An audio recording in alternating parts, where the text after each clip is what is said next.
That's one. That one's done. That one. So I was all ready to tell you that the Backyardigans is like such a slept on show, and then my memory came clear to me, and I realized no, Backyardigans is trash, right? Backyardigans is trash and it's annoying, right? What I was thinking of was this show. I don't remember what it was called, but it was like the Rescue Pets. Okay. And it was like the children's pets who go on a rescue. They go to rescue other animals. And I think it was called Rescue Pets. That show was good. Not Backyardigans. Backyardigans is annoying and bad. Am I right? Fuck you, Twitch. What? I totally spaced. I'm like, Hezbollah TV links ISIS to the USA. I'm like, of course ISIS isn't going to be allowed. It's allowed on YouTube. It's allowed on Twitter. And Twitch is like, nah, bro, none of that. Fuck that. It's not like we do news or anything. But anyway, I got away with it because I put Daesh. Yeah. No clue. Pass with flying colors.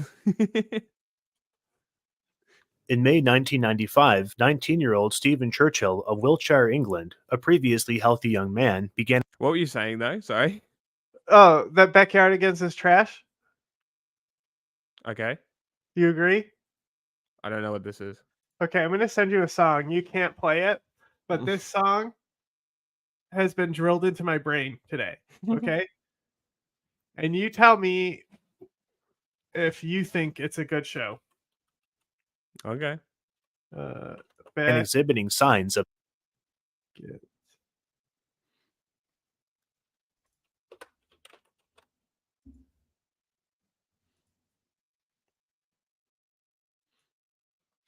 Oh, and today on the opening video, we're learning about why you shouldn't eat people. I think specifically it's brain, right? Something like that? Yeah. Or is it just human flesh in general? Anthropomorphic animals are screaming in my ear right now. Is this like the I Like Girls video? No. Backyardigans was a show. You click that and you listen to that song and you tell me how long until you want to die. I would like to self-delete already just seeing the thumbnail.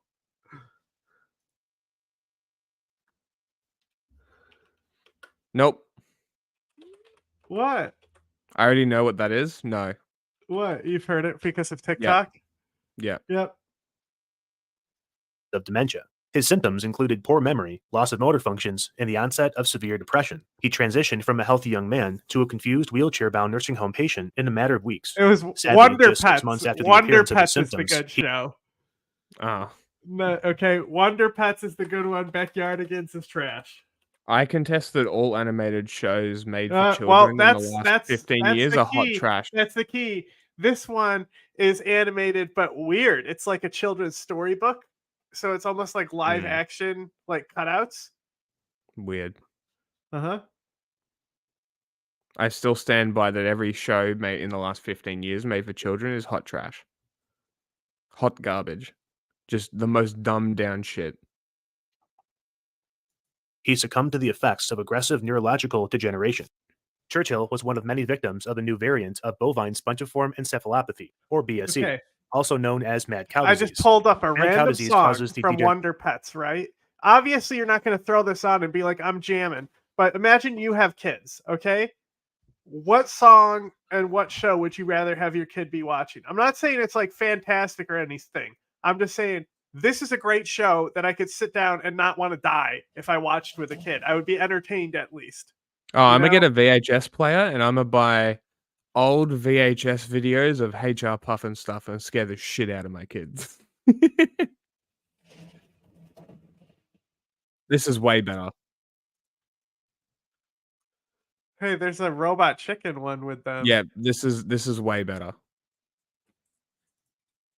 Generation of neurons in the brains of cattle and more recently humans. In the mid-1990s, the UK experienced a significant outbreak of bovine spongiform encephalopathy. This triggered widespread hysteria, concerns about the meat industry, and a severe loss of trust in the UK government due to its inadequate and delayed response. What's most interesting about this outbreak is that it was not caused by a bacteria or a virus, but rather a specific type of protein called a prion. In this video, we'll see how this simple protein caused an international outbreak. Speaking of unprecedented, my writing has really improved since I started using Type AI. Type AI is a keyboard extension app that's a premium version. A prion is a protein. It's composed of the same amino acids that make up protein in eggs and meat. What makes prions different from other proteins is its folding structure. The way a protein folds dictates how it behaves and what it does. For example, to work as an enzyme, a protein folds into a shape that produces a pocket, where a molecule can fit in and be catalyzed. Due to a very rare genetic mutation called Creutzfeldt-Jakob disease, proteins misfold at higher rates than usual. When a protein is misfolded and can't unfold, it's called a prion. If a prion encounters another protein, it will disrupt its structure and misfold it, converting it into a prion.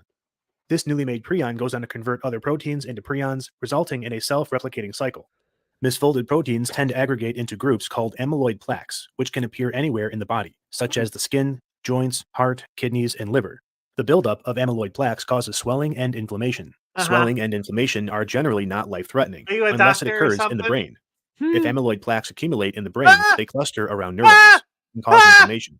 As you can see in this microscopic image of neurons covered with amyloid plaques, the areas in red are amyloid plaques, which tend to be very sticky and accumulate onto neuronal cells. These plaques then induce inflammation directly on the neurons and brain tissue. This damages brain tissue, producing holes in the brain itself, creating a sponge-like appearance, owing to the name of spongiform encephalopathy. This inflammatory tissue looks like salami. You're telling me my brain is made out of salami? Is that what you're telling me? Are we supposed to believe this guy who's just done some research online and is not a doctor? I don't know. This is interesting. I like this You're shit, missing even it, if it's but not Baloney true. didn't miss it. She understands it perfectly. Baloney! Watch. Tissue damage disrupts neuronal signaling, resulting in deficiencies in cognition, memory, and motor functions. Due to the neurological damage, prion infections in the brain are 100% fatal and cannot be treated. As soon as symptoms manifest, damage is extensive, and mortality occurs in less than a year. Fortunately, Creutzfeldt-Jakob disease is very, very rare. Though it's genetic, it can be transmitted by person to person, but only by eating the tissue of... Did you see that? He said... Why you pause on this, bro? Thank you. That's better. He said 5 in 1 million.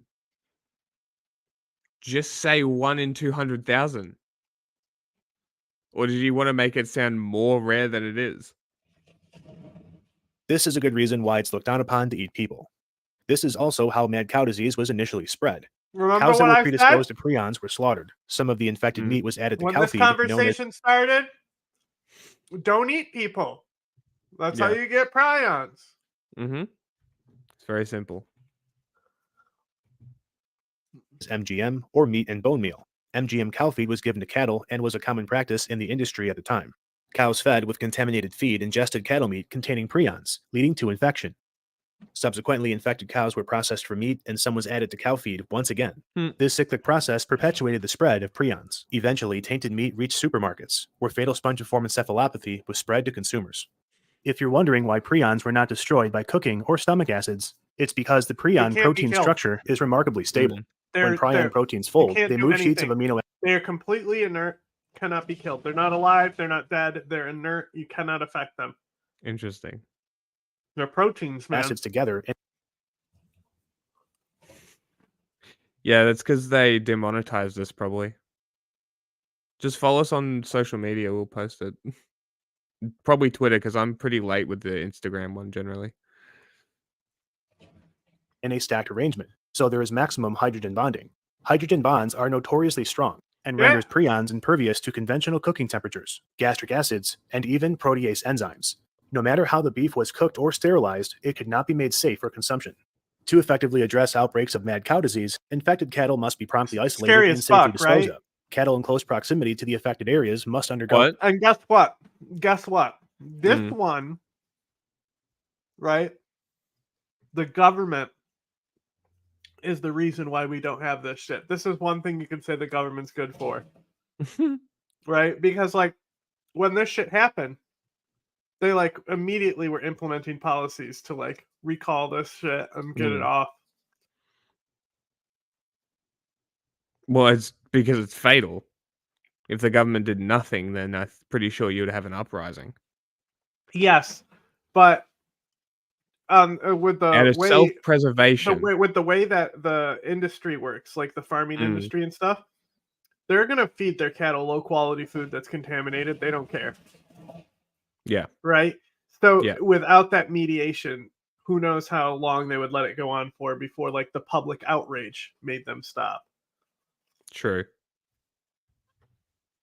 Thorough testing for infection. Failure to enforce these crucial measures led to the most significant food contamination outbreak in UK history, ultimately culminating in the notorious mad cow disease outbreak. The origins of the outbreak can be traced to a cattle farm in Sussex, England in December British. 1984.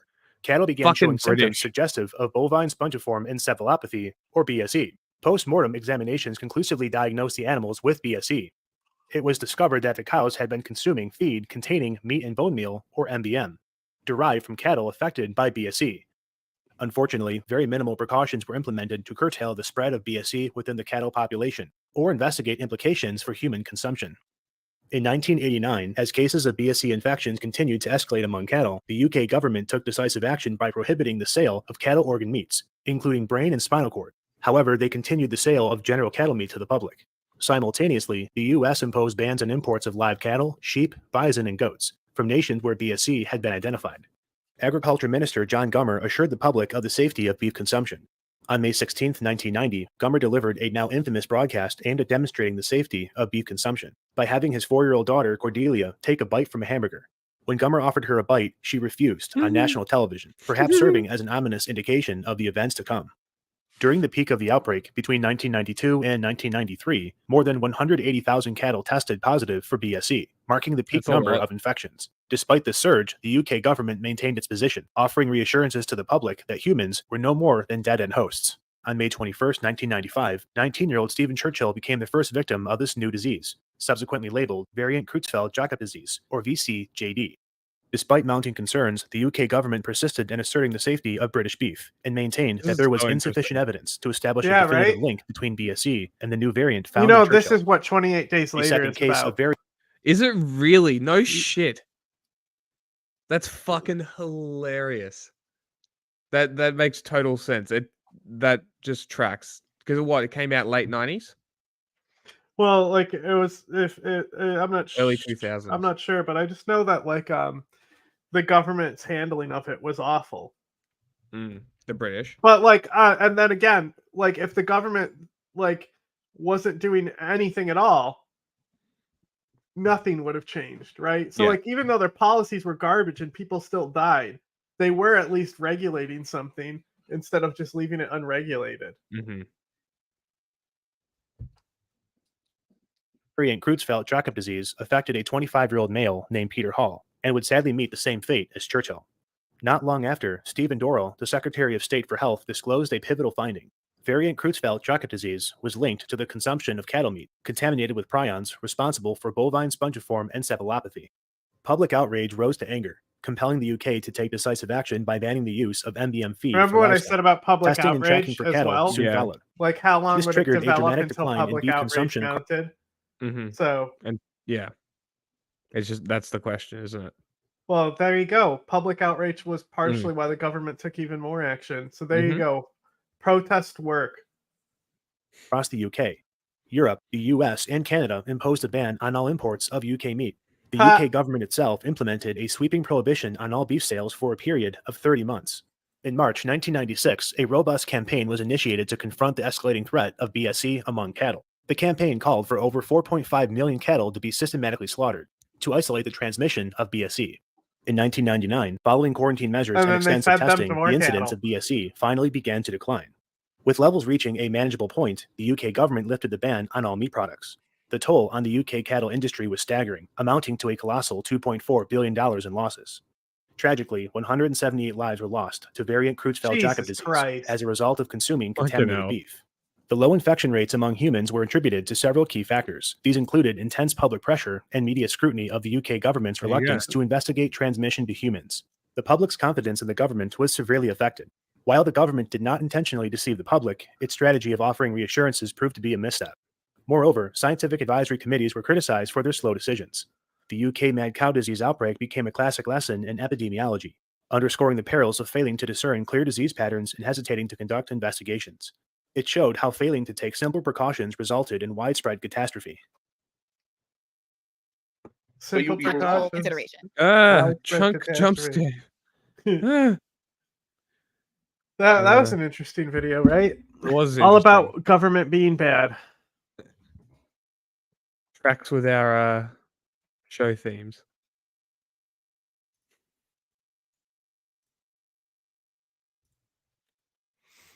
Which one's this? Vaush's one. Okay. They weren't prepared. Let's see what happens. What is this drama? Okay, so Helldivers is a game about the Iraq War or something. Oh, I've seen this guy before. This guy's like some guy in his 50s. That's so. just wants That's to do such a gaming good too, joke. I think. Former team lead for OG World of Warcraft, producer Diablo 2, StarCraft. This guy's former Blizzard. Oh, that's a shame. Ah, man, that's a real shame. Unless he's lying, real shame.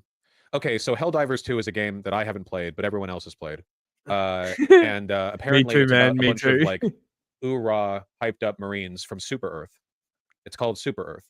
And they go to a planet full of bugs and they kill them for oil. It's Starship Troopers. It's the Iraq War. It's Well, not that's subtle. half of it. For democracy. Bloody There's also the. Are we misled? Helldivers 2 was lauded for their. There's also the commie robots. Commie robots. Yeah, the bugs are fascist. That's hilarious. Don't ask questions. That's just what they tell us to say. We don't think. Anti-politics stance by all of us. Now, Helldivers community manager clarified why they banned people asking for LGBT capes. It wasn't for politics. It was to protect the devs from waves of hate speech, which our staff was struggling with emotionally. They only banned the bigots. Honestly, I don't know what to think. What exactly is Honestly, the Helldivers community fair. policy? Okay, I have to catch you guys up on this about as well as I remember it. My understanding, having not played the game, is that Helldivers 2 is an incredibly obvious satire of raw Western chauvinism, like American. We're gonna go get the oil. It's like the what's the one Trey Stone Parker thing? The America. Yeah, what's that one again? What's the Team movie? How am I America? blanking on this? Team America. Yeah, Team America. Yeah, it's Team America, right? It's like that. It's in the vein, right? Team America World Police. Yeah, it's in the vein of that basically. I've seen clips of this, and I think Nothing's that you would have funny to have about 3, what's maybe 4 happening to IQ our to men play right this now, game, Vaush. And women. We're a progressive force. not see what it's doing. Like but you know how fascists are with satire. That's true, Annie, because only the first 30 minutes of it exists. I've seen the Big Joel video. The only part of Team America that exists is the first 30 minutes. Okay, you all get what I'm saying, vibes wise. Apparently, this person is a community manager. Here's some explicit anti-political loading screen text. If an enemy ever attempts to engage in diplomacy, shoot them. We mustn't believe their lies. Me when talking to AI defenders. When in doubt, don't think. Simply shout for democracy and charge headfirst into your. Hell opponent. yeah! It seems like That's it seems what I'm very solid talking with about. satire. You know, you would need. That's what I'm talking hilarious. about. You need to have a very high Helldivers IQ are to gendered. understand So Correct. funny. I don't blame people. Correct. Not only you know, that, I don't blame people for you not can getting set it right. so they have 4 voices, like 2 guys who sound the same and 2 girls who sound the same, right? Mm.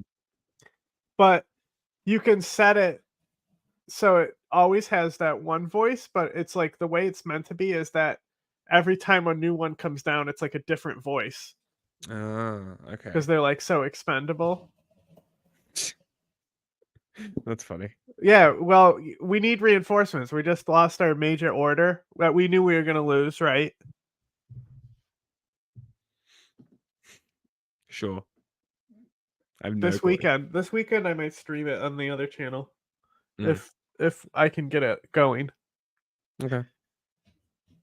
So anyway, There's- this person's a The servers are a nightmare, bro. Yeah. I Like bet. when I just signed off, there was over 250,000 people on the game. Fucking hell. At least it's active. community manager, right? Is Catherine Baskin person? Yes, they are. Okay. So what do they say? Helldivers Yeah, is it's pretty woke, active dog. but Game was feels made by a lot of empty because you LGBTQ and brown can't people and black join people and any women, and it's a big games because the satire of servers are jingoism. so fucked. It So it's Amuses like me they don't know that Super Earth is bad. 300,000 Explains people a lot about the alone. world at the present. Wacky Yeah, that's face. a lot. Didn't they ban people from their Discord for suggesting they add LGBT colored capes? No, we only banned the bigots, transphobes, homophobes, racists, etc. Not welcome in our community. We had to restrict the topics in the Helldivers 2 general chats for a while because it was triggering massive waves of hate speech, which our staff was struggling with emotionally. So I'm actually going to make a criticism of the Helldivers 2 community leaders here. Okay, their game, as far as I can tell, has always been obviously progressive. Like based on what Dude, I have seen, they from literally, the they and literally, the they're literally gay. Like they're literally cool with gayness and stuff. It's like very obvious how like they don't care. Like if they're almost like he said how they're not gendered. It's almost like a gender abolitionist society. Mm. Interesting. I retried jokes, to join. Yeah. So Helldivers 2 also, was I made just by people updated my graphics criticizing card, and it's American been running a lot better. So we'll see after the stream. I'll be on. chauvinism. I don't think it was even a little bit subtle. Own the politics. This happens so many times. If you make a game where you satirize fascism and fascists inevitably wander into your community, you know, you have I one of also two choices don't here. think they You should can put either kick them out LGBT capes after in. they've already saturated the community. No, Where it's not fucking Fortnite and Call of Duty. exactly. I think most games should keep all of that shit out of it. Fucking just all I the mean, cosmetic garbage. It's fine in certain games, but yeah, the cosmetic guard. Well, Helldivers, the cosmetics are like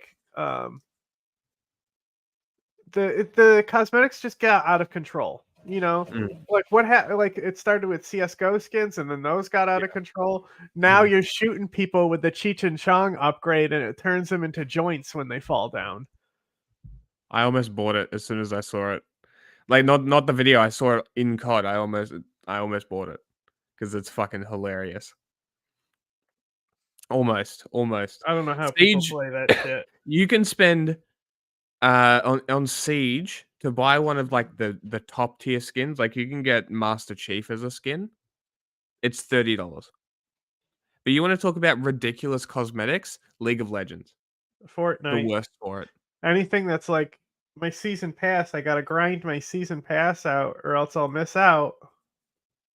No, trust me, League of Legends is the worst cosmetic system you could possibly put in a game. They release 8 skins maybe every 2 weeks, and they are $15 each. It's insane. Community, you know, or you can just let them stay there. And they do That's nothing. those are your cosmetic. two options, right? You have to make this shit more clear. Satire isn't enough anymore, you know? It's like who just said that? Yeah, Senator Armstrong. It's like Rockstar, okay? Grand Theft Auto 5 and Red Dead Redemption 2 are both obviously progressive games. You would have to be a moron to think that they were made by like anti-woke reactionaries, especially Red Dead Redemption 2, aka blow up the Ku Klux Klan with dynamite the game, you know? Not exactly subtle. What do you mean? It's beat up the what are they? The suffragettes. It's beat up the suffragettes. The game. What are you talking Epic! I'm gonna get the game now. Because like when it came out, that's all I saw was people beating up the Just don't do it. suffragettes. Just instead, save that 20, get another 20, buy Helldivers, join the war. Yeah, technically it's free. You can pay for it if you want to. All of my in-game names are based on Mercy. She's great. She's a great character. Cringe. Like Just keep me out of your weird hobbies. Experiments on dead people. It's fucking great. And she's like all happy and shit. It's such a funny character.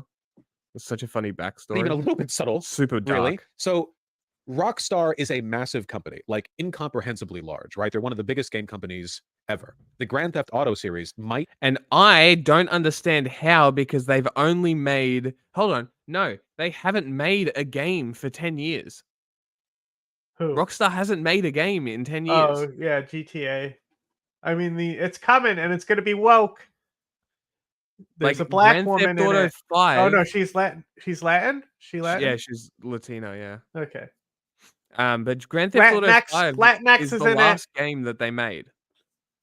Remember when they made racing games? Remember when they made fucking all types of games? And now they only made GTA 5 and haven't made a single game since, and nobody should be respecting Rockstar at all. But for some reason, people shit on CD Projekt Red because they got forced to release Cyberpunk early. Because of shareholders? Because of shareholders. They didn't release the game they wanted to. They released it because of fucking shareholders. And we're going to give them shit over Rockstar? Get fucked. Fork knife. Fuck Rockstar. And Fork Epic Games knife. is another one. Epic Fork Games knife. made Gears of fucking War. Yeah, and they made now, a XCOM Gears of War. I Oh. want to know if that's good. And now, all they do is Fortnite. What a fall from grace. Yeah, well, Money. Konami also makes pachinko machines. That is true. But that's Yeah. just Japan. It's Japan, dead. the companies It's make dead. everything. It's Mm. dead. Capitalism has killed it. Yeah. Lenin was right. Just be the biggest game series ever in terms of broader. No, I guess there's like Pokemon. It's up there. It's up there. Okay, it's really, really up there. I don't play So, Overwatch The enough problem anymore is to ultimately justify you it. have to recognize the far right Don't can't just understand just leave it in the past. All the games are in the past. It's only the future and the war. All right.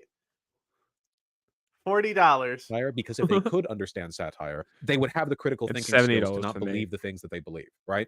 You Pussy. need to make it clear from the Bro, beginning did I tell you there's a where bunch your of Chinese politics people who lie. play it? Because if you Yeah, you told me you encountered So like I them, yeah. played with one guy who had a VPN and he spoke like perfect English. And That's he was like hilarious. he was like arguing with someone else who was speaking Chinese. And like I showed him like everything on how they're like he was like level 2 or 3, so I showed him like Mm. everything on like Oh, the that's funny. different mechanics and stuff. Did you talk politics? Did you get the inside scoop? Nope.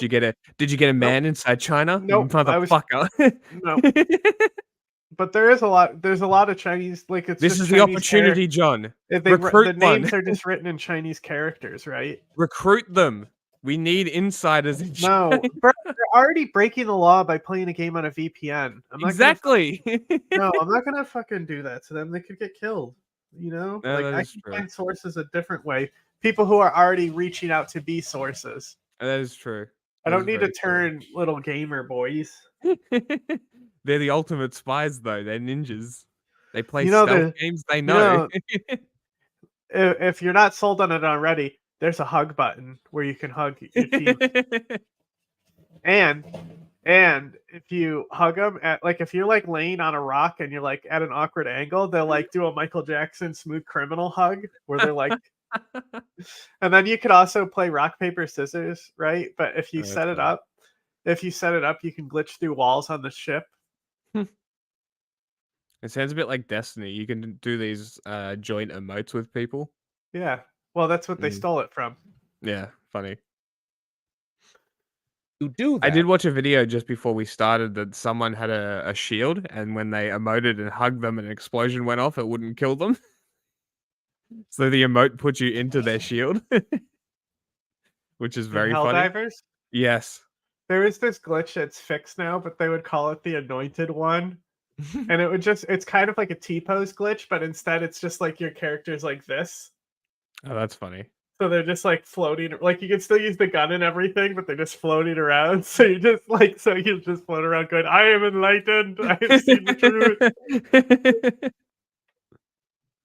you save yourself trouble down the line. Want a clear example of this? I'll give you one. Baldur's Gate 3. Game of the year 2023, massive hit. Everyone loves it. Was $140. that game subtle Not with its buying it. politics? No. The first thing the game has you do is choose your favorite lesbian.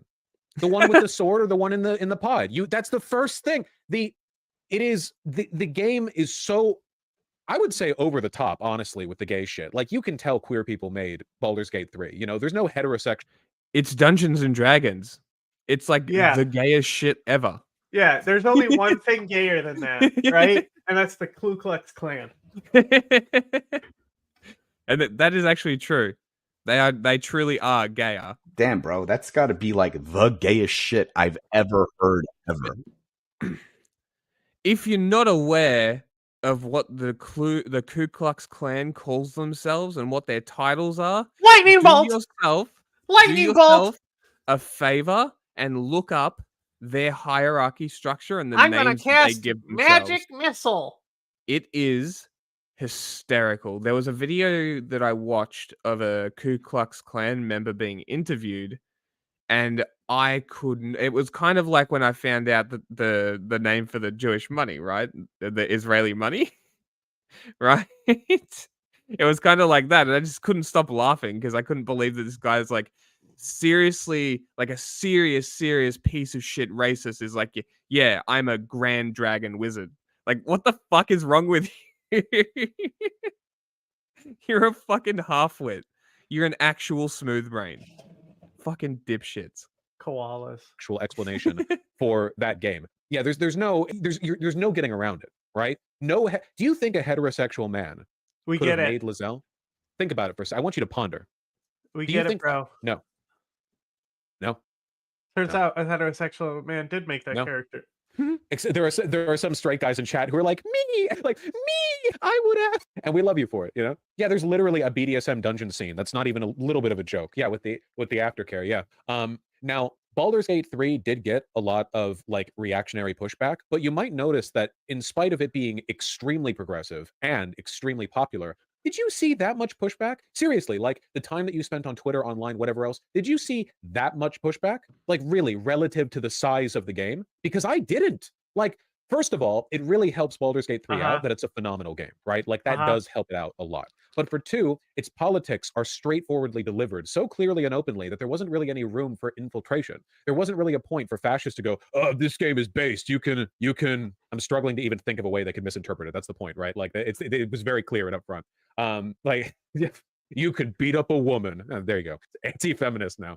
Because they were clear and open about it, there wasn't much room for infiltration, and the fact that there wasn't much room for infiltration meant that the problem was never from within the community. Now Helldivers 2 has the problem that Baldur's Gate 3 would have if it was more subtle or if it was purely satire driven. No, this it game doesn't. is really liked by conservatives. They have called it like the anti-woke game because they can't understand satire. And as a consequence of that, now cares? they also cares? They also love Starship Troopers because they don't understand But satire who cares? too.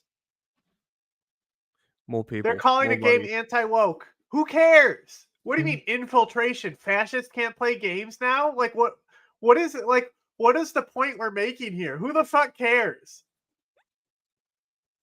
And I'll read this again. We had to restrict the topics in the Helldivers 2 general chats for a while because it was triggering massive waves of hate speech, which our staff were struggling from emotionally. Yeah, because they were let in. This didn't happen with Baldur's Gate 3, not to the same extent, you know? Certainly not to the same extent. And Baldur's Gate 3 doesn't have what Helldivers 2 has. It's a single player game. You play by yourself, dude. You fucking moron. A much larger what impact, crazy I think, Call of overall than Duty's Helldivers 2. toxic. I wonder what makes it that way. Whoa, there's Halo 2 lobby. Wow, somebody said the N-word and they're screaming. So that might change. Helldivers 2 is quite popular. You know, I don't think it's Game of the Year territory, but look, they're both big games. I think that a lot of developers want to avoid the explicit political references because they don't want to like push away conservatives. But the problem with that is I think conservatives are fine playing games made by people who hate them. When has that ever stopped them? Exactly. Right? Like conservatives watch Miyazaki films, even though he's a lefty who hates them. Conservatives play Kojima films, even though he's a lefty who hates them. They watch movies by directors who hate them. They play games by developers who hate them. If you were a conservative and you didn't play games or watch movies made by people who hated you, then what could you do? Artists don't like conservatives. Overwhelmingly, media is made by progressive people. Did I say Kojima? Kojima games are like films anyway, so I'm only half off on that. It's made by normal people, okay? Anyway, like, god damn you people. Get off the fucking internet, man. Touch grass. This whole like he's a lefty progressive person. Shut up. It's that like because now we're associating that with making them fucking communist. Like that's what lefty means now. I don't fucking care, bro. They're just normal people, decent people, right? And the fucking conservatives that you think are like so existent and out there are like 2% of this country. Yep. Minimal. It's the same issue with how Libs of TikTok does stuff. It's overexposure because of algorithms. It's mimetic. It's not real. It seems connected, but it's not. It's just go outside. Just talk to people. Go outside. Just literally go outside. Or just play Helldivers. I genuinely think that if you're upfront, the conservatives will just begrudgingly play your game, but they'll never have the confidence to infiltrate it and be influential within its spaces. Baldur's Gate 3 had... Hey, Cyberpunk didn't have this outrage, and you could put a meaty dong on them. Oh, wait, is that also not a multiplayer game? Crazy. given any space to. There was never a point where fascists could play Baldur's Gate 3, infiltrate the community, and go, yeah, I What is love this this conservative thing about it, community while other people jeer infiltration and laugh and shit? play it up and sort of play on the ambiguity of the satire. There was no room for it. Whereas in the Helldivers 2 community, that community is absolutely just packed with people who are ambiguously fascist. You know what I mean? Okay. My unironic Jordan B. Peterson. You loving mean conservative incels acquaintance who play who video just hate each games, other, close parentheses, who are going to edgy and Helldivers say game the with normal N-word in the Call of Duty lobby, bro. That's who we're actually talking about here. Like, let's be real about what we're talking about here. people and gloated over how seriously he named his squadron, then intentionally killed his party 3 times right before they completed all objectives. So that is how I imagine every conservative plays the game. That's why conservatives stick to popular social media, and they're not all on Gab right now. You know, people don't like being around conservatives, least of all conservatives. It's the same with Cyberpunk 2077 being misinterpreted, but Cyberpunk 2077 is also an unambiguously progressive game, and I haven't seen fascists co-opt its content. Again, Oh, the solution wow. to Who this called this is one? to be I'm so ahead direct of the and time. unambiguous. I know you want to make your wacky satire game, but it's not enough. You know, it's because they are horny. Leftists are better at being horny, you know, than conservatives are. I mean, does that mean you can't just do jingoist satire anymore? No. Nuh-uh. Not on its own. No. No, you can't. If you want to be politically responsible, if you want your game to attract the community of progressives that you hope it'll have, if you don't want it to become a festering shit pile of conservatives and fascists and what have you, then no, you can't just do satire, because fascists don't understand satire. They either pretend not to or they actually don't. You can't. You have to be better than that. I actually think that one change they could have made that would have done a lot to solve this problem to begin with was just let there be gay and trans flag capes right from the start. Right from the start. Helldivers 2, here are all your regular camo capes, you know, and here's all the queer flags. Congrats. No explanation. There you go. Now, how are the fascists going to interpret that one, right? Now, I bet you that some of them would just use that as a sign to like bully the people who wear them. But first of all, a couple of pointers. For one, the knowledge that Helldivers 2 has all those queer flags as capes would draw more queer people into the game. For 2, it would make them more willing to show that off. I bet you would see tons of people with those capes. And what are you going to do? Bully like every second person you see? Like a fascist Bro, is playing and they're like, it's oh, the biggest homo. game. They Everyone, like, I don't don't need think to that pander sticks. like that.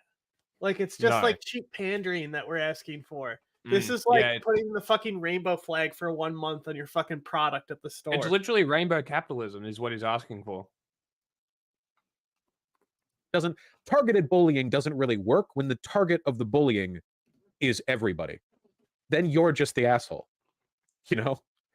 Additionally, it would have been a signal to the far right people, or the conservatives, the anti-woke crowd, whatever else, like of the intentions of the developer. It would have left very little room for satire. You know, you could incorporate it into satire if you wanted to. Have like, you know how the Helldivers people scream like, "Ooh rah, super Earth" when you go down, when you drop down to the planet or whatever. You can say them say, "Ooh rah, I'm gay." I'm not kidding. No, Why not? no, That's perfectly in line none with of the this. You goddamn can't do any of this. Play the fucking game before you have a take, bro. Shut up.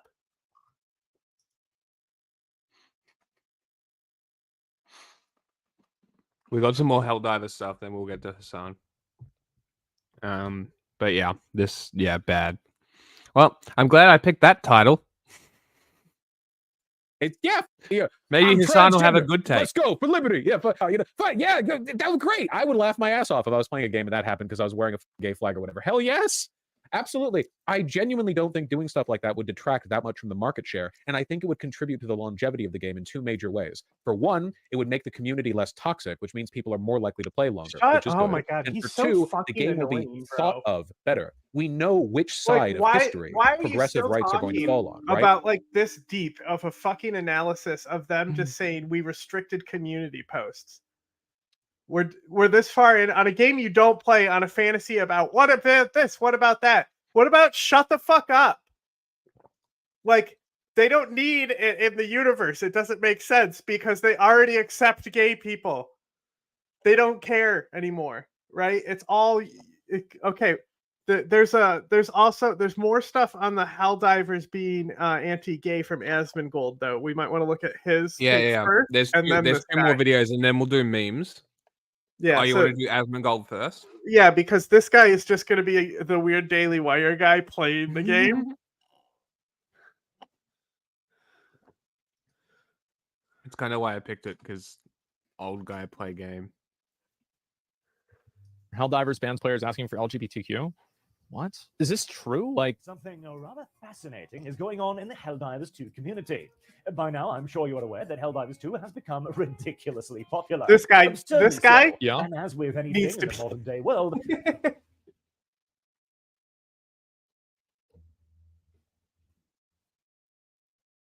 whenever something becomes popular, In people begin to Minecraft. flock to it in Oh, an they effort sure to try do. and subvert it to their own goals, which is what we're seeing happening here. Helldivers alerts. You might at first glance be Bro. tempted to think this is an official account saying, friendly dude, reminder, no, don't do they not literally practice. say Oh, really? No. the fucking bugs are fascist. That's part of the fucking joke, you idiot. Oh, that's an interesting take, particularly from a game that so obviously satirizes it, but oh well. And Ooh, really? Wow! Reciprocating Wow, approval, almost conquest, like it's an genocide, and in-universe violence. Well, fucking genuinely take from the reciprocating fucking approval of devs, conquest. bro. See, do you remember when I was talking It's almost about like they how tweet a lot of these like they are the Ministry of Truth in character. Wow. people are looking to make fantasy media congruent with their real world views, and they have an inability to separate fantasy and fiction from reality, and they have to make sure that You all should fiction is congruent with their honestly, real world views. The way he talks, the racism is the least of my problem with him. And the brain rot goes so deep that even whenever you are killing mindless bugs and literal terminators who are programmed to kill people, yeah, but these They're These called. bugs They remind tell me you of- they're socialist robots, bro. They constantly are talking about the socialist robots and fascist bugs being enemies to democracy. Like, come on. Super libs. These are this like even Vaush is like they're terrible at media analysis, and Vaush is just doing media analysis off of something he hasn't seen or played. this marginalized people I'm trying to help, really. So these bugs remind you of the marginalized people. I see, and that makes everybody else a racist. I get it. Of course. What? Of course it does. What do you like? What is the logic in this? Actually, What? if you are in a war where all the sides are attempting to Yeah. conquer and genocide one another with violence, then yes, responding with those exact I same hate this things guy is so much. 1000% legit. To quote another handsome lad with a massive Legit. forehead in another very, very relevant What movie, does the we meme are in say? it for the species, boys and girls. Oh boy. Friendly reminder: you should not be genuinely reciprocating approval of conquest, genocide, and violence. Okay. Okay. But of course, this is not an official account. No, This is it's the just- official account, Helldivers 2. It has the exact same logo, as you will see. It's got much the same name as well, only adding alert. And it doesn't do a whole lot to make it clear that it's a so-called fan. Who gives a account. shit? Yeah, sure. Because this is, of course, about clout. As there is one position in particular that is so very interested with seeing fascists on every single street corner, in every... Don't be a fascist. I don't give a fuck because Man. Twitter's not a real place. You know, back in the day, we used to take people like this, and we had like these rooms where, like, you would put them in a jacket. They'd be like this, so they couldn't hurt themselves. And then they would, they'd have like a mattress on the wall, so they couldn't, you know, like get themselves all fucked up. And so you just put them there, and everything kind of work itself out, you know, maybe in time. But you know, now like we have mental asylums, but they're called social media. And this is the world that we live in right here. This is it. This is the person Hilarious. who's making a fake account, pretending to be the developer, I guess. This is shit. I mean, it is Asmongold, man. It probably isn't a good idea to do that. But How does he have 2.5 million subscribers? How does this have 1.2 million views? What the fuck is happening? Because he's rot maxing. The fuck? No, next. Memes. Awful. Awful content. Actually, you know what?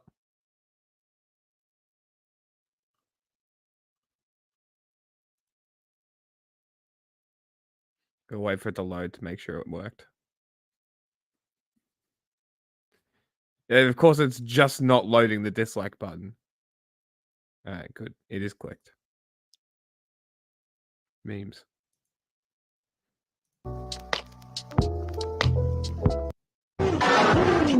Obviously, don't do that. This. You do whatever you like. We can't condone anything of the sort. We can't live. This is That's gonna the have a lot meme of right copy. there. That's the specific meme I Oh wanted to show. my fucking god. Jesus Christ, Also, YouTube. watch out for copyright shit in This one? Yeah, that's what I'm saying, is this is gonna have nothing but copywritten music. But this is the meme I wanted to show. Go this one right here. Obviously, don't go and do that. You do whatever you like. We can't Live. That's very funny. I am not gonna risk it. No, send it to me and I'll pull out the good memes Okay. and interrupt the Daily Wire video while I do that. Mhm.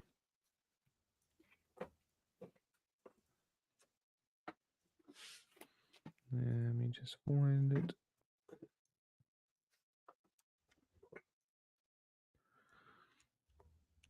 All right, here we are. Welcome to Claven Plays, and Claven will be playing Helldivers 2, which apparently is a massively popular online game. And I just want to say before we start, I don't like to make excuses for myself, but I play video games pretty well for a guy who was born not just before there were video games, but before there were actual games. We didn't have the rude tools. We needed to carve the rocks into pieces. Huh?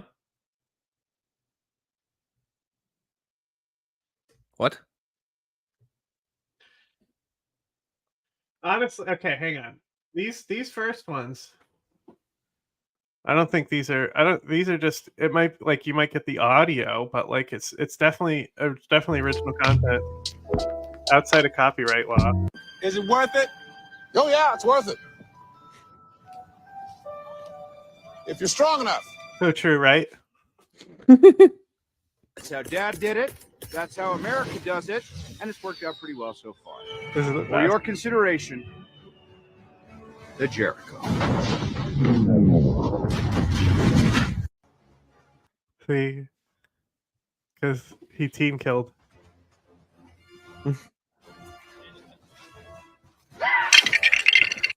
What the fuck? He just got. He did some. I don't know what happened to it. I think it's a mine. It was a. Yeah, there's a mine on the floor. Because those see how those concrete like anti-tank pillars. Mm-hmm. See, there's a mine right in front of them. So this was a base that's been destroyed. This is just left. The mines never blow up when you destroy the base, which is unfortunate because stuff on them all the time because you're not looking at them. Oh, that's funny. Because like you can see, this guy even saw the mine and like looped because he reacted to it. Is this really necessary? We can't condone. Obviously, don't go and do that. You do whatever you like. We can't condone anything of the sort. We can't live. So true. That's the enlightened one. See how he's running? That's the enlightened one.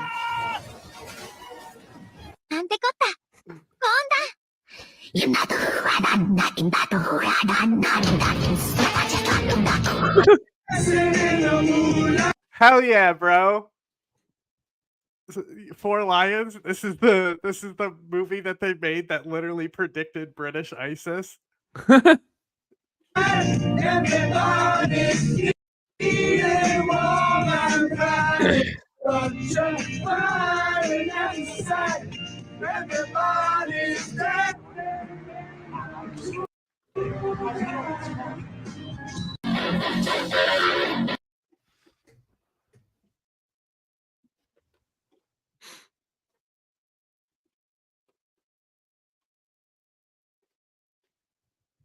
Fire tornadoes. That's Focused and stop pointing fingers. You're a problem. You're a real problem. Pointing fingers. You're a problem. So it's fun. It's fun to do that and make them go ah and run away. You're a real problem.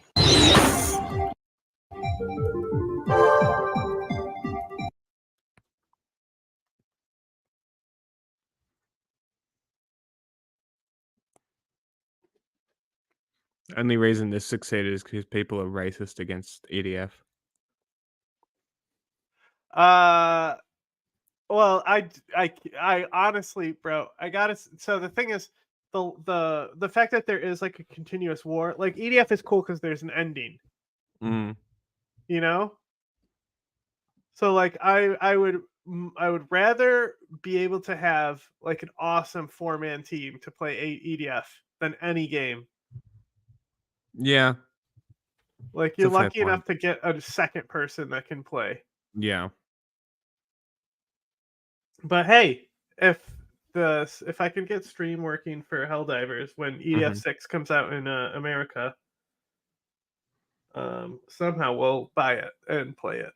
You'll see what happens. It'll Well, probably I'll have the capture card, so I'll be able to do all of that.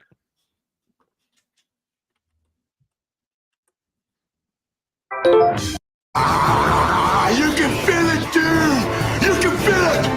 Load the spaceship with the rocket fuel! Load it with the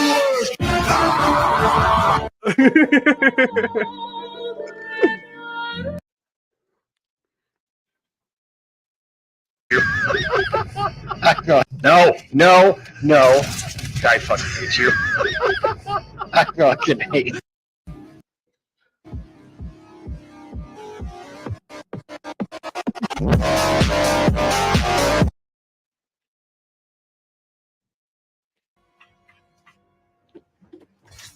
Jacob was playing Helldivers. No, this happened to me. This has happened to me. If you drop the bomb too close to the wall, the computer always faces a wall and you'll get stuck in it.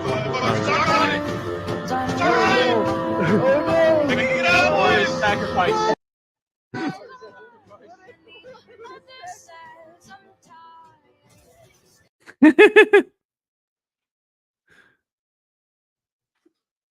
Yeah, there's a lot of flying across the game. I'll see you in the next one. Without any, like the emperor, you drop us getting telling us wouldn't like for his name. What stable? Come on, dude. Like you would love it. Does it have PvP? What? Does it have like a battle royale mode or something? Is it? No. Why would it need that? Then fuck no, dude. No. So not only has mech video footage been released, but the Helldivers 2 CEO said that they pretty much have a game master. Well, not pretty much. That is a developer's role. Yeah, his Joel. name is Joel. Yeah. And this game master is directly responsible for things like this: the fall of Malevelon Creek. Joel is responsible for all of our losses.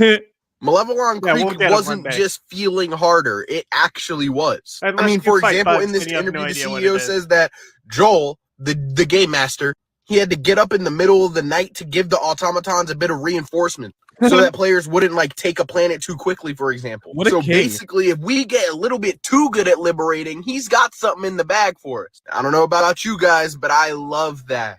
The fact that there is somebody literally dedicated to having a job like this, a job like Game Master, it just adds to the overall organic feel of this game. It really There's not does. some algorithm telling us that the automatons are pushing us closer. Nah, there's a whole Game Master and he's just getting started. The CEO even talks about giving random players specific stratagems when you drop in as a surprise. Might get a cool little voice line from our destroyer, some sort of temporary access to different technology. That being said, I want to know what you guys think. Do you guys like the idea of a Game Master? Or do you like having a solid goal and being able to reach that without anything new happening? I'll tell Let me you know in the what. comments below, and as always, like, and I'll see you in the next one. Comment fishing bait.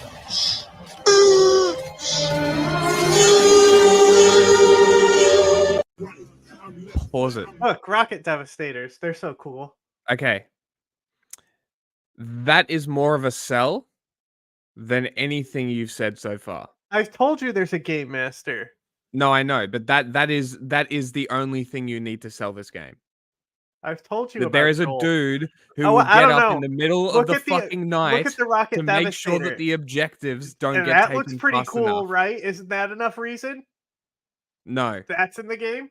no. Look at him. He's cool as fuck. He looks like Not a enough. fucking battle mech from Mech Warrior 3. Not enough. I've seen some games that look fantastic that suck. Oh. Visuals are not enough. I don't no. Look, man. He's got rockets on his shoulder. I'm right, I'm right, I'm left, Wild. I'm right, I'm right, I'm left, I'm right, Wild. If he didn't have a shield, he'd be fucked.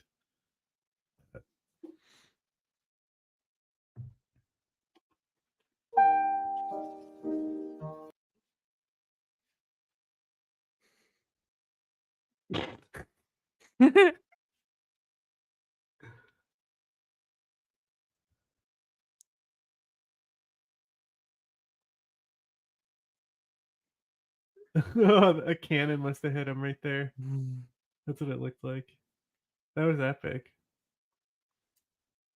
Bug in there. Go squish it. That's why I'm here, son. Dang. Gonna need the big boot. Another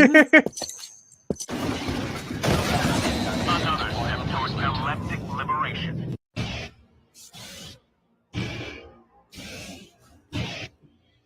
God, fuck.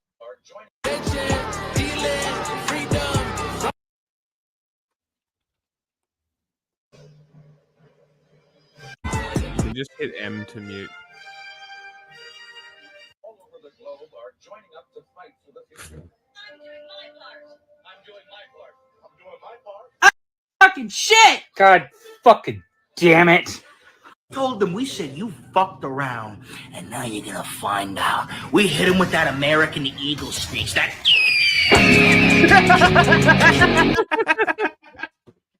That was fucking great. That was good.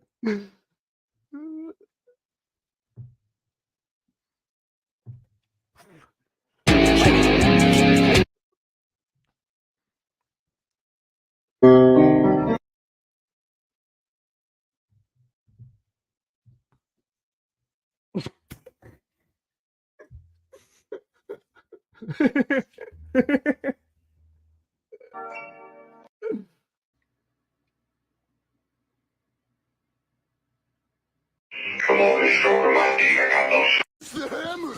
He's real. Dude, take my picture. File Titan detected. Oh, fucking forklift certified. Run! All the forklifts in the game have a note on them that say something about being forklift certified. Damn it! Same shit. Same. Oh shit! Oh shit! Shit! Come on, you motherfucker! Oh shit! God damn it! Same shit! Same shit, different day! Oh, another one. Grenade.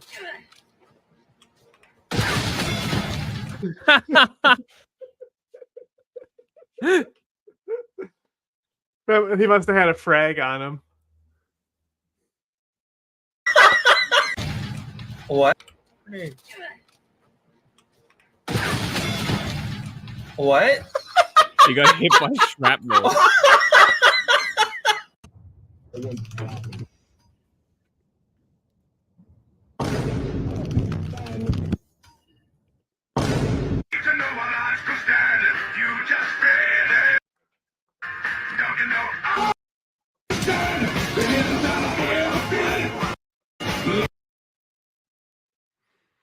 Has it got proximity coming? Has it got proximity chat? Is it?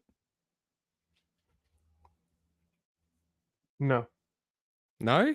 What does that mean? Like if you walk near someone and their comms are open, can you hear them? No, you're all open comms anyway. It's all open. Baller. Oh, I mean, you can. I've pushed to talk on. Ah, okay. That's great because I just play music through the mic. Oh, play like yeah. Ride with the They'll Valkyries mute, on the way you. down. They'll mute you if that's the case. I've never had somebody be doing that. Not the whole time, just on the drop.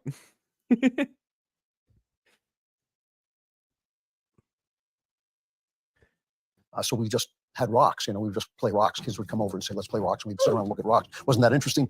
But this is the first time that I will ever have played an online game. So I'm a little bit nervous about it. I may, make a total fool of myself, but I know you younger folks would never make fun of somebody just because he couldn't play a video game. This is brought to you, this video, by ExpressVPN. Bro, This they're is the using VPN that perfect dark music. Who terrible are these game editors? is kind of inspired by Starship Troopers, which was Is that what that music terrible, is? terrible Yeah, that's Perfect Dark. I know that anyway. It's Hilarious. the greatest game ever made.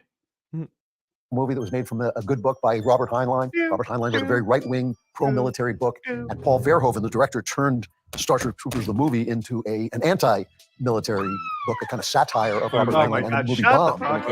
Stephen King hated it. But this apparently has made the movie popular again, so we're going to take a look. And like I said, I've never played an online game before, so may not be as good as I my usual expertise. Right. All right.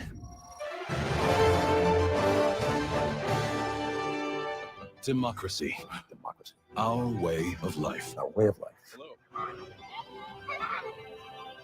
But freedom doesn't Black come family, free. black family, interracial family. Scenes Oh, like these are he didn't happening care about all the over the game galaxy being woke, right now. having an interracial You couple. could be next. Didn't even realize. That is, unless you make the most important decision of your life.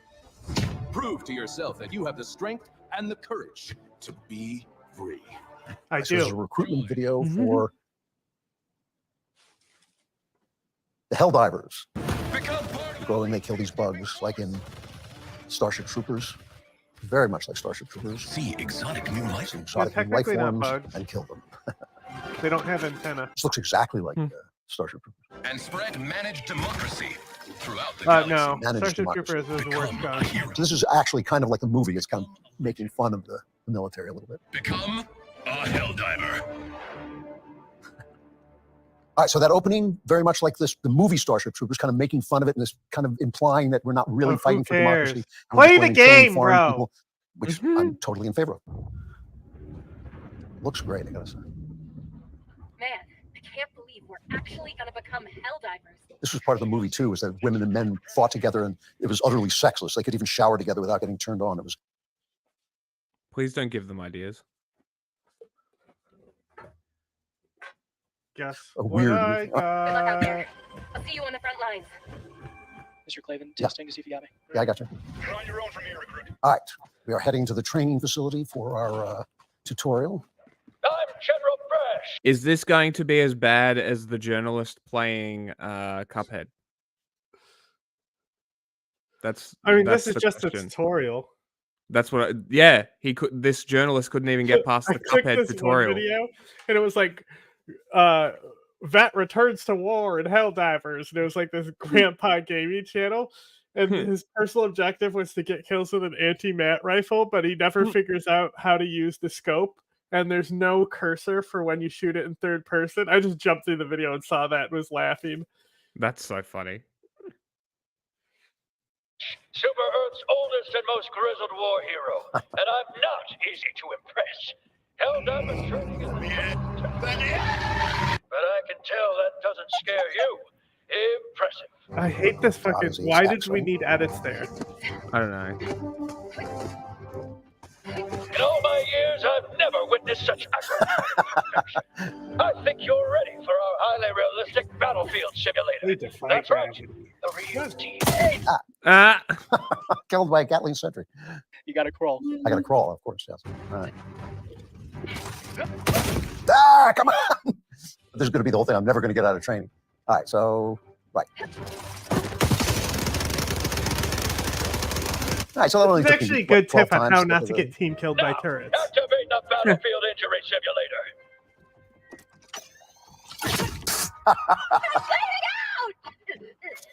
Freedom never sleeps. There it is. The Terminator. Bam. The scourge of liberty. Look what I got. Look what I got. He hates this. So fancy, so magical. I got it. Hey. Use a grenade to close up that bug hole. Otherwise, they'll just Oh my keep god, they coming. literally stole that from Gears of War. Face my face! What a catapult of an arm! I got it. Hey. Does it make sense that the same company that controls half of all It's so funny that they just stole elements from other games and put it into their own game. I mean, stole. Well, the grenade in the hole is from Gears of War. The dropping is from Halo. The combat is stolen, lifted from Starship Troopers. No, it's not. What, the idea of fighting bugs? It's, honestly, it's. I mean, sure, but it's a Space Marine game, bro. There's Sure. lots of Space Marine stuff.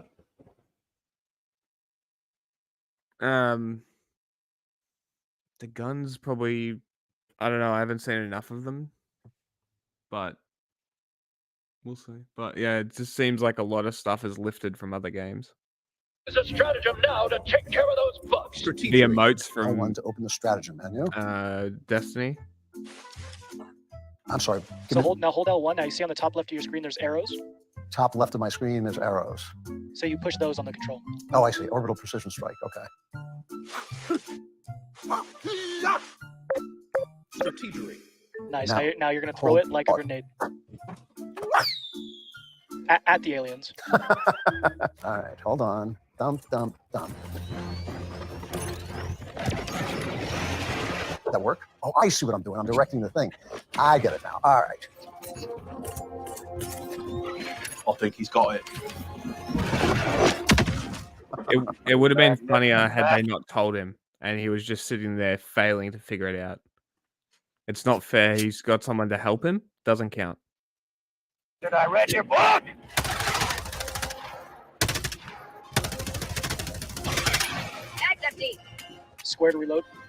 Game over, man. Game Bro. over. What are we gonna do? No, they have to tell him to reload. No. Yeah. Throw a grenade in that hole to close it. How do I change the weapon? Bro, he needs additional tutorial on top of the tutorial.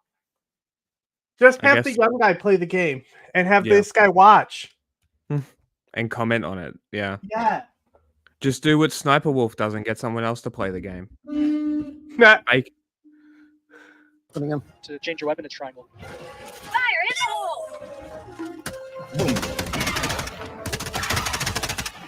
Fire in the hole. Those unthinking folks never stood a This is hard. Now, somewhere around here is the flag Jesus of Super. Christ. Find it and plant it where all can see its democratic glory.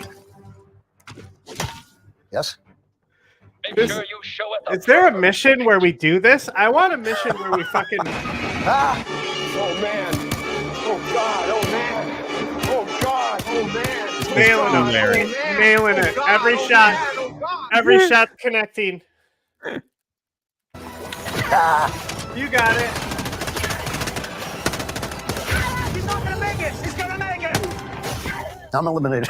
Jesus fucking Christ. This is embarrassing.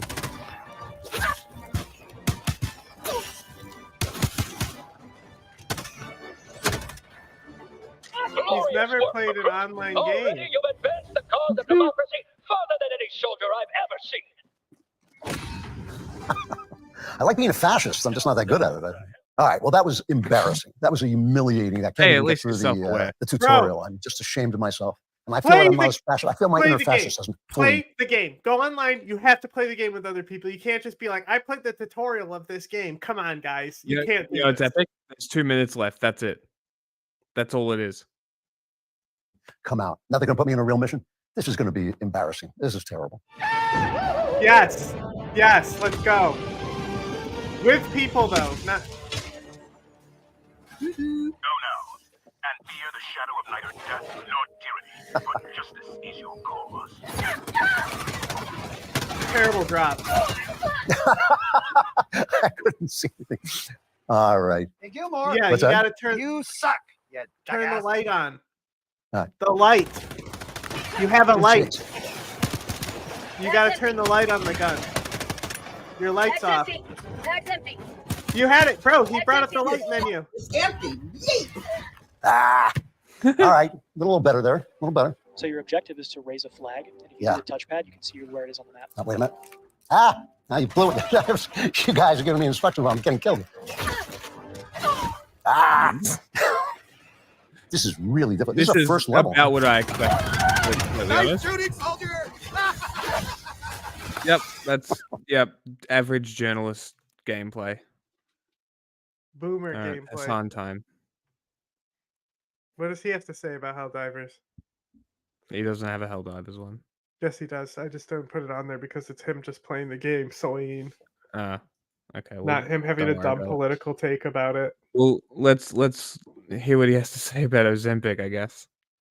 My anti-aging doctor just hands it out to anybody, right? I didn't even know I was on it. Okay, that's not the average person. That's just Oh, like insane bro, how I they put would this know. on here because I knew it was gonna just drive you crazy. I put it on here like last week. Do you not know what medication you're taking? What is an anti-aging doctor? What the? Dude, what is going on here? Dude, Hollywood doctors are crazy. D'Angelo Wallace about Ozempic being You may have prevalent heard in about this Hollywood. thing called Ozempic. Influencers and celebrities. What the hell happened to him? Jesus. People hate on it because they want to do it. People who should be taking them aren't taking them. Everyone's like, a smaller portion. Like, shut the fuck up. People who shouldn't be taking them are. You're on Ozempic. They do have side effects. I think that they've gotten overhyped. Medicines have side effects. And the people who hate on the most, the people who are secretly doing it or pissed off that they can't afford it. If you have money, you can get your hands on Ozempic. Are you worried that because this has gotten so trendy, Excuse me, do you need some sorry. water? You won't be able to treat the people who truly need it? No, I need some Ozempic. I was thinking maybe we could talk about that. Okay. Kind of Hi, culty. D'Angelo Wallace looking Mhm. angelic, by the way. Looking ethereal. Out of Culty. control. Yeah, I'm D'Angelo, and at this point, introducing myself would be like introducing the air. We already know I'm all over the place, but I still give you life. Anyway, I'm glad you're here because today we have ourselves a moral The dilemma. ego It's people who finally trip. figured out how to purchase being skinny. Jesus. Yes, it's every It bit was as just a dystopian as it sounds, joke. and no, it's kind It of better not great for be. anybody. Ozempic is a weight loss medication, and to call it popular would be the understatement of the century. The only thing more prevalent than the Ozempic prescriptions at this I'm point very is the number of interested in people what who seem to this have is strong gonna be opinions about about. the drugs, and everybody who's using them. As you can tell from the intro, there's a whole lot of discourse about who should be using this medication. And if you ask 10 different people, you're probably going to get 10 different answers. But one thing is I clear, don't there are care. a lot of people who should not Whoever be wants using it. Ozempic, and many of them seem to be hanging out in Hollywood, California. It's gotten to the point where even other celebrities and the companies selling these drugs have called out certain people for using them earlier this month. Some people have been using medicine, never meant for them. But with Oprah releasing a viral TV special just a couple weeks ago where she defends her Ozempic usage, the discourse has only intensified, and at this point, it's boiling over. Hey, she looks My great. controversial opinion is that America has a much larger issue with obesity, but we should put Ozempic in the water. What's really going on here? Well, it turns out True. the answer is a little bit of True. I agree. everything, I guess. So I figured we could do a deep dive into how Ozempic is being used by celebrities, how that affects the way everyone else uses it, and what this says about You know some what you can also do? deep-rooted societal Eat issues less. like fat phobia, classism, and unattainable body standards. All of which probably explain why people get so touchy about this. I've got a ton of pop culture examples, opinions from experts, and even just my own personal experience as somebody who used to be overweight. So as you can see, we have a lot to get into. So first, let's take a quick look at today's sponsor. Do you Today's think he's video is sponsored fatphobic by- like you now? There's a lot of people. Or There's do you also think a he's a bunch of decent side effects person? too. There's a bunch of side effects apparently as well. For Well, fat Ozempic. phobia is an Regulating damn actual food is thing. so It's hard, just man. a That's horseshit crazy that word you're fat saying people that. made up I because say they that as wanted someone to who, feel like, obviously included. doesn't take But Ozempic, Don't but alienate the has been able to figure audience. out a way to no, I'm just talking about the No, fat doctor that's do like, not "Oh, alienate the audience. be fat. It's healthy for you. Yes, yes, yes. Slay Queen. regulate my damn food. Let me tell you, it's just not easy. that helps you write better, faster. With a ton of Yes, it features is. to play out your work through slur. It's a neutral descriptor that I'm about to say it. The F word. Sorry, YouTube. The word fat is not a slur. It's a neutral Oh, descriptor. I that thought we were should going to imply talk nothing about my a person's favorite F attractiveness slur or character. for a second. The one you get one per episode. Yeah, the one that gets me hot under the collar when people say it to me. Unfortunately, we live in this. It's not that hard to just buy healthier food. What are you talking about? This, dude, weight loss is so much more complicated than that. Come on, guys. Oh, boo. It doesn't even need to be healthier food. Just less. Just less. That's all. Just less. If you're moving less, eat less. If you're moving more, eat more. It's very fucking simple. In and out. It really isn't complex. It's used for hyperhidrosis primarily. Now it's a fashion weight loss drug. Okay. Everybody, the quickest and easiest and best way to lose weight is just eating less. Okay, that's it. But that part is not that easy. Ozempic has the capacity is. to, Yes, I guess, it according literally to is. some, not only just shut off your appetite, but also has the capacity to like help with addictive behaviors in general. You do, I think, lose muscle mass as well. It's used for diabetes. Why is everyone being so odd about it? Easiest way is to go through her Twitter likes. The doctor is extremely simple. If you have diabetes and obesity, What I think you'll find is this is going to be used for is gastric bypass surgery precursors. So instead of putting them on weight loss Yeah. shakes, they'll just stick Ozempic in their ass and make them lose 50 kilos and then stick them in there and cut their stomach in half. It's And then supposed they'll to never put- learn a fucking thing. And then they'll inflate their stomach back up. But now they have half a stomach. So their stomach lining's really thin. But now they're still fat. And then they go and get it again. Oh, wow. It's almost like you should actually learn to control your eating. But it's supposed to prevent the need for that surgery. Okay. Good. No, that's what I Still. told you from the start. Is that if it's making less invasive surgeries, it's a good thing. Yes, yes. Overall, yes, that is a good thing. But also, just learn to control your eating. That's all. Your morbid obesity without diabetes. It is safe for you to take Ozempic. You can but still yes, eat you have to take it for life. McDonald's. You Side can effects still are eat mild, by the way. pizza. Solid You drug, can to be still eat honest. shit. Yeah, I think a lot of people hate it because it's a Just don't fad. eat it That's what all I the think. time. But there are definitely side effects to it. I think gut paralysis is one of them. Like I've looked into it. All right, let's watch Society. Hear what he has We to could say. talk until the cows come home about what fat should or should not mean, but it doesn't change the fact that the word still does get weaponized constantly, especially by people who are thinner. So personally, I will not be using that word to describe anyone, not because it's a bad word, but just it causes different feelings in different people based Yes, on use their a experience technical with it. But term, let's make one thing obese. clear. If I'm talking about myself, I used to be fat. I have experience with obesity, major weight loss, and All existing in a right. bigger body. Nowadays, it's a thin body. And while I may have First changed baby time outwardly, it's session is important for you to over. know that Hopefully, deep I down, can not my do ego is another just one as big as it's for ever. the rest of the stream. Hopefully, hey. Yeah. If anything, it might be even worse now because it's. Please stop spreading misinformation. Ozempic is extremely dangerous. Wait, what? No, Extremely it's not. dangerous. Christ. Okay, before people say that's Do not you know fat, what no, the dude, issue? Do you stop know what fat the issue gatekeeping. was? Where the he was major overweight. side What are effects you guys came in? talking about? You know It's what like happened to the lady? No. They like basically paralyzed her stomach. Ah, interesting. Right? That's cool. Really fucked her up. Guess what? Guess what caused it? It was probably abuse of it. Nope. No. No idea. Manufacturing ate? defect. Oh, really? So they're shots, right? Yeah. So whatever Chinesium factory was making these shots basically contaminated them.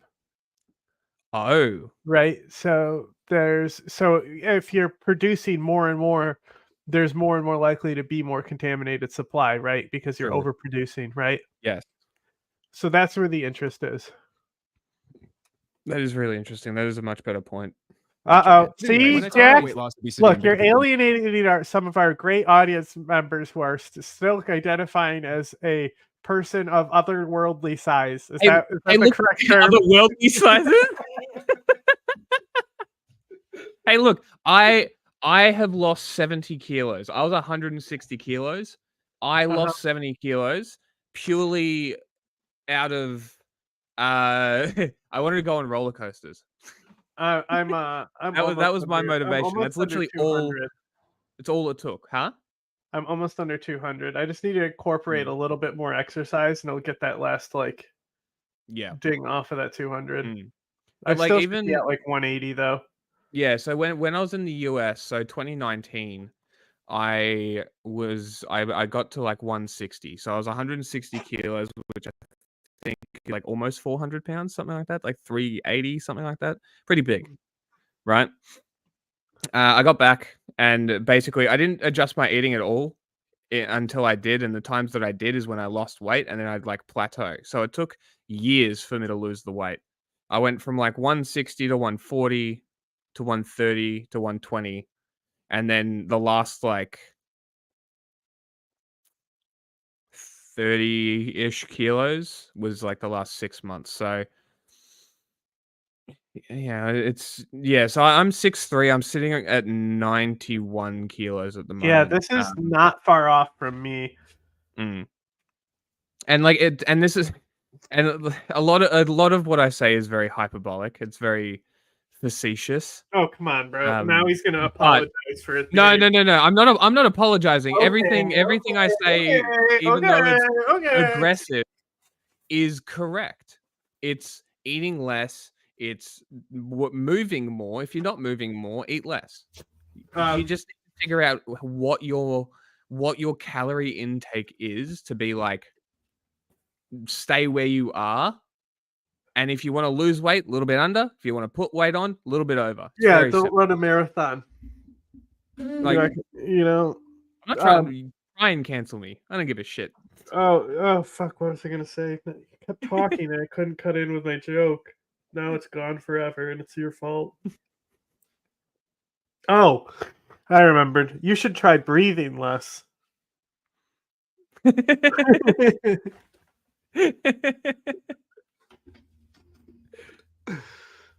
Yeah, it really is about self-control. You're 100% correct. But it's, and this is the other thing is in the middle of it, in the middle of it, I was just I wonder if I can eat like shit and still lose weight. And I just literally just counted calories. So And yet it is very much a self-control thing, but it also helps to have a routine, which is why I recommend people go to the gym, even if it's literally just for cardio, not even lifting weights. Like, just have that routine. Like, just have that routine, and that helps. I find anyway. Okay, Mom. In this video, I don't see any of this as being other. As far as I'm concerned, we're all in this together. So in part one, I want to look at what Ozempic is and how it took both Hollywood and the internet by storm. At this point, this isn't my first weird internet trend rodeo, but of all the weird things I've seen go viral, literal medication is definitely. I kind of cheated with nicotine to suppress my appetite. Literal medication going viral. People took Adderall to lose weight, bro. Yeah. Like I kind of cheated with nicotine to kind of semi-suppress my hunger. But it doesn't really help anymore. I still get really bad hunger. I just sort of ignore it. Yeah, it's probably not a good thing. I actually need to change my eating to eat more because I want to put a bit more weight on. So yeah, it's and this is the hard thing. That really hard thing is nutrition. It's fine to say eat more, eat less, but nutrition is the hard thing. Like knowing what to eat and how to cook it, how much to eat, that sort of stuff. That's hard.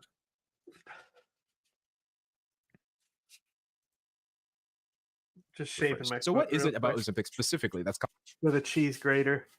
That might be the case, but I have my heart rate monitor on all the time at the gym, and I have very high stim pre-workouts, and my heart rate sits about 115, 120, up to like 140 if I push it. So I don't know what it is, but I don't know. Maybe if it's causing all this obsession. Well, as it turns out, there's a lot of reasons, and it goes a lot deeper than just being the latest celebrity fixation. Have you noticed that recently a lot of people in Hollywood have gotten skinnier, seemingly out of nowhere? It's not so much not being able to meal prep; it's money. Money is the problem. So, if eating properly, hey, we'll help him meal prep. So it's like to eat in surplus. I need to be able to have surplus food, and that requires money. I don't have money. Where you might not have even noticed this trend because at first the cases seem. Well, I've got recipe books and shit like that. I'm prepared for it. I just need to actually. People couldn't help but notice a couple common threads. These cases all seem to coincide with the rise in popularity of the drug Ozempic. Also, before we get into it, I just want to make it clear that I'm not here to promote or recommend any medication or health advice whatsoever. Like, yes, I'm literally God's gift to the world, but no, I don't have a medical degree. It's not like I took a hypocritical oath or whatever. So just enjoy this video for what it is, entertainment, and an opportunity to stare into my eyes for the next hour. Anyway, to get started, I thought it would be helpful to nail down what Ozempic actually is. We all know it's weight loss medication, but the specifics behind it are a little more convoluted because technically, Ozempic is actually not a weight loss medication. Chicken and rice is not expensive. Ozempic is a name brand for a drug called semaglutide. No, this it drug isn't. is manufactured by the company. Chicken and rice every day. That's all you're eating. Type 2 diabetes. I'm not fucking only eating chicken and rice. I would rather throw myself off a building. That's what I've been eating a lot of is chicken and rice. Like if I was is somebody upset and doing the little peepers? Like if I was one of these crazy bodybuilders who was just like in it to get on stage and look as good as fucking possible. We're gonna do the rock diet. Massive fucking amounts of a steroid cocktail in their ass every week. Sure, that would be great. I just eat chicken and rice, but I like flavor. What do you think Rock's diet is? Not what he says it is. I think he pays a chef and he eats $100 meals for every meal. And they're tailored specifically by his personal trainer that he pays $200,000 a year. Yeah. Yeah, 100%. You don't think it's? I don't think he has walked into a kitchen to cook a meal in 30 years. No. I'm not saying that. But what do you think he's released? What he says he? It'd be 3,500 calories a day, and it'd be most like 60% protein. Maybe 10% carbs, 30% veggies, and a bit of fruit. Maybe some sugar and snacks.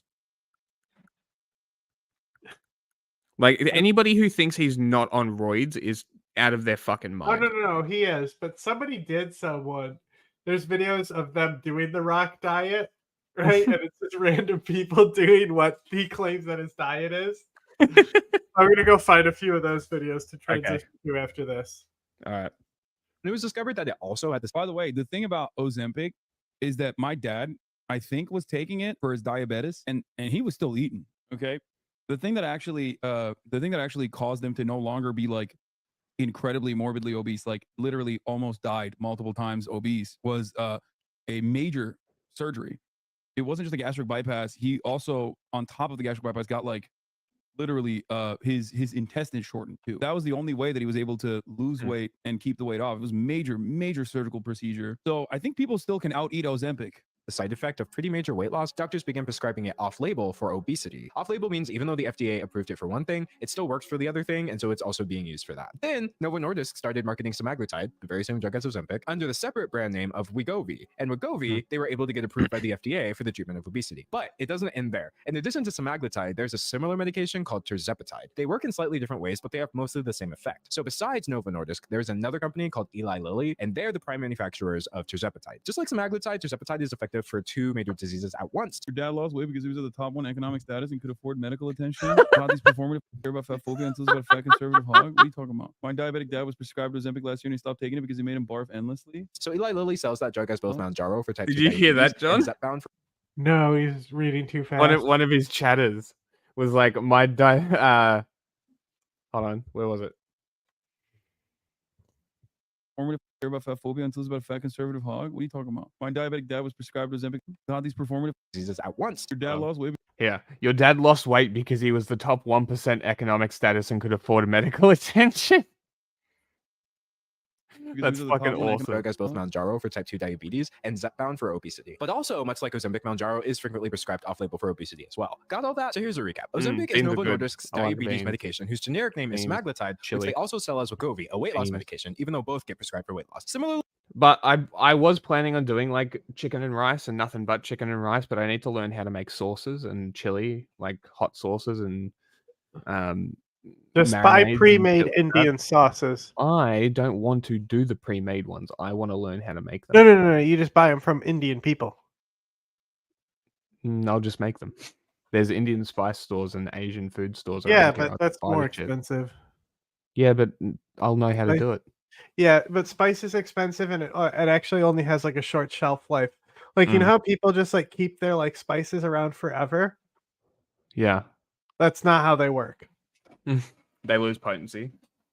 Yeah, oh yeah. Mm.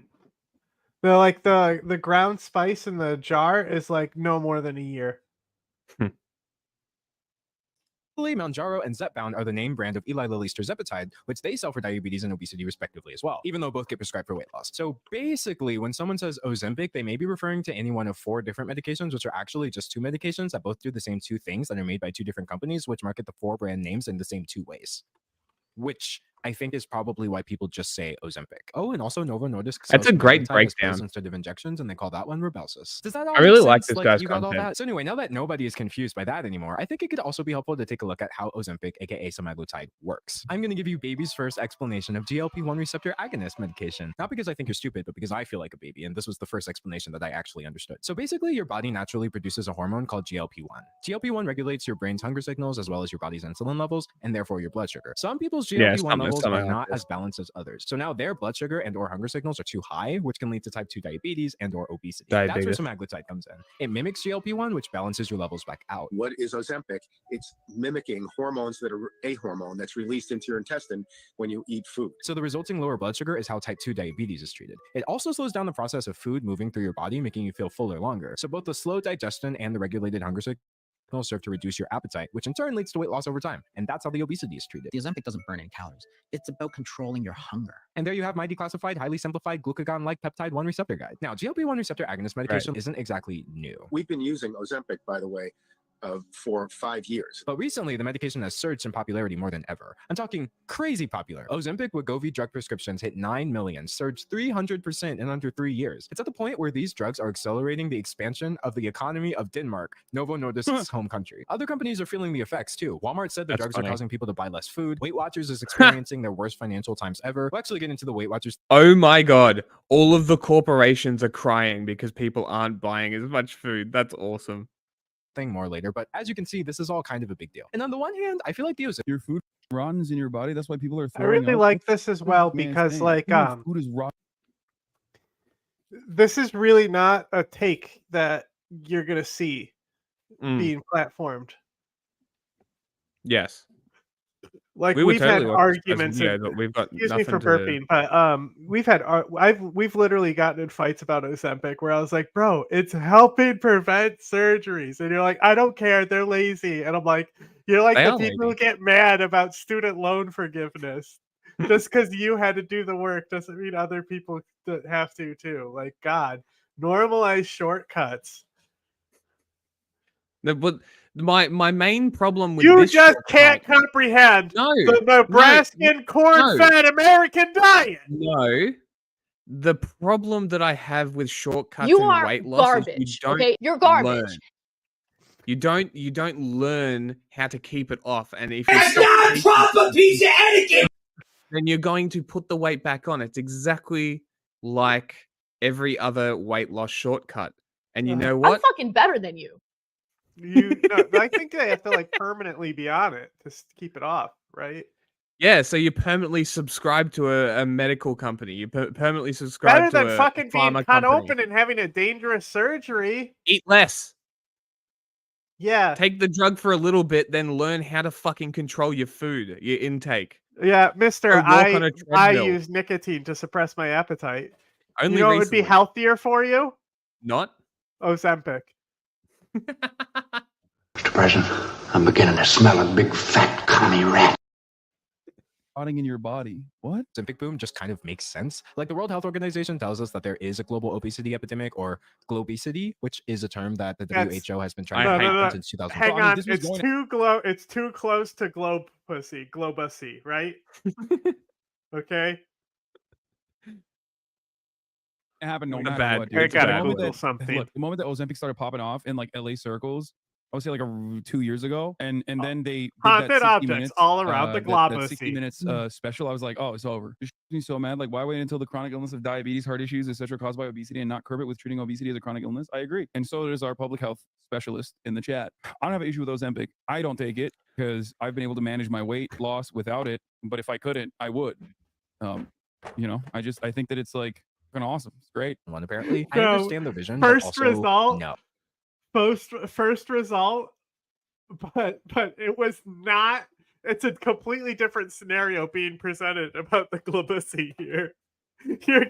This is literally the first result. I typed in globusy and went to images, and this is what came up. You ready? Mm-hmm. Oh my god.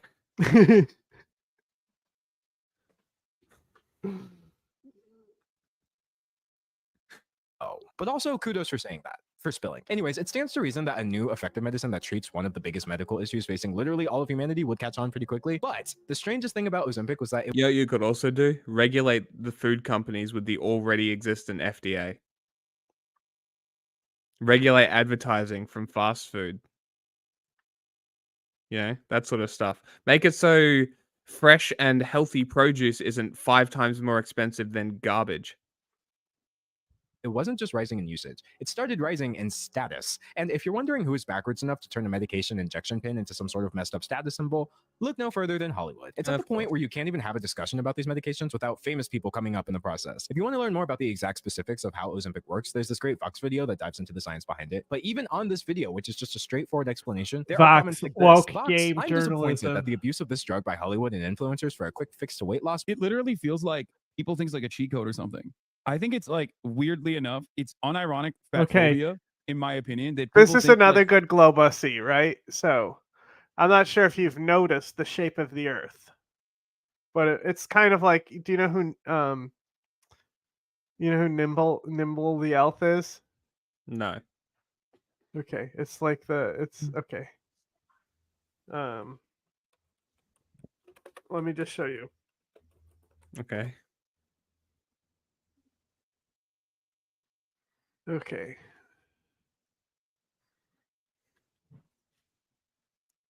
And we're almost there. We're opening a link in a new tab. We're almost there. It's loading. Almost We have to open another thing because it did. Oh no, it's down. I just clicked it 3 times and it downloaded this dumb image to my computer 3 times just now.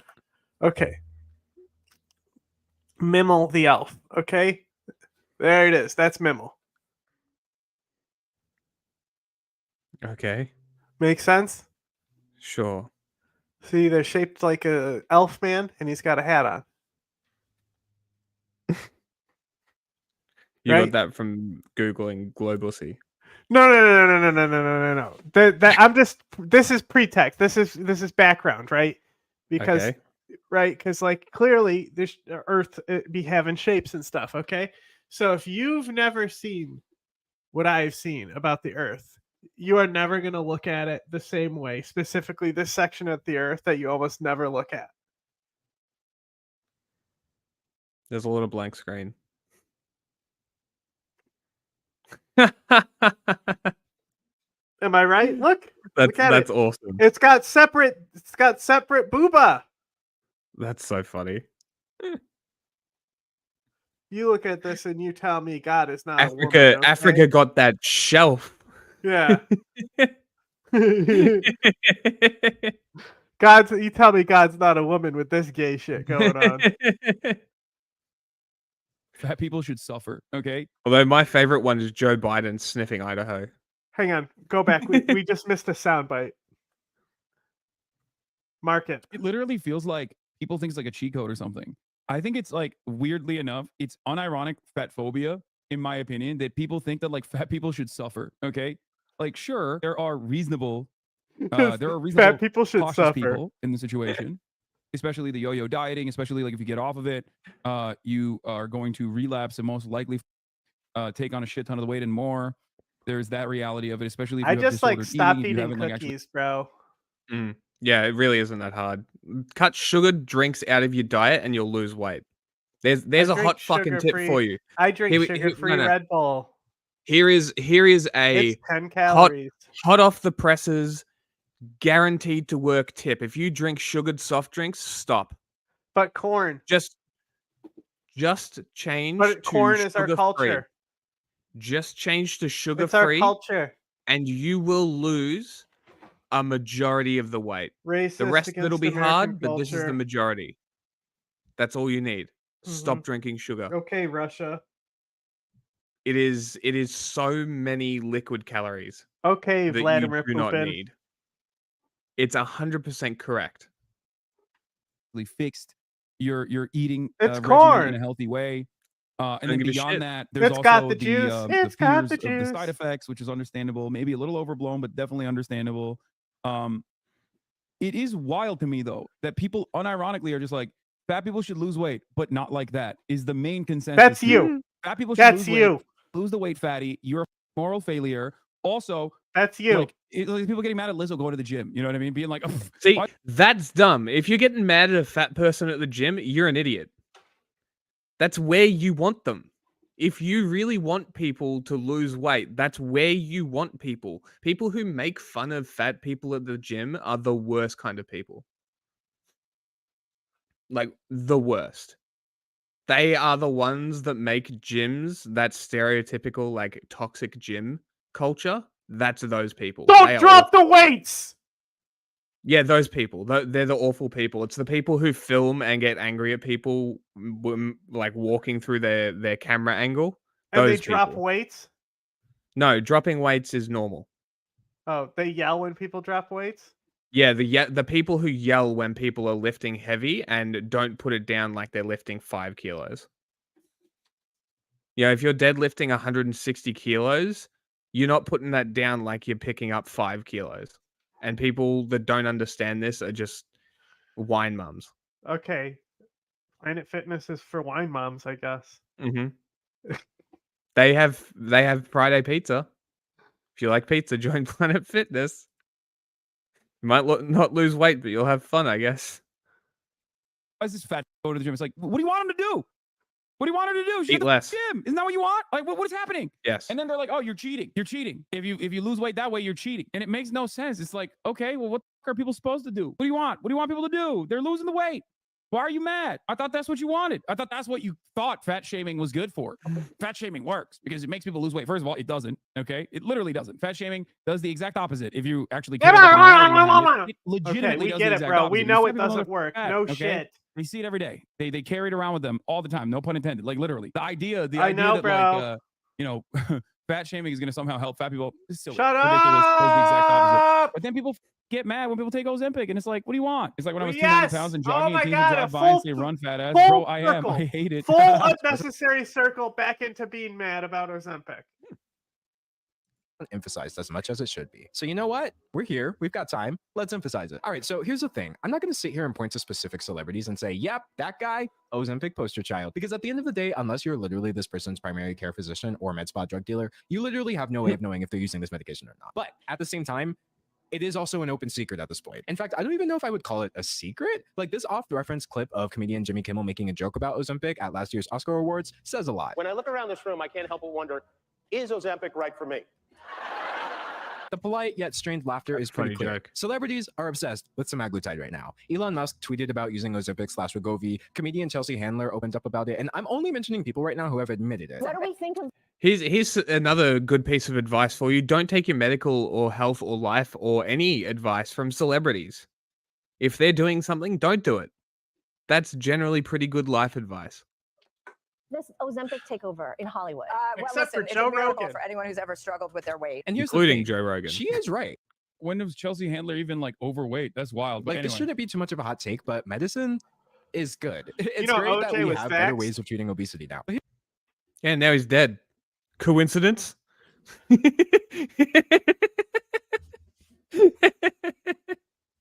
Here's the problem. Hollywood isn't exactly known for being full of people struggling with obesity. Some of these celebrities are not trying to treat a medical condition. They're literally just trying to fit into their ever-diminishing red carpet outfits. Like apparently the drug is being handed out so willy-nilly that Chelsea didn't even know she was taking it. My anti-aging doctor just hands it out to anybody, right? I didn't even know I was on it. So here's the thing. Okay, that's not the average person. That's just like insane Hollywood nonsense. That's insane. How the f do you not know what medication you're taking? What is an anti-aging doctor? What the hell? Dude, what is going on here? Dude, Hollywood doctors are crazy. I would never okay? shame someone with a medical condition for, taking medicine. Glow I think it's pussy. pretty safe to say that that is Also, I'm not saying don't take shortcuts. I'm saying learn on the way. I'm saying Haunted that objects from around the globe. if you only take shortcuts, you're gonna get to the end point, and exactly like he was saying about the yo-yo dieting and shit. It's same shit's gonna happen. You're gonna have to be on it forever, or you learn. Speaking And about if you yo-yo, don't learn, you're just gonna be dependent on a drug your entire life. It's no different to taking steroids. You might as well fucking take steroids. you speaking the about same yo-yo, thing. you see that one girl who was on like Dance Moms Yo-Yo Sweena? She's like dressing up like Rhea Ripley now, and she's on her dark arc. It's really funny. It's really That's funny. hilarious. It's so pathetic because it's like so synthetic and like try So hard. transparent. Yeah. Bro, she literally looks like a WWE character. Hilarious.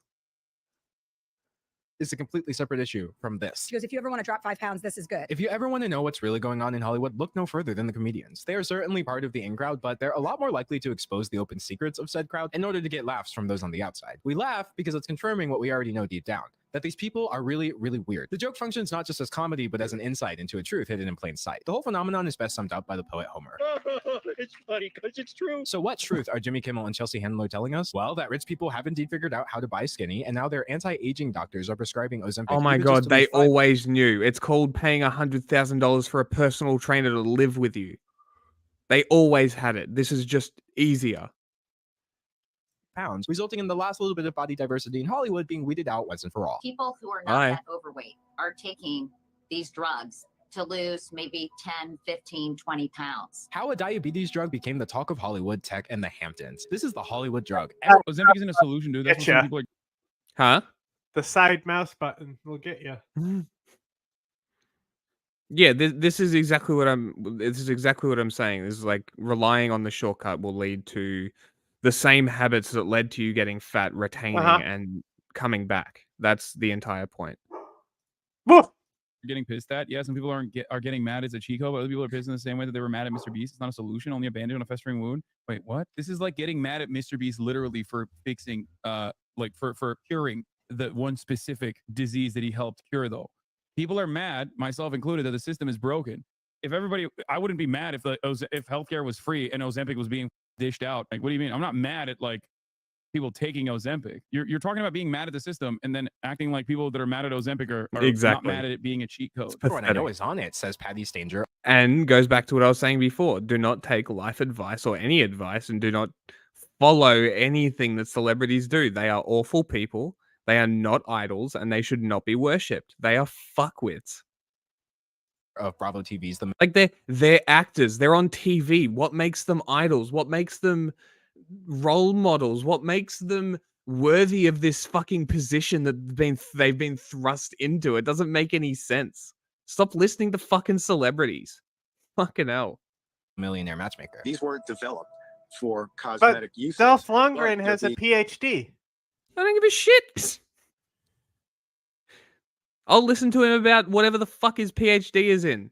It's in like nuclear science or something. Great. Tell me about nuclear science. Anything else? I don't give a shit. What do you mean? You're an actor and you're a nuclear scientist. Great. Bro, it's Dolph Lundgren. I don't give a shit. Dolph Lundgren. What is the Always Sunny line where they talk about him? It's like Dolph Lundgren. It's Dolph Lundgren.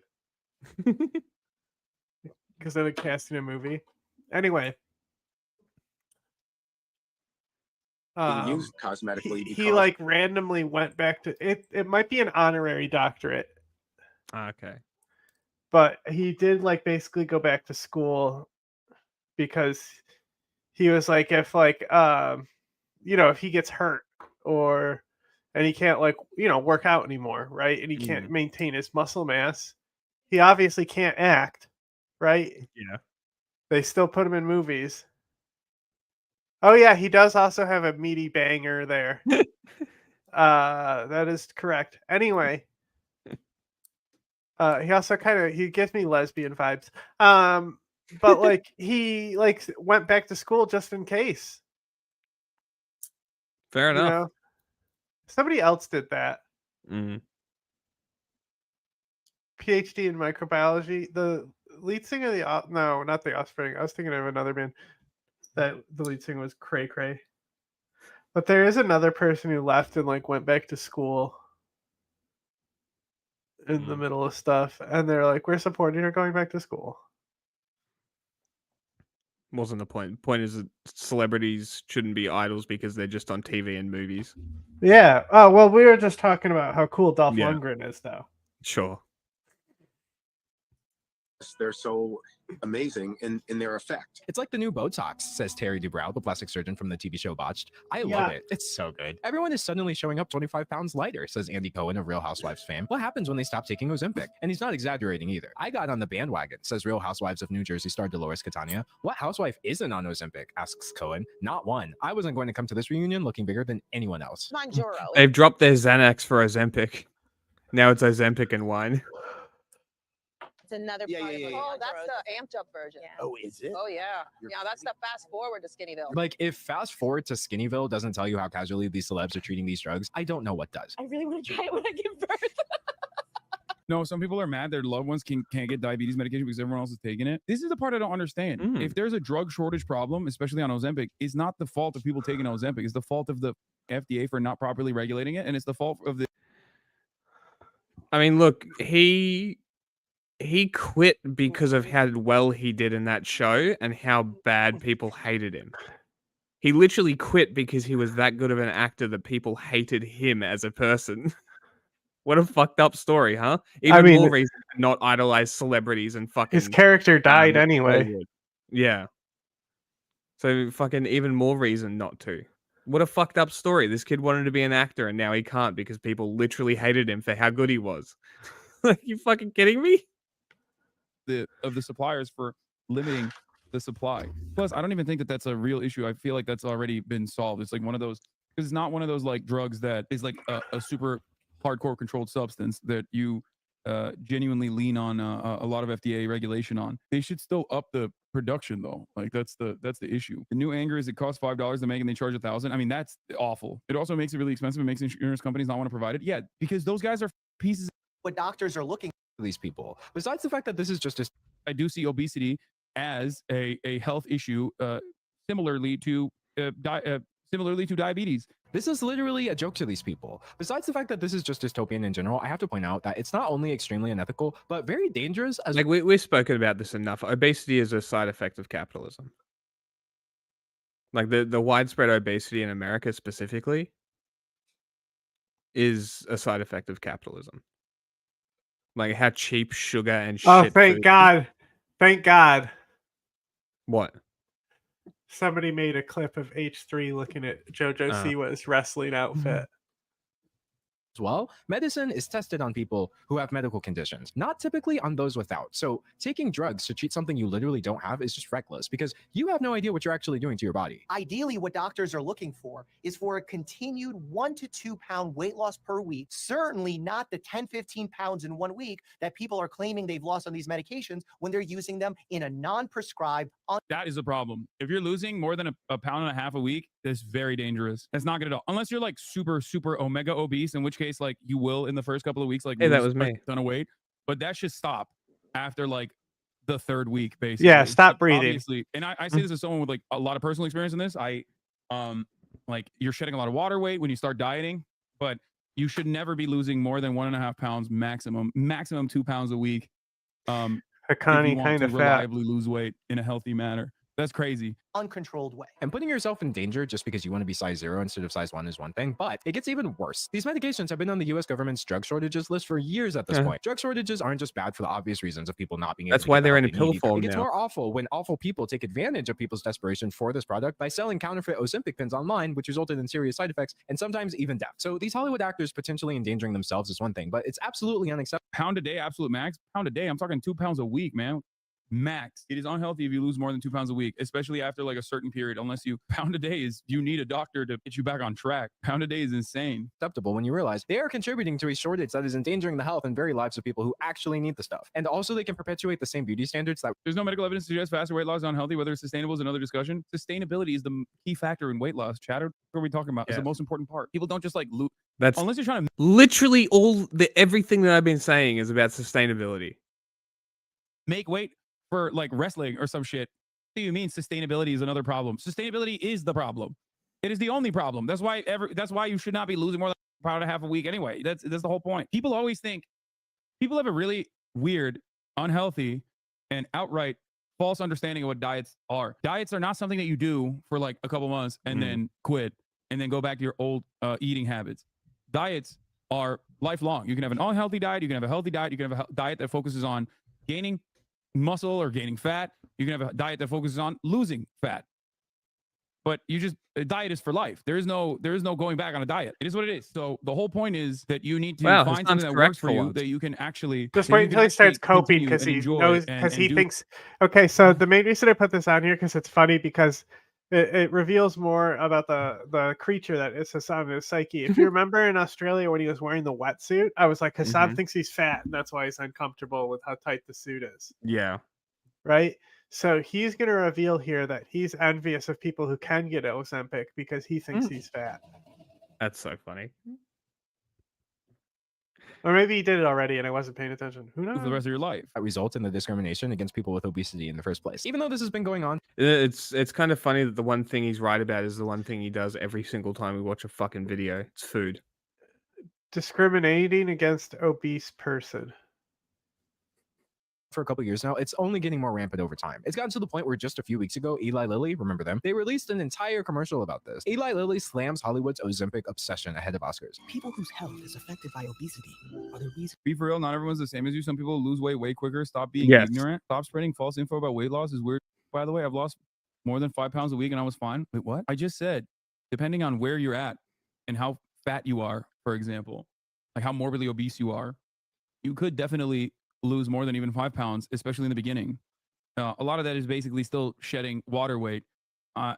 You're over here, I don't know, flexing your like eating disorder or something. I don't know what's happening. Lol, I'm lying. We work on these medications. It matters who gets them. I do have to say though, this ad is kind of annoying because it's literally Eli Lilly and Novo Nordisk's responsibility to keep up with the demands for these drugs. Here's another tip: once a week, weigh yourself. Stop breathing. Don't watch the scales. first place. Like, yes, the Hollywood usage thing is bad, but they're not single-handedly causing this problem. And by the way, if it's so important to Eli Lilly that people get the medication they need, maybe they could take some steps to ensure that more people have access to this medication, even if they can't get it through their insurance. Like, I can't help but think that the fact that these meds can cost around come on, $10,000 no. This is more, disingenuous. This is disingenuous. This is not presenting the issue the way it should be.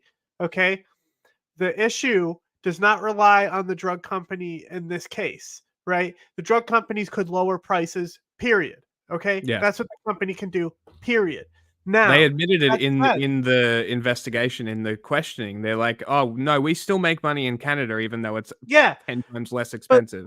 But they just passed. Remember when I first sent you the first special on Ozempic, Mm-hmm. and it was all about how they just got accepted to get their Yes. insurance to approve it, right? Yeah. And it was like maybe it was Frontline or something. I'm not sure, but it was a really good story on it. Mm-hmm. Well, like a few weeks back, I also put something. I'm not sure if we played it, but I definitely put it in the screener where a state just approved it to be on insurance. It was like New Jersey or something. Yes, right? we did watch that. So Yes, that's the issue. It's if the benefits and insurance comes from the government in this case, right? Then you're fucked. But the thing is that the way that they voted on it made that it's all insurance had to cover it, basically. Oh, well, that's not bad. Which that's the thing is that the company can't do anything about insurance companies or the state. That's such an unrealistic thing to like criticize them about. Here's me being fair to capitalists, you know. Turned into a class issue where only wealthy people have a 100% chance of acquiring it in the first place. But no, that's not why true. work on any That's of that not true where at you all. can just make a That's not commercial true at about all. it? Am I If you right? if A you live in commercial about- LA, you can get it. Like for real. There's so many people who sell it, and like they can just get a bunch of needles, and you can just you can do it like HRT. Yeah. Just freebase that shit. Well, freebasing is when I think you like use a spoon and heat it up to inject it, but frankly, is just going to get even more people thinking, wait, you can use Mounjaro for cosmetic weight loss? And seeing as how big pharma companies are, at the end of the day, still companies, one has to imagine that this was a consideration or even a factor behind making this ad campaign in the first place. But while many people still do deserve to be called out over this, there is a major caveat here. Just because someone is a rich celebrity does not mean that they're exempt from health issues. There are actual people in Hollywood with obesity or even type 2 diabetes, and clearly this drug has helped them. Actor Anthony Anderson has diabetes and was one of the most prominent voices calling for this trend to stop. And while you can certainly acknowledge how wealth, class privilege, and all of this play a huge role in making it way easier for a celebrity to obtain this medicine as opposed to the average person, you can't just point your finger at any celebrity who has lost weight in the last couple of years and blame them for a national drug shortage. Again, we don't know if they used Ozempic, and even if they did, some people really do need the medicine, even if said people have offshore bank accounts. And this finger pointing trickles down too. Some people seem to think that anyone at all who takes Ozempic for weight loss is just some kind of bad person. And while I primarily blame the celebrities for and nutritionists in LA, it's really just rooted in misinformation. Yes, Ozempic may have started off as diabetes medication, but off-label drug there's like it's like the next it's like ascended nutritionist, Yeah. They like they have like fucking they have like a like what would you call it if you minor in something, like your main spell is fire, but you also minor in a little necromancy. You know how you can do those split builds, right? Right. So like not sure what the term they got like a few druid spells in their arsenal, Yeah. Some natural healing shit, some Turn astrology garbage. Yeah, to control the animals and shit stuff. Like to say that people in LA couldn't pay to for lose weight, you just need to lose connect weight. with your spirit wolf. Insane. Dual class.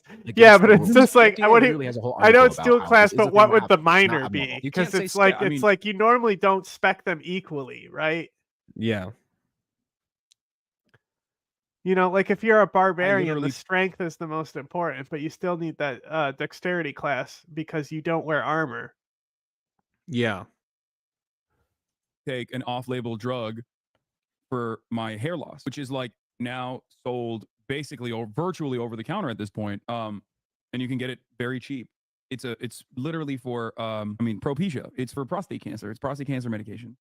But it's also DHT blocker, which stops your hair follicles from closing up at the top of your dome. So there's a ton of drugs that people take off label. Be careful with it. I got really sad from DHT blockers. It's funny you say that because I've been taking it for years and years now. But when I first started taking it, I took 1 milligram a day, and it wasn't good. So I started taking 0.5 milligram a day, and it was fine.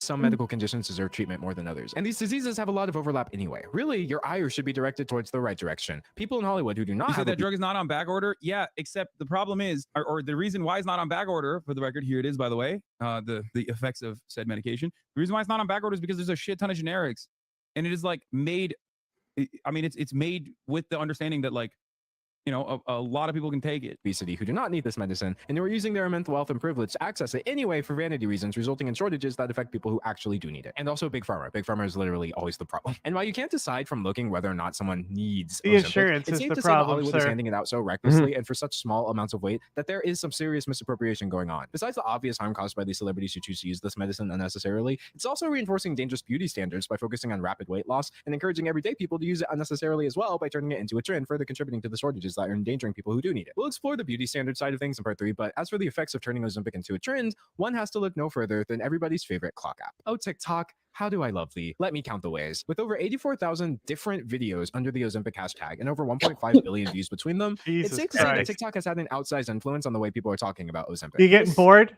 You want to move on? And became like Little bit. a sensation. Okay, the go ahead. attitudes that float I around sent in you the something to entertainment move on to, didn't I? Yeah. What did I send you there? I'll do the Ethan one first because that's funny. No, do that one. Well, the Rock. Oh yeah, do the Ethan one first, and then we'll get to the Rock Diet because there's 2 Rock Diet videos. Mm-hmm. JoJo Siwa Bad Girl rebrand.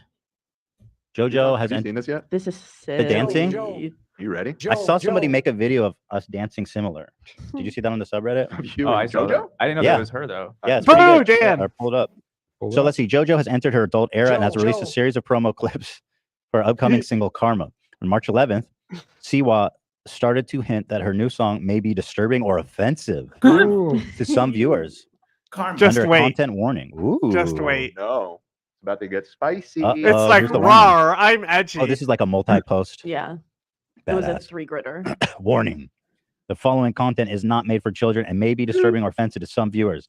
May contain sexual themes, violence, strong language, dramatic stereotypes, flashing lights. Viewer discretion is advised. Oddly enough, if you actually wanted people to read the warning, you would be way better just putting it in one post. Because most people are just going to see one of these on their feed and be like, fuck. Joe. Yeah, but it looks cool. That's in like the super blog. bad for everything. I don't get why people do that. I don't get it It's either. so Because confusing. nobody cares about. No, and when the you get one of profile. those on you're like, what the fuck is this? And then you don't like it, and it just ruins the algorithm for it. Yeah. It's Yeah, it's so dumb, dude. I don't get it. Fucking shitty. So here's apparently JoJo learned her new dancing style from Mwa. The song might be copywritten. She said, one thing about me, I will be the first one at rehearsal and the last one to leave. Me too, girl. Yeah. I see it. I see it. I sure see it. Joe. She's been studying. You're about to one of these lawsuits for copyright infringement. Go to Joe. So here's some promo vids and pics. Here's a vid. Let's enjoy this. Joe. Go to Joe. Can I listen to the audio on this? Yeah, this is not. Oh, good. Oh my God, that's so scary. I was a bad girl. Oh no. She's literally becoming the Joker. I'm terrified. Kids, don't look. This isn't for kids. Oh, viewer discretion advised. That was really scary. Look away. What you gonna do? So she was a super popular child entertainer, right? Yeah, she was on Dance Moms. And then, well, first she was on Abby's Ultimate Dance Competition. Then she was on Dance Moms. And then she became like her own superstar, YouTube. She had an entire empire. Bows in Walmart, ice cream in Walmart, everything. Really good friends with Colleen. Recently, defended Colleen on Howie's podcast. In the weirdest way possible. Yeah. From what I remember. Right. Almost not making any sense. Just kind of rambling. Do you want to sit? I've I known just her see you since just I was standing 12. there. We're so close. I've known her since we were 12. Since I was 12, You're we're so good. close. You want to seat though? You don't have to you don't have to spy. You can sit in Lena's chair. She's not there. Yeah. Wait, bestie. Baritza's watching. Oh, come on Okay. down. I'm not listening to a video of him eating pods with his mouth open. Oh, just keep going. Just skip forward a little bit till you see Nope. JoJo. Skip forward until we get to JoJo's new look. He said, It's just it's- some person coming in, you know? A clown. A freaking scary clown. Ooh, that's scary. This is like EXE Sonic. Joker Church. Did you find the post? Oh, you did. That is. Oh, I watched it already. God, dude, I swear to God. Jesus Christ. Who thought that this was a good idea? Her. There's even more to it too. Like they do an interview with her where she's talking about it, and you just got to see it then. I don't know if it's in this. It might be. They still got 4 minutes, right? Yeah, there's a To godly. Yeah, there was like symbolism, like the cross, the bow. Madam McIntyre. Adam McIntyre. This tweet made me laugh so hard. She looks stupid as fuck. She got 70K likes. You know what? It's kind of mean, but goddamn, she does. Goddamn. What's with the red dot? I think that's the centering on the camera. It's just sniper. I was bullied. That- because I had red. Someone got the order to take her out before it gets worse. This is very disturbing imagery. She's scary. Well, did the songs come out yet? Not yet. Just the 2 seconds. More clips have come out, but it'll get claimed. That sucks. She's trying to That's do all it. we have. You know, if she dropped all of her Predator friends, I'd probably, ride for her a little bit. Right. Like, give her a shot, Right. But now you're getting owned by Adam McIntyre. No comment about that, but yeah. They didn't show it. They didn't show her doing the interview, bro. I got her talking about the interview in general here, so. Yeah. I don't want you. I don't want to actually watch the interview. Huh?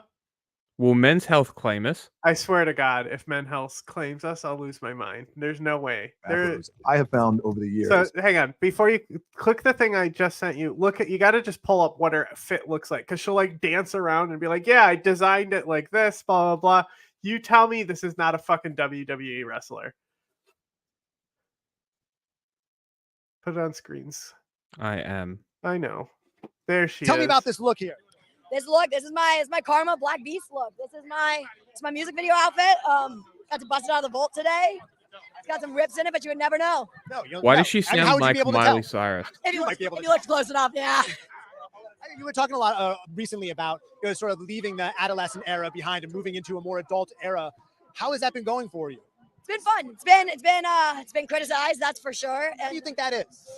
people are afraid of things they don't know. People are. God. What do you think that is? Probably because of how you're dressed. But I think that creating art is such a special thing, and I'm very lucky that I'm one of the people in the world that gets to. You look like you're about to leg drop somebody, JoJo.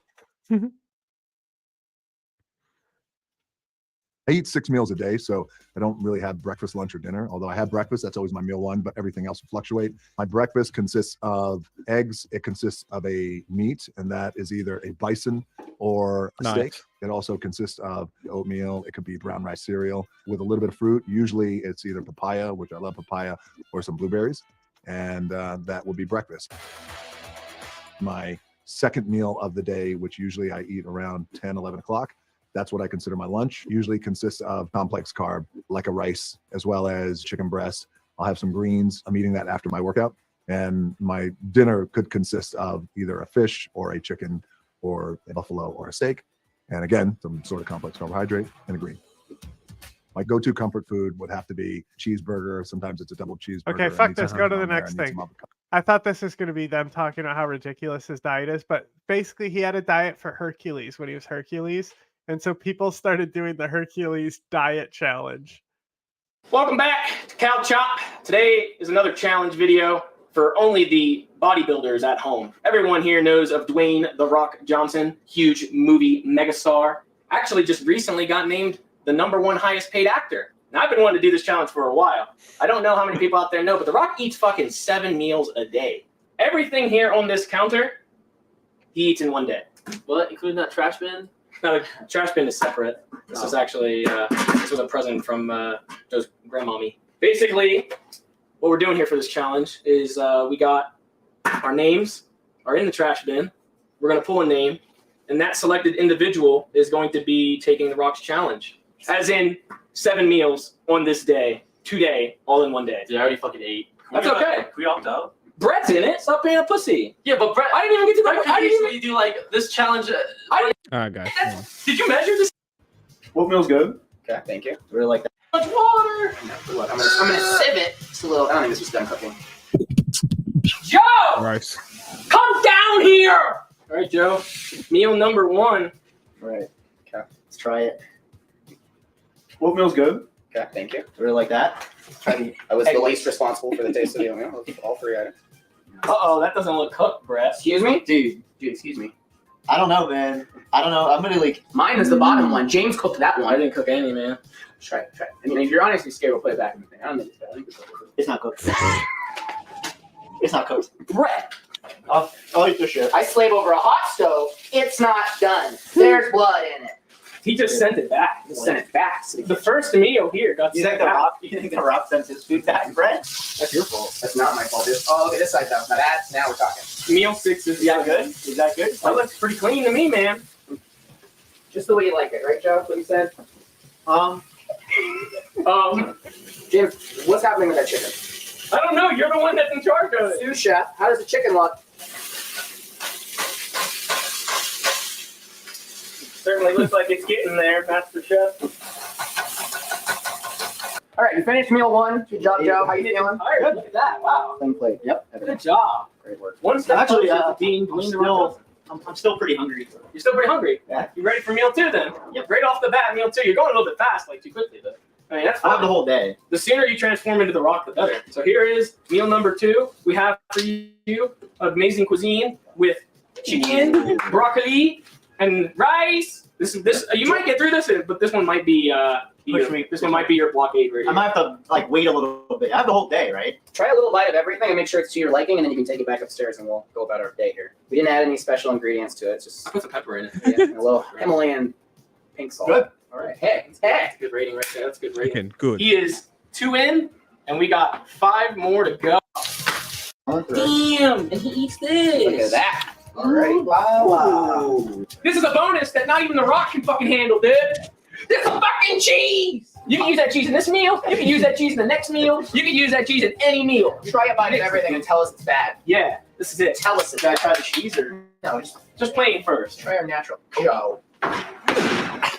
Brett, there's a lot of food. It's a lot of food. I gotta keep going. You got heart. Can't give You up. were talking a lot of shit about this fish, and then you're gonna do this. I like it. The fish is really good. This was you said 2 hours ago that you could take the fish, no problem. 2 hours Said I later, really you're being a bitch. That was before I ate like a pound of rice or whatever. Oh, look at this! It's gonna come out. Oh no. Oh no. Mashed potatoes. It's completely in the shape of a container. The way to test. This doesn't look real. It's not done. It's not even warm yet. That's still cold. What the fuck, Brad? Why would you do that in our kitchen? It needs a little more time. That's not ready. That's not ready to eat. You're supposed to be here to help. Dude, What? that fish is still there. I know. I'm eating it. I'm eating it. Come I on. have to chew it. If this was not a challenge, I'd be shoving it in your face right now. But I'm better than that right now because this is for The Rock. I'll tell you what, Joe, because it looks like you're having such a struggle here. What if we give you a proposal, okay? What about? What if we give you a helping hand? We'll call this lifeline a helping hand. So you can have a tag team partner, because The Rock always had tag team partners. No, he Yeah, didn't. you're right. To help you take over these next, 4 meals, right? 4 meals. Largely However, a solo the act. catch is whoever volunteers themselves is also up for the same challenge, which means if both of you don't do it, Oh, then they go bald they too? go bald Okay. as well. I'm not It's alone. only fair. When the meal's done, they're both going bald now. You ready to go bald? Godspeed. You just took a whole meal off your hands here. I don't, So want, much rice. I don't even like this fish anymore. He's not What's going wrong to with the finish any fish? of Brett, this you hear food. that? I know. No, I mean, he's a good cook, but like I just don't like the fish. Head chef, Yeah. What's up? I got a message from a customer. Yeah. He's sitting over there. Mhm. He says you're a really good chef, but your fish sucks. We'll see how much it sucks. Shit in your hair. We'll see how much it sucks. You said I mean- I can do the fish. 4 I really views, want that 0 fish. Two bitches, fish. bro. I want that fish. We stream on multi-platform and we have like double digits right now. So, suck it. This is definitely the fascist CIB guy that was just raging at Twitter, dropping N-words and shit, you know. Literally Daesh terrorist is his Twitter thing. Definitely totally legit accounts bringing up the fact that there were those Kurdish, like the fascists that were fucking running CIB against the YPJ. It's those people. Oh again. yeah, and It's like you those notice, people again. you notice the account that they targeted, right? They don't Mm. post anymore on Twitter. Wonder why? Yeah, crazy. Because they fell into it. They tried to like do a disclaimer on that shit. Mm-hmm. Yeah, double digits. How many people give a fuck about you, bro? 0. because I just blocked them because there was 2 of them. I just blocked them both. I like on the 5th gen account. I just blocked them. I've got no time for this shit. Fish. I can do it. And you got the fish, and now look at you. What's happening? You break it down as a human being. You can't even do it. Joe, this nice crisp chopped salad's gonna pick you up. Oh, come on, just get a nice forkful of You this. advance to the next Look at world. that. It's like Come you're on. in a desert world, and you want to go. Come on. There you go. Come on, Joe. Look at this piece. Get this piece in there. There you go. Swallow that piece. It's just like Want some water? Oh, small content creator gets small content creator numbers. It's like, bro, you think that's like a diss? Yes, we are in fact not Hasan. Thank you. Yeah, crazy. Fuck man. Come on, Oh, Joe. fuck, You, look come on. at him. What are you fucking- Yeah, I reblocked them. I'm helping you right. But they'll probably come back with another account, I'm sure. now. I'm still. There Who's you go. excited for a potential Johnny Jizzo today? Who's gonna be excited when Johnny Jizzo comes in here? We and did says tell him to come one-sided? today. I We said did tell him to come Friday. today. I said Friday, you know. But the thing is that he's probably too drunk to remember because he's a pathetic man. Yours, and I was like, Just spit it out. oh, dude. Oh, you actually Clear did. that space. Clear that Hey, space. you want some more shit? You do have to finish That's the fish. that's called a I can't cat bomb, fucking, dude, I ladies can't and fucking eat gentlemen. it. You want some- Oh, dude, I look at the plate. That's so bad. No, fuck you. Fuck you, dude. Oh, I don't want that shit, dude. Fuck this challenge. Fuck it, dude. is that a tap out? Are you tapping out? That's a tap out. That's a tap out. How are you still sitting here? Right. So, Alex killed plate 6, right? Well, I got the salad, but I gotta be honest, man, that Thousand Island. That is plate 6. Thousand Island doesn't do justice. And Brett, the chef, has taken it upon himself to just go in for meal 7. So, and Aaron's still working on his here. Almost done. He's getting his Brett 20 is bucks like done. He'll get that 20 bucks. Brett is And fucking we have to- huge now. Oh, really? Yeah. Oh, this is old. Sad and yeah. depressing. Is that the guy that does the math rap, the Asian guy? I don't think so. I think they were just kind of like interns at the time. Joe in the corner. So I mean, well, collectively, I guess you could say that like everybody almost This is bad. ate I'm very fucking as much as The Rock, right? I mean, almost. We almost got there. Collectively, the Cow Chop team has eaten as much as The Rock on his Hercules diet. However, challenge-wise, which was the bare minimum requirement for this, you have failed The Rock's diet challenge, and you drugged someone else into it too. That's fucked up. Come tomorrow, it's gonna be a whole new day, and you guys are gonna be completely bold. All right. That was funny. Now, to the real content. Oh God. Want to move now to another critically important issue, tragic issue, of course, what took place in Moscow, the mall shooting. I think we're now to maybe 143 people died, just terrible situation, but a lot swirling around this terrorist attack. And we are very, very honored to be joined, by our very own world famous Kay Pritzker. Well, Kay, we appreciate you coming through to help us sort through this. Obviously, there's so much swirling around what took place in Moscow. And of course, I think the big question that people are having is, who did it? Obviously, ISIS or allegedly ISIS-K in Afghanistan has claimed credit for it. The Russian government is saying that Ukraine is behind it. There's debate about maybe they were even working together on some people. So there's all this sort of swirling thing. I mean, I guess I just wonder really, what do you think about this debate in and of itself around the who done it when we don't really know exactly what's going on yet?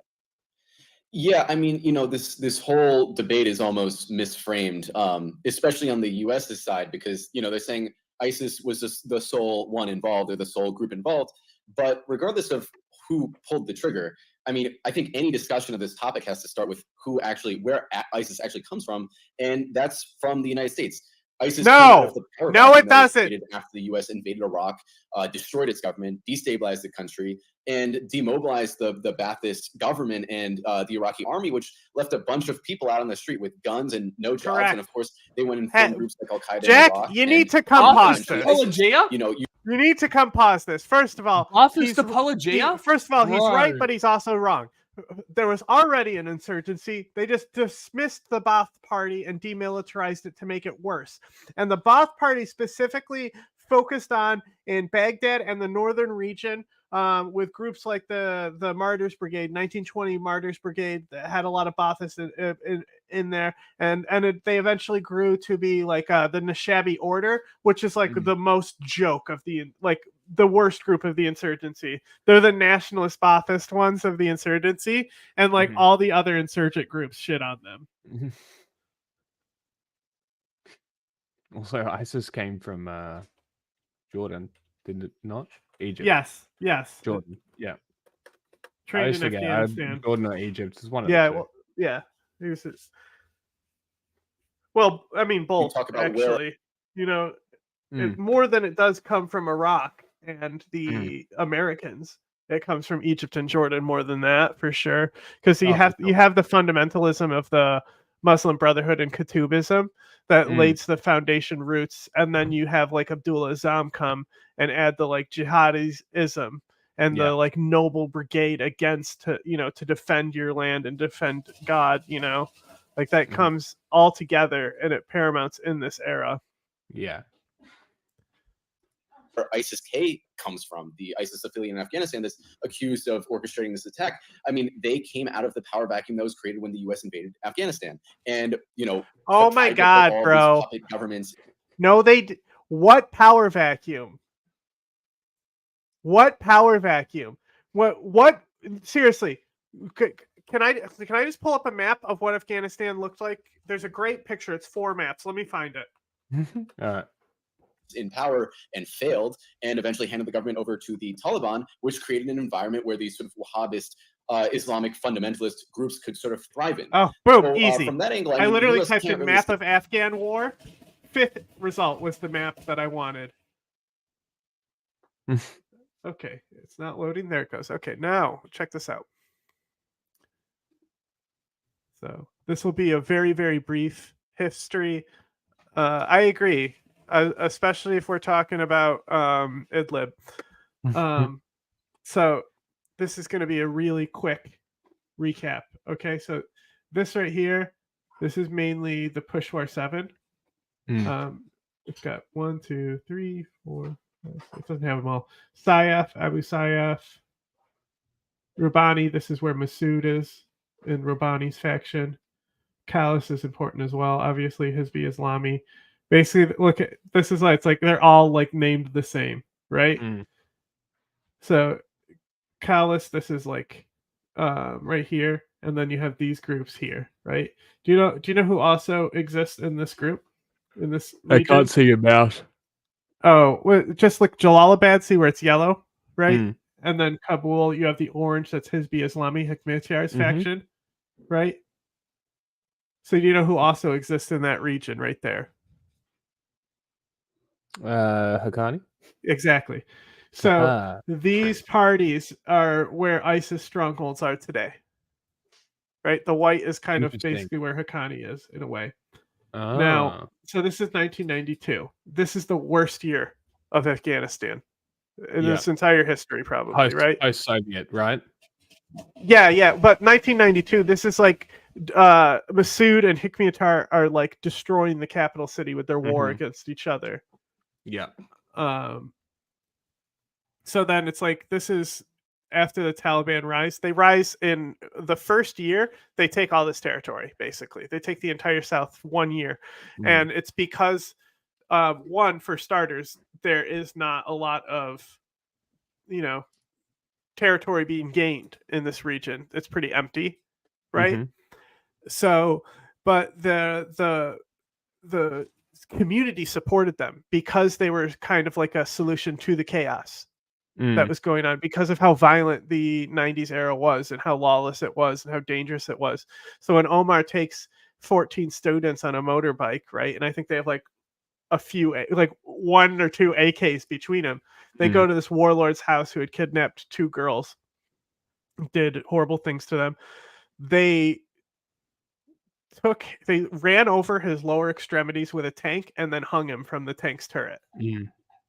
And then they finally get to the capital and they take down the government and they cut his testicles off and drag him behind a car and then string him up on like air traffic control stuff, like an air traffic control tower, and they put cigarettes and money in their hands to symbolize their corruption and greed and what it's caused the country, right? So that's what happens. That's what's going on in the late 90s, right?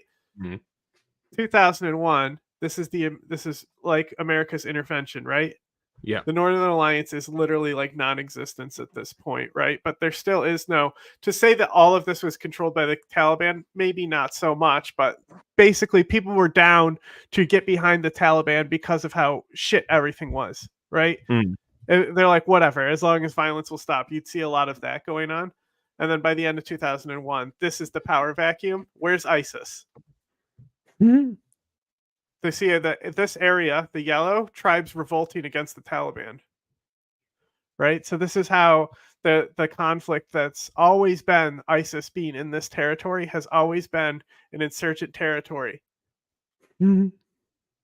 So the whole philosophy that ISIS is that much different than the Taliban is not really the case. There's still a lot of country history and a lot of regional and family and tribal history that gets intermingled in there.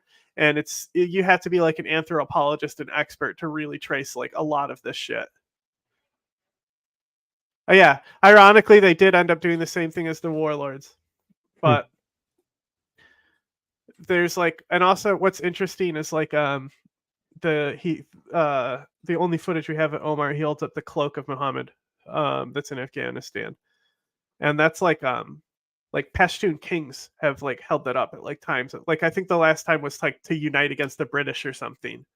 You know, so him doing that is what I compare to like his Robespierre moment when Robespierre has the Cult of the Supreme Being festival and he holds it on Pentecost. They're using like religious imagery to solidify their power on the nation, which is like they mask it in Islamism, but it's really nationalism and romantic nationalism at that. Anyway, now we're going to pull up a map of ISIS, but back to this idiot. A power vacuum would imply that there were multiple people actually contending for taking over the country. Yeah, there was no power in the power country. vacuum. It was a no direct power. transfer. There was no power. Pretty much a direct transfer, yeah. Like the war was going on and the war continued.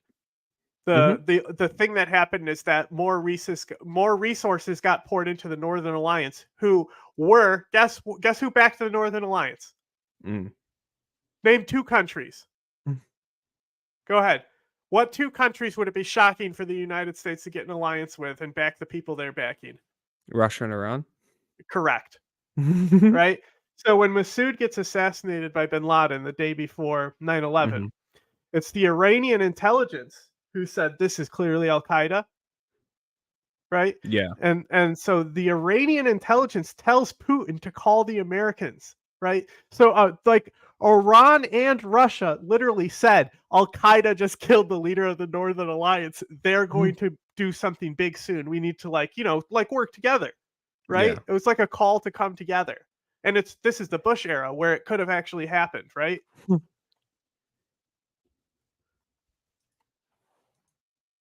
Bye.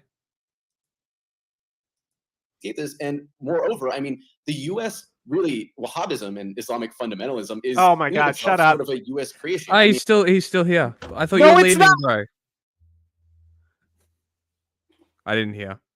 Fucking, he's saying that Wahhabism was also created by the United States. So what he's gonna say is that it was created in response to like the U.S. planting the flag and on their fucking embassy. They put a little flag plaque up, and that's it's gonna flag it to this imperialist oil conquest thing. Also, if we did it, we would know. So. We have a really good episode about 9/11. You can go watch that. Considering that you didn't actually leave and you're still hanging around, go watch our 9/11 episode. You might actually learn something. Not only the U.S. that funded and armed the Taliban, that trained and supported Osama bin Laden when he was fighting the Soviets in Afghanistan, but they also forged this relationship with Saudi Arabia and was really behind Saudi Arabia's diplomatic pivot to exporting Wahhabist ideology. They went to Saudi Arabia and they said, your enemy it's not Israel, it's not the West, it's not imperialism. Your enemy is communism. Your enemy is, this is true. This is true. And this is the thing is this is where you're going to have these half truths put in. What we have to think about is like how awful this period was, for like, God, I would hate to be an American. Like, you think we're bad now. Imagine the Cold War, how frustrating that shit would be. Right. So like, you have to think about it like, the guy who's responsible for it, Brzezinski, right? Yeah. Zygmunt Brzezinski. So like his idea being a Polish Jew, right? Terrified of communism, but he Yeah. saw the godlessness of communism above all else. So his idea is that if we're exporting Islam, then that's a better defense against communism than introducing a new idea called democracy and liberalism to this to the region. So this is the theory on why they got behind some of these things. That being said, the people that we're looking at this time, right? Like when we say that Abdullah Azzam has a controversial checkered history, it's like, is he a hero or a terrorist? It's a broad line, Just it's not like John Brown, who's definitely more in the hero category, But like the idea that Islamist terror would rise when the thing that was the issue at the time was Palestinian terrorism, and it was like the nationalist kind. Yeah. Hamas didn't exist at this time, like Hamas comes about after the Taliban. The Taliban are affiliated with the Muslim Brotherhood as well. And so is all the Peshawar 7. They're all Muslim Brotherhood.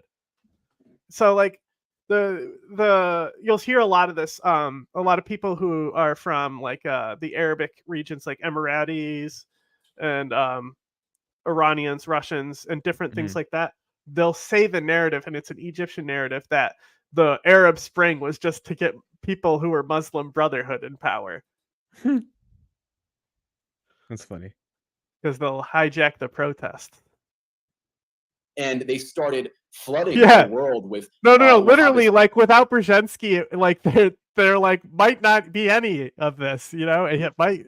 There's a lot of different key players in this. He's definitely one of them, but really it's Azzam, above all else, who was a Palestinian. Let's not forget, and he was displaced from Palestine. He was arrested. He was kept in prison in Palestine, and I think as well, not in Palestine, in Jordan, because it was Transjordan at the time. Textbooks, building Wahhabist schools in Pakistan, throughout the Islamic world, with a lot of the money that they got through this oil deal they struck with the U.S. So even from an ideological perspective, the spread of Islamic terrorism or Saudi Arabia made money off their natural resources. Oh no! And now, we guess talk about what? the spread of ISIS. I'm going to be Christopher Hitchens and talk about how China buys their oil, and this is all China's fault. Like you're literally the equivalent of Christopher Hitchens here, buddy. And what is ISIS doing in Tajikistan, where these I know terrorists that carried out the attack were based out of? I mean, the U.S. then launched wars in Libya, in Syria. Could it have in something Yemen, to in do with the Somalia, Tajikistan government? Oh, we can't acknowledge that because they're Russian loyalists. That's right. Because they were all Tajiks, weren't they? Yeah. So like arrested? for a while, like international terror was largely like Tajik, Uzbek, right? Because those countries really, like I said, the big networks when the war starts, the war on terror, it's the Uzbek movement. At least this is Pakistan, Afghanistan, which is where the war starts. It doesn't start in Iraq. It's Uzbek movement, Haqqani network, and Al Qaeda, and then Taliban. But Taliban is like also the political faction, right? So they still have like, you can still like do political stuff with the Taliban. You can't do it with Al Qaeda, the Haqqani network, or the Uzbek movement. Those are all terrorist movements. So is the Taliban, but it's different. It's like the Houthi, There's interfactions of the Houthi. Created more power vacuums for ISIS to spread all around the world. Outside of just the Levant, they've now spread to West Africa. They've spread to the Arabian Peninsula. They've spread to South Asia. I've even heard there's ISIS in the Philippines. So the United States and U.S. foreign policy is time out. ISIS. This is your expert. Your expert is like, I've even heard they're in the Philippines. Yeah, bro. Abu Sayyaf is in the Philippines. It's one of the most famous ISIS groups. expert. These terrorist groups, this ideology behind these terrorist groups. So to just say, oh, What is well, it? ISIS. What is they're the ones that planned ideology the behind attack. ISIS? Please tell me it's Wahhabism. I'd love that. Anarcho-fascism. That's closer. I mean, who created ISIS to Because you begin think with? about And, it, you know, who the created way all they see it, right? Like Mm. the Wait. Can you tap on your microphone? Okay. I've probably just been Never like, mind. You're blowing Yeah. it out. That's all. yeah, I'm yelling. That's why, because it's I don't have the gain up and I'm yelling. Like I don't know what to say. Wahhabism. Yeah, what about it? ISIS, Wahhabism. I said Yeah, not everything is anarcho-fascism, closer. Wahhabism, Yeah. right? So you could say like Salafist, Salafi, you know.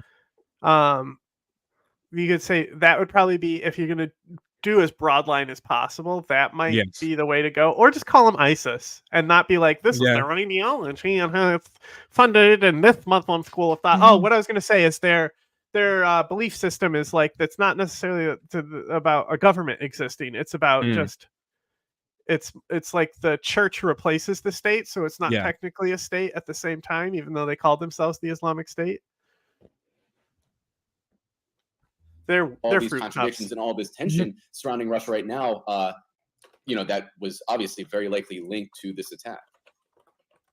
Well, I'm a little bit confused about this particular branch of ISIS in the sense that, like, I'm every always country it confused. hates happens to be an adversary or a country. I mean, it is weird, right? Like, it's just super weird. So this particular branch of it's ISIS not. like hates Iran. Does Nice. it like it does attacks in Afghanistan? You and fucking moron! One of ISIS' core tenets is anti-Iran. They wanted, bro. Well, like when Zarqawi meets Bin Laden, he's like, "Listen, you don't know shit, Bin Laden. You don't know shit about the Quran. We have to kill all the Shia." And Bin Laden was like, "Here's $100. Don't fucking talk to me again." That's literally how it went down. They immediately identified this genocidal intent against Shia from Zarqawi and tried to push him out of the movement. And the guy was so fucking good at running criminal shit that he was still able to take over Al-Qaeda in Iraq when they did everything they could to stop it. It's Russia. And my question is this like an ally of Did we not explain this? You explained this, right? All the international terrorism. Yeah. So this is true too. Easiest to hire. These guys were paid. They were hired 100%. And that is something that you like. This person does have a good point. Like this does happen. So like when Trump and the Taliban teamed up together to like drop big bombs on ISIS, right? And they got so destroyed, but they're still an internationalist group, so they have resources from other places. So they would pay the TTP to do their attacks and swear fealty to ISIS before those attacks, and use ISIS regalia and flags and stuff. So yes, 100%. That doesn't mean that these guys aren't jihadists in the first place, though, and just the ability for ISIS to activate things like this in other countries is a small part of what ISIS is. To be the group to influence foreign attacks on soil is definitely what we fear the most, being in the West and things like that, because it's scary, right? To be, having a nice dinner and somebody starts, opening up fire. It happens regardless of if it's ISIS or not here. So I definitely think this is a total factor. These guys probably were paid. Some of them may not even been that, practicing, the gear that they had didn't exactly look great. The rifle that they had didn't exactly look great. It was sparking, and I'm pretty sure it had a gas explosion. Yeah, and like they didn't like blew up. And like you have a group of guys, like it looked like only like one or two of them were armed. Like the rest, they literally couldn't afford guns to go around with each other, right? But like there's also the guy who hit the bridge in Ukraine, right? Yeah. So he was an Azerbaijan immigrant. You think he wasn't paid by whatever, intelligence force? help that attack plan. So for sure. These people do get hired out. There is a contract system that goes on. There's ISIS fighters who were involved in October 7th even because they were bought out on contracts to do these attacks. It's just like how we have a private military contract network in the West and Russia has one. There's one for both ISIS and Al-Qaeda, and they interact with each other. There's free agents up for the market on like many of these groups. Free agent terrorists. Yeah. Like, I don't know where else your mind's supposed to go from that. But also, I mean, more importantly, the Russians themselves, like the Russian government, is claiming some sort of Ukrainian The rare involvement. good Twitch comment. So what are your thoughts on that, Kay? Is it plausible there was some Ukrainian involvement? I think at some point some Ukrainian you know how I official, always say like all these tried to ISIS suggest that this groups, they're like traceable away earlier, right? I'm not going to get that much into it, but Abu Sayyaf, right? Which means like someone's sword. It's not necessarily named after Abu Sayyaf from Afghanistan.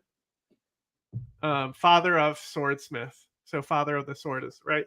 So this group that is Abu Sayyaf, which is ISIS in East Asia, they were founded in 1989. Awesome. I've heard there's a group. Amazing. Expert. No, this was some Russian false flag, try to make Ukraine look bad. And I'm like, all right, now everyone's just accusing everyone of stuff. So Bro, yeah, some of explain them all this to me because I don't understand. are aligned with the triads. Yeah, I mean, I think to start off, the fact that the U.S. came out and said like a few hours after the attack that ISIS is the sole responsible party, that there's no signs of Ukrainian involvement. Guess who else said that? Everybody. ISIS. Had Through their even detained official the suspects. established media channels. This is before they gave their confessions. This is Whose before they official appeared in flag court. has English The on U.S. it? somehow already knew that Ukraine wasn't involved, and it's like, how did they know that? It's almost like they just threw out their narrative on this, and they said, okay, we'll make Kind of like the you facts guys align threw after out the the fact. Hirsch But, narrative on the is it pipeline. so preposterous? that I mean, one, this is what like the U.S. that. keeps saying, that it's ridiculous for Russia to Biolabs. suggest that there's Ukrainian involvement. And I mean, is it's preposterous to say that Ukraine might have had a hand in this? I mean, Ukraine has been at Dude, war with Russia they're for the last 2 literally years. in. There's Abu Sayyaf. I haven't looked at their flag. I thought it was just an ISIS flag. They must have an older one. Like the fact that technically they're not Ukraine. They are like, I forgot what they call themselves, but it's like they're in it. They're technically like the exile government forces of Chechnya. So those guys actively are doing an insurgency in Russia. Why aren't we talking about that, guys? What about that? What about that insurgency you got in there? Yeah, I think let me see their I have to go back to their wiki because the flag we might be oh my god, give me the fucking I can't find the thing that I just had up about ISIS in the Philippines.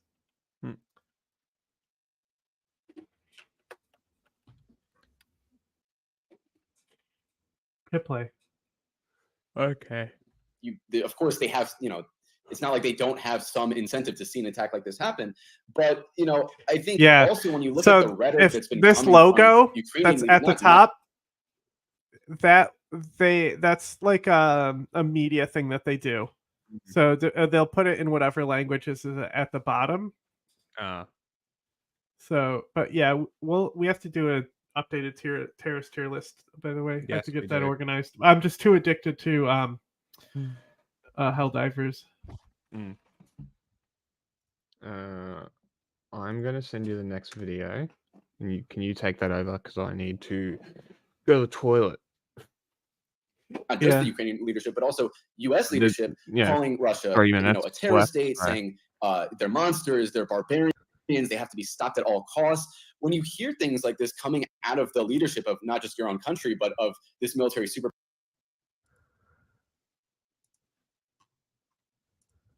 I'm pretty sure there's always going to be insurgency inside the Caucasus. They attack troops because fuck the Russian troops.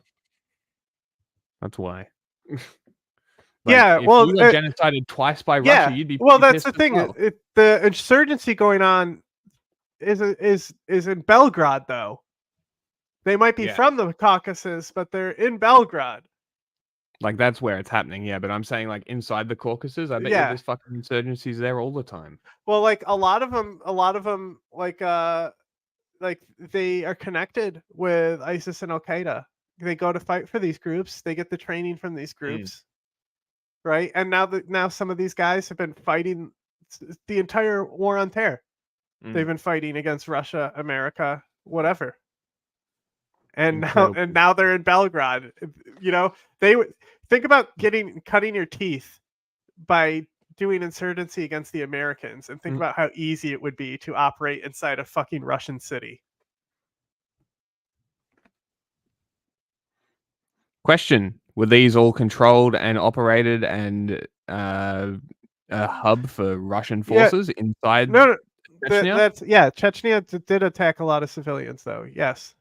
No, like yeah, but like were they like civilian? Like you know what I mean? There, like, well, they I mean, it depends on who Russian- you believe about those apartment Sure. bombings. Okay.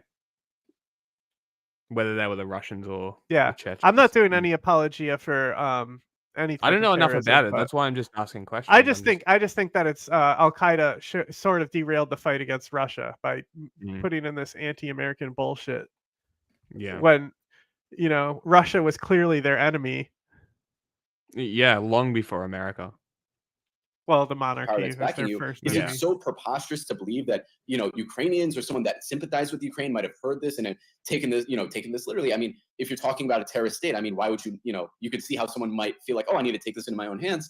But moreover, on the socialist program, Brian raised a very interesting quote from Mark Milley, who's one of the top generals in the U.S. military, and he said about 3 months ago, addressing Ukrainian forces, I have the quote here. He said, "There should be no Russian who goes to sleep without wondering if they're going to get their throat slit in the middle of the night. You got to get back there and create a campaign behind enemy lines." So right there, you basically have marching orders, like straight up marching orders, calling for a military campaign behind Russia's lines, so within Russia, to slit their throats, to make Russians fear to go to sleep every night, fearing that their throats will be slit. Yeah. How are we? How are we? Is that Ukraine saying that? Because that's kind of based. Inciting insurgency inside Russia, so you don't have to fight anything. That's great. What a great tactic. Actually supposed to believe that it's preposterous that Ukraine had no hand in this when you literally have Ukrainian military and also U.S. military officials literally calling for a covert campaign behind behind Russian lines. But I think what takes the cake, I think the most damning piece of all of this is that Ukraine has been involved in attacks like this before. They were involved in the Samara railway bombing, which happened inside Russia. It was a railway that was transporting ammunition to the Russian front lines. Sounds like a valid military target. Bombed, and a few hours after the attack, Ukraine posts photos bragging about how it's paralyzed Russia's supply lines. How it's sounds like a valid military target. I actually don't have it, but there's days before the attack, right? Days before the attack happened, the Chechen unit was literally telling all Muslims in Russia to rise up against them, against Russia, and to do attacks. Like the Chechen unit that I'm talking about in Belgrade has called for these attacks. They're not ISIS though. They try the Russian narrative tries to frame them as ISIS, but they're not. It's just stupid. But that's the thing. If these guys are smart, they run with that shit. Yes. But they can't, because then they would admit that there's fucking insurgents that are able to hit Russia every day from inside their lines. But this is very funny because they're complaining about military targets, like obvious military hits, and comparing it to a terrorist attack and being like, obviously it's Ukraine. Which Daria Dugin was the daughter of a very Look, man, that was Russian political philosopher. She was assassinated in Russia, and there aren't many Russian people who would have wanted this to happen or who would have sort of carried this out. But there were a lot of Ukrainians that celebrated it and were happy about the fact that she was killed. And then you have the Crimean bridge bombing, which Ukraine openly claimed responsibility for. They claimed responsibility for yes, they did. They did, and it was Russia. 100% a terrorist attack. Okay, 100% a terrorist attack. The guy still died for a good thing, though. As far as the fucking car bombs I've seen, okay, A lot of them have been used to do a lot worse and start things a lot worse. That's true. I mean, So- World War One was started by Well, an that was them. explosion. They were throwing the bomb at the car, but no, I mean like the bombings that kick off the civil war in Iraq. They bomb a mosque, right? They bomb the UN. So these types of like the fact that it was like just an infrastructure target like that. Yeah. We're being told that. But I would say that that's a valid military target. It Yeah. isolates Crimea from Russia. It's a valid military target. Yeah. And again, it's not like this, and saying that it's like this ISIS shooting is disingenuous. And Yeah. to claim that it's anything alike when what reason would Ukraine have to go and massacre 140 Russian civilians? And it's more like as we've been saying in Chechnya, there's a lot of incidents, right? There's the theater crisis where they fucking like pump fentanyl in there to like gas them. Yeah. That's then done in Tenet or wherever they remake it in that Christopher Nolan movie. Then there's the whole there's the meme that the Alpha group just goes in and kills all the hostages, right? So it's like a Fuse in Rainbow Six Siege. I guess he team kills a lot. Yeah. So Fuse is always those guys being like, "Get back in there! Those are rookie numbers," you know, because they held hostages, like this infamous school hostage shooting, and they just fucking annihilated the building from all sides with like, you know, like armaments. Yeah. So, like, there's definitely been shit like that's happened before.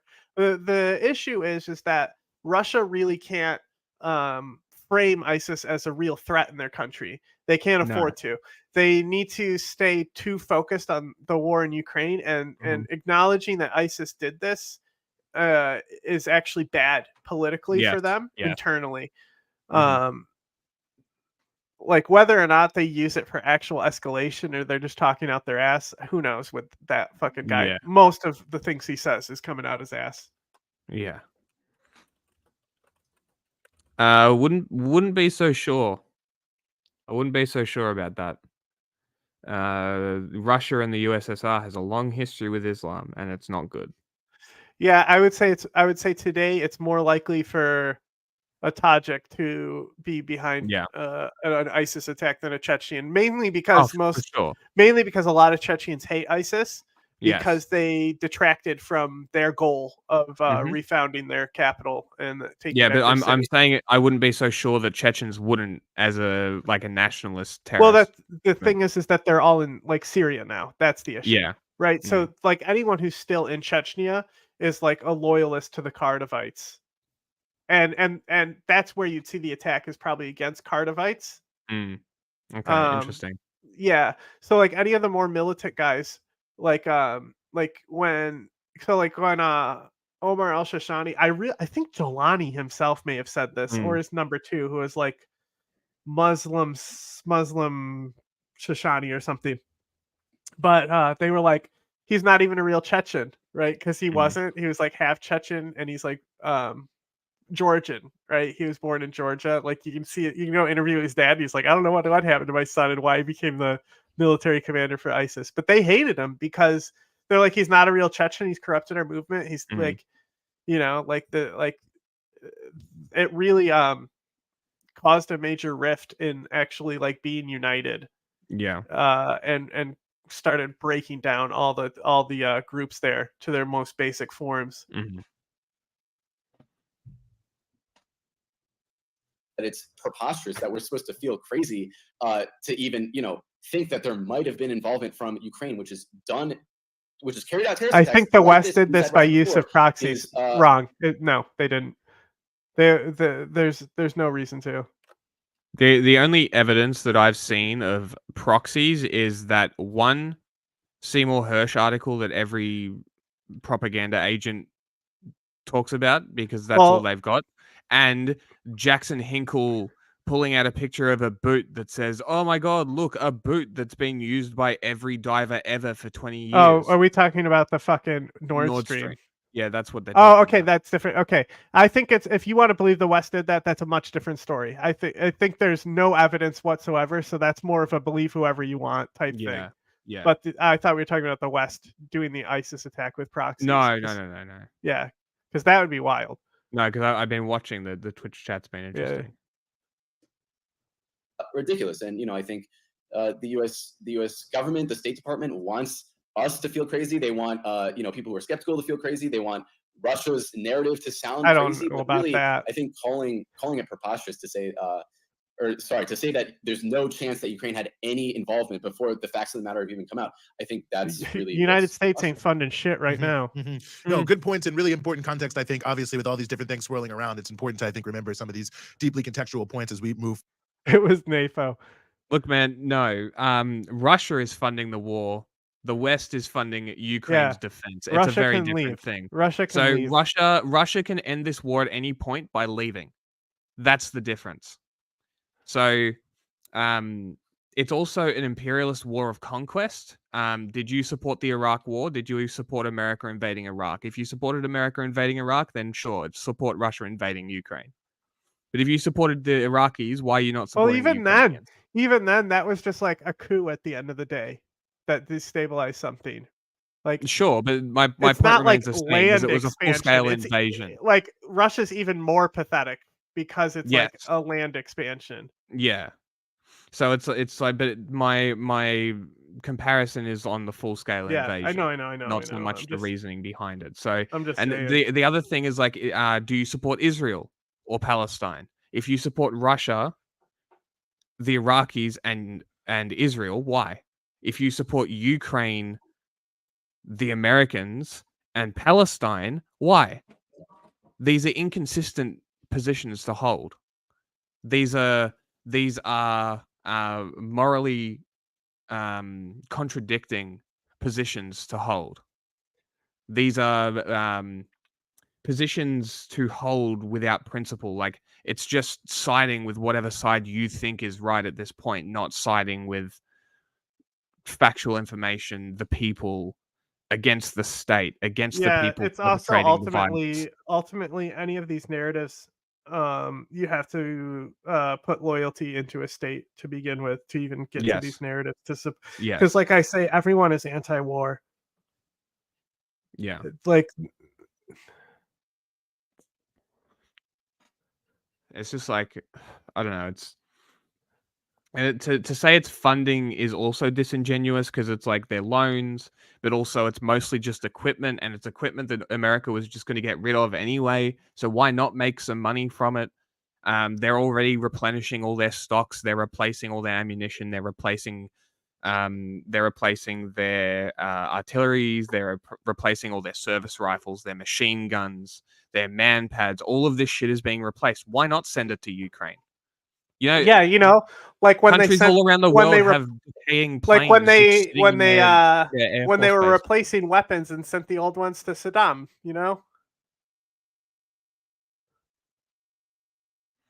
Same Same thing.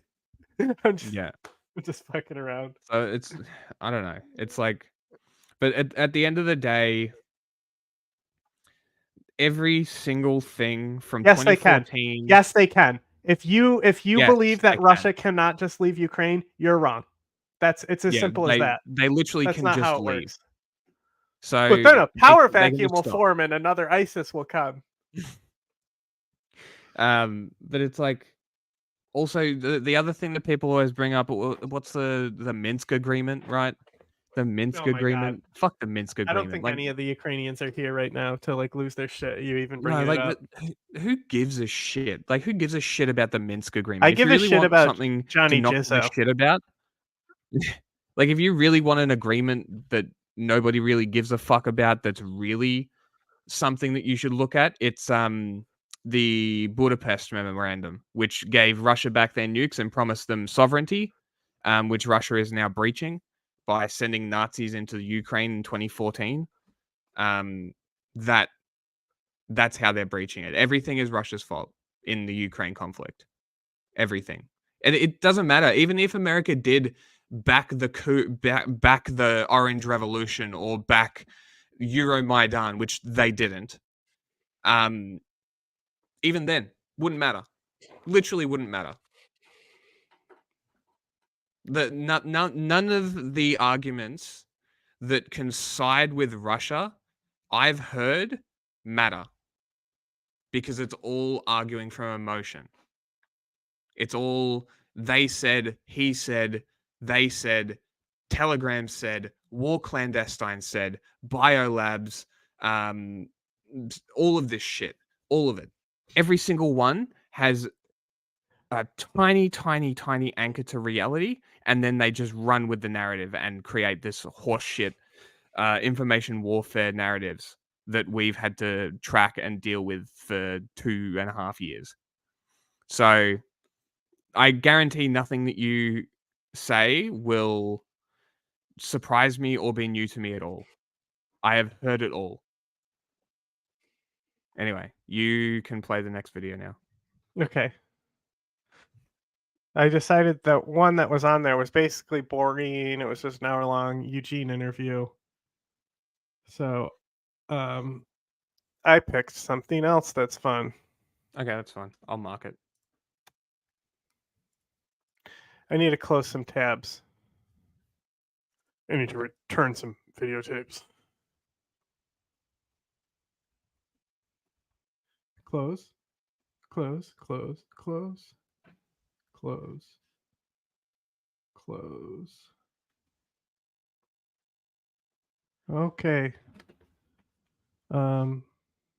Just do a quick audio check. Can you hear this? What's disaster? Okay. All right, so we're about to learn about the Iraq War from some guy who tends to get shit mostly right. I'll add in if anything that I can while Jack goes to take a shit or something. What's disastrous? I'm Mr. Beat, and you may be wondering, why am I hanging out at some random apartment complex? Well, this apartment complex isn't random. It's where I was living when I found out that the United States had just invaded Iraq. I was in college at the time. On March 19th, 2003, I remember coming home after a long day at class and work and turning on the TV to see this. My fellow citizens, at this hour, Boo! American and coalition forces are in the early stages of military operations to disarm Iraq. I love this like fake TV he put it on, and then they even got the plant here. Like it's a real plant, and then there's this, because it's like a real picture, and then he put like this asset in front of it. So silly. Free its people and to defend the world from grave danger. And I saw footage like this.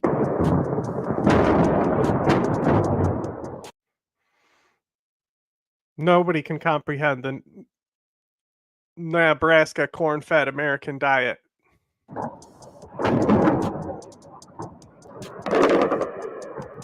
I've seen worse. And reports like this. It was just over 90 minutes beyond President Bush's deadline for Saddam Hussein to leave Iraq that U.S. warships and planes. And like, y'all have heard me say this shit all the time. Like, oh, the government could just step down and the sanctions would be over, right? Like, to give an ultimatum to like vacate power or be invaded, that's such a horseshit thing. That is such horseshit. And obviously, he's not going to vacate power and the war is going to start. You might as well just say, we're invading you and there's nothing you can do about it. Like, why are we going to pretend like we gave them an ultimatum and an option? And it's just like how fucking everyone thinks that the Ukraine war could have been negotiated. Like, oh, they could have talked. They could have settled it. They had multiple chances. It's like, bro, no. Like the other side is just too bloodthirsty. That's just not how it works. Launched the opening salvo of Operation Iraqi Freedom. And I remember being filled with anger and frustration. Why was my government doing this? Wasn't this an unjust war? Well, I wasn't the only one who felt this way. We live in a time where we have a man sending us to war for fictitious reasons. We are against this war, Mr. Bush. Shame on you, Mr. Bush. Shame on you. And anytime you've got the Pope and the Dixie Chicks against you, your time is up. Thank you very much. But as you could hear from those boos in the audience, from those liberal Hollywood actors at the Oscars. Yeah, they also booed the one lady who came up on behalf of Marlon Brando to talk about the massacre at Wounded Knee. Like, fuck those people. Many Americans thought this war was just. As in, it was okay. Just so now you know pause. my bias, as you should know my bias. But in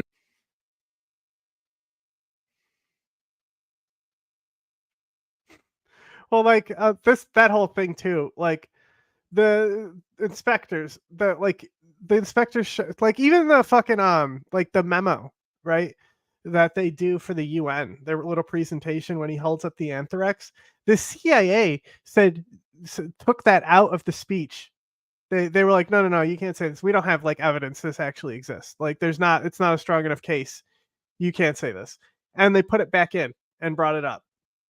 All that shit, right? And then like there's also like the yellow cake uranium like plot that's like known to be a fucking psyop now. Like it's come out that it was just bullshit. They made it up. Like nobody was fucking buying fucking Niger's fucking uranium. At least not like that. I mean, people do buy it, but not for that. in this video, I'm going to try to ignore my own bias and tell you the story of one of the most controversial wars in American history. I think it's hard to talk about the Iraq War without any type of bias. Like, and I'm a very all sides are kind of guy as usual.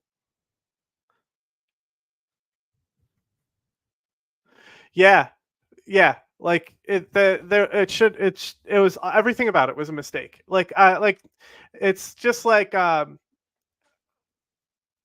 mean, obviously, like not a great comparison, right? But like Libya, they didn't have to like invade to take out Gaddafi, right?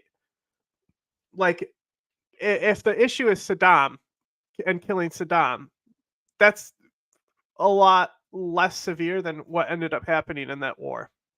You know, and it's also the ignorance of them thinking, oh, it'll just be a few weeks.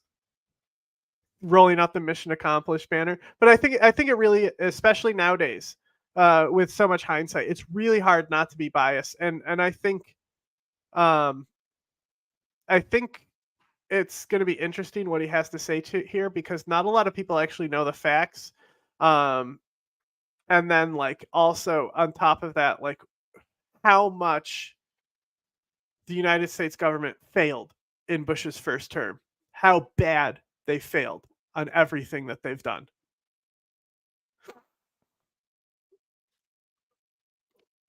Yeah, and bro, that's not even the worst one. Like, I think the Bin Laden fortress is so much funnier. That they were. This is when they were saying that he was in obviously not Abbottabad because that's who he was killed, but the mountains that he's in. It's like the one of the first like it's like the CIA basically. It's an Operation Anaconda, and he's up in these mountains. I forgot what they are off the top of my head, but they like drew a whole like infographic showing like how like this is what his fortress looks like, which is funny because like eventually like Daesh they carve out of mountains. So does the PKK and stuff, but like not like how the infographic was being presented. Like it was all such bullshit. Like mobile chemical labs, why? What is the point of that? Like you need sterile fields and shit to get like purities. Yeah, I know it's the Coast Mountains, but there's a specific battle here that's in Operation Anaconda where it's like it's the closest we got to killing Bin Laden, and he slipped away. I just don't remember what it is off the top of my head. Iraq War. It's 1998. The country of Iraq is headed by a ruthless dictator named Saddam Hussein, a ruthless dictator infamously known for killing. This is like the coolest picture of him, though. As many as 250,000 of his own citizens, sometimes using chemical weapons to do so. A ruthless. Now, what's interesting in this photo that he shows, these are chemical rounds. These are 100% chemical rounds here that they're showing in this photo. And so this is a common misconception, is that there were no chemical rounds. There were a lot, but the accusations, and you can look at, they're declassified now, the CIA reports on these weapons. So they have a log of like logging all the rounds they find, and on every one of these CIA logs, it basically says this does not prove anything about them manufacturing weapons or that the war is justified. Basically, like every single time, because there was no active chemical weapons program. They just had old shit. And also, like, with a lot of Saddam's chemical rounds that they were produced in house, like the sarin, the GB, like they had purity and shelf life issues. And that's the thing with nerve agent is it has it can have a really short shelf life. And I guess like VX is like different. You know, it can last a lot longer and it's harder to get rid of. Using chemical weapons to do so. A ruthless dictator who had invaded a smaller country to the south in what became known as the Persian Gulf War. I got a video about that. Yeah, Hussein was not a nice dude. And by 1998, the United States was actively supporting efforts to remove him from power. Heck, not just the United States. And I think this is really important, but the coalition of the willing, right? We all remember this term. The propaganda term that the U.S. put in. All right, so I'm trying to see if it says how many countries were actually involved, because there's a few countries that actually go to war, but I want just a raw number because I don't remember it off the top of my head. Okay, it's about 29. No, of the 48 countries on the list, 4 contributed to the invasion force. An additional 37 countries provided some number of troops in support of military operations after that was in. So 48 countries is a lot of fucking countries, right? And not only that, I said 29. I might have been thinking about the EU number. But the people in this region as well. Like, obviously, everyone hated Saddam. Gaddafi hated Saddam. Iran, both monarchy and Islamic Republic hated him. You know, the monarchy wasn't even around for him, but he was still in government at a lower position. Like, Saddam is invading Kuwait, doing all this shit, shaking up oil prices. The entire region wanted him gone. Specifically, Fun fact. He got tours around America's premier chemical weapons facility. Yes, he did. He did. Who did you learn that from? I don't know. I learned that somewhere, but yeah. I know that we've talked about it. Literally could not find. I think Christopher Hitchens might have something on it. I could not find a single. I want to say Christopher Hitchens might have something on it, which is like, but not 100% people have accounted him going to America's premier chemical weapons facilities. I remember like 5 I pulled years up video of it, of him Insane. like in America doing these diplomatic meetings. Yeah. Mm-hmm. And you know what else they did? They showed him how it was made. Yeah. Insane. Well, their belief was that it would hurt Iran. Fucking crazy. Yeah. Fucking idiots. Yeah. Terrible. Yeah. Fucking imperialism. But you know, the point is that, to be clear, much like Gaddafi, nobody liked Saddam at all. Everyone wanted to see him go. It's not this whole, like, you'll see it today where Ba'athist LARPs for Saddam saying like he was a great leader. Like, come on, at least like Zarqawi is a better person to LARP for. Like, are you fucking kidding me? Saddam Hussein? The United States Congress even passed a law that President Bill Clinton signed calling for just that. After the United States accused Hussein of developing weapons of mass destruction, and after who taught him? Hey, are you doing that thing we taught you how to do? After he refused to let the United Nations look for them, Clinton ordered Operation Desert Fox, which led to the American military dropping bombs on approximately 100 military sites around Iraq. The Clinton admin is so interesting because you have a lot of these like long-range missile strikes. So there's like Infinite Reach, which is our first attack against Al-Qaeda when they bombed the coal. We hit them in Sudan and Afghanistan, right? So it's like these missile attacks that are coming off the ships. Like, this is something that like hadn't really been like used to this caliber. And this was like the drone attack of its time, you know? killing or wounding as many as 1,400 Iraqis. Flash forward to September 11th, 2001, the day of the deadliest attack on American soil and the deadliest terrorist attack in world history ever. I mean, Mr. Beast, you can't be showing this. Can't be showing towers falling down and shit. No, no. Whole video about 9/11, but if you just There's want no 9/11 here. There it is. Ha, how you doing? But if oh, you look, he even like that's cool. He like aligned the graphic so it's like that behind him. Great job, bro. You did the transform tool. just want the gist of it, on September 11th, 2001, terrorists associated with the group Al-Qaeda hijacked four very interesting framing to say terrorist associated with the group Al-Qaeda.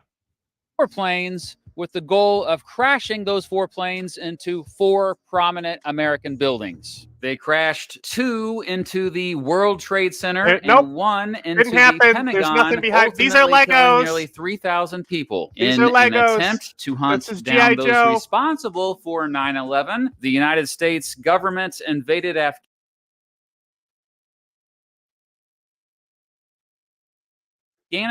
and fought a war there for 20 years. But it wasn't just Afghanistan that the United States sent troops to. Oh no. With the authorization for use of military force, Congress gave President George W. Bush the power to fight terrorism all over the world. In fact, the country has been fighting the so-called war on terrorism ever since. So what does 9/11 have to do with Iraq? The Cold War on Terror is over. The United States is not fighting terrorists anymore. They've largely gotten out of the terrorist fight and have been like, well, have fun, West Africa. And the only place that they do like have like limited operation is now telling them to leave. So they also fucking negotiated with the Taliban, gave Iraq to Iran, didn't fucking like, you know, like that. Come on, there's no war on terror anymore. Iraq? Well, nothing. But many in the Bush administration wanted to link the two. In fact, they had been looking for an excuse to invade Iraq for years, and perhaps 9/11. And this is something that like people get a little too conspiracy brained about, is that they were talking about invading Iraq for a while, but like the Trump admin Bolton's in there talking about invading Iran, and like I've already said, nobody likes Saddam. So they've already gone to war with him at this point. It wasn't unrealistic for them to be like, we really need to take this guy out. Plus the oil. 11 was their Stop chance. showing it. One of Stop. the loudest voices to link 9/11 with Saddam Hussein was a dude named Paul Wolfowitz, who served as the U.S. Deputy Secretary of Defense at the time. He argued that Hussein was helping terrorists around the world and basically said that taking him out would go far in ending terrorism around the world. Wolfowitz even compared Hussein to the head of a snake. Quote, "It's almost like cutting off the head of the snake and the rest of the body will go." It wasn't just Wolfowitz, his boss. It's so funny because they fundamentally like these are people who are in the highest political seats at this time. Yeah.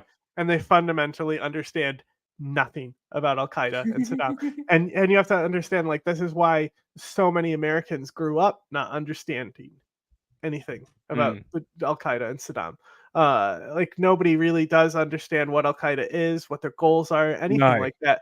Because it took so long for America, not until like Syria, when like they started being the good guys, you know? Then we started hearing perspectives from Al-Qaeda. Like, these guys are so stupid. And I know it really should be mentioned, and I'll give him a lot of credit if he does mention this, that the intelligence that Colin Powell cites for the invasion at the UN, that was not secure. It was not secured because the CIA know they obtained it through torture. Secretary of Defense Donald Rumsfeld also was hoping this new war. This guy is responsible right here for Abu Zubaydah. Right, the Abu Zubaydah is in jail because of this douchebag, and not just jail, Guantanamo permanently. on terrorism would give them a chance to take out Hussein. He began going around telling the press stuff like this. They've weaponized chemical weapons. We know that. They've had an active program to develop nuclear weapons. It's all. They've had Israel bombed it. They've had a nuclear program in the past. Yes, sure. They've had a chemical weapons program. Got to be careful how we frame these words, huh? Also, I wouldn't say there's a win-loss to the war on terror. It's different. Terrorism is bigger than it's ever been. But you could say the same thing about like drugs and the war on drugs and things like that. The difference here is the goals involved. We look at HTS and Jelani and Idlib right now. So like we joke, me and James especially will joke about like how liberal Jelani has become. And this guy is literally Al Qaeda, right? And like they're now talking about putting like women and minorities in the Shura Council. Like they're starting to sound more like Kurdistan and Rojava, every day, more like them. And these guys are literal terrorists, according to our government. And this is something that I have a fundamental belief in. Like my political theory largely revolves around legitimizing these entities. And once you give them the kind of legitimacy, then they start to evolve into something. The way you don't do it is like how we did with the Taliban. I think originally when Omar was reaching out before 9/11 happened, we should have been more interested in what was going on in that country. But we are too busy focusing on where communism and all that shit was, which, wasn't in Afghanistan anymore. So they didn't give a fuck. And they would use words that like in the 90s that Afghanistan was going through Lebanization. And it's like now they'll say things like Balkanization, and they forgot what Lebanon even is and how prominent Lebanon was in the news at one point in the not so distant future. Also clear that history past. They are actively developing biological weapons. I don't know what other kinds of weapons would fall under the No, they're not. Of weapons of mass destruction, but What is a bioweapon, first of all? How do you we have no actual push that has been like, this is a bioweapon that we can use in combat and warfare and stuff, right? Like the whole idea of bioweapons, it's like not a fucking thing, okay? And first of all, a bioweapon is going to be like Agent Orange and herbicide and stuff, if anything. if there Which is are still chemical. more, I suspect they're working on them as well, even though I don't happen to know what they are. And this. The big thing that was there was the weapon of mass destruction issue, and he had agreed, and the UN had agreed that he would not have a WMD program. We know he does have one, and he is continuing it. Soon, Vice President Dick Cheney was sounding the alarm about Hussein. Simply stated, there is no doubt that Saddam Hussein now has weapons of mass destruction. There is no doubt that he is amassing them to use them against our friends, against our allies, and against us. Oh, there was plenty of doubt. But Cheney also was really wanting to go to war with Iraq. And finally, the president himself was now sounding the alarm about Hussein, pleading his case to the American people directly. I take the fact that he develops weapons of mass destruction very seriously. I remember the fact that he has invaded 2 countries before. How many of you invaded, bitch? This is like just this whole weapons of mass destruction narrative. Like, has there been anything more damaging to the United States reputation than like framing this whole thing on the weapons of mass destruction? Like this whole narrative of constantly pushing the WMDs are coming to get you. The WMDs are coming to get you.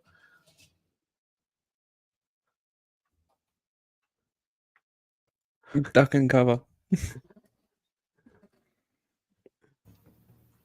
I know for a fact that he's poisoned his own people. The regime must allow witnesses to its illegal activities to be interviewed outside of the country. These witnesses must be free to bring their entire families with them, so they're beyond the reach of Saddam Hussein's terror, Saddam Hussein's torture. he thinks people with political asylum would be beyond the reach of Saddam. Okay, buddy. Like, look how many people Gaddafi had assassinated around the globe.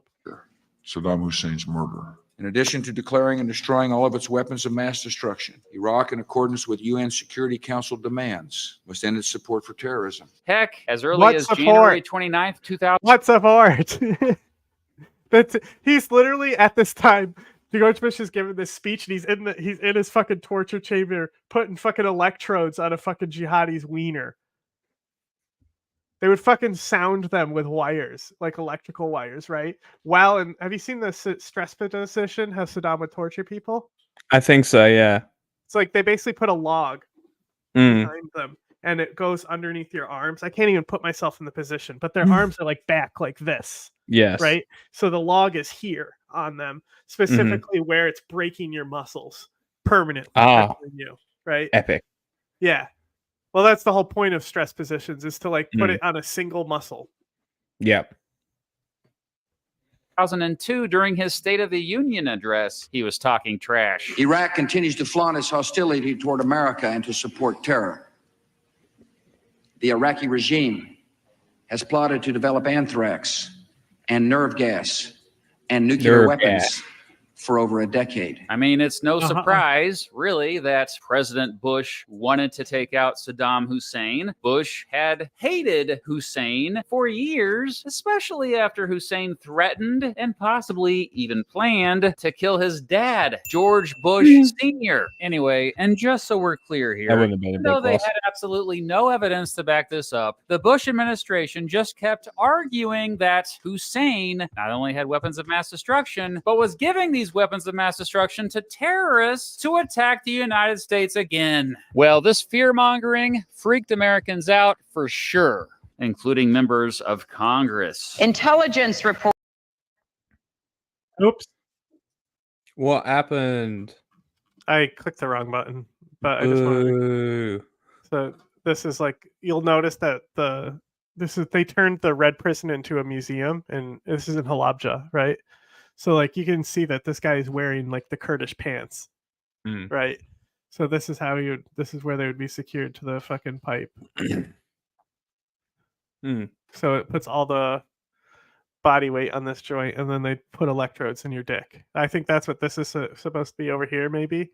The battery that they fucking dick electrocute them with.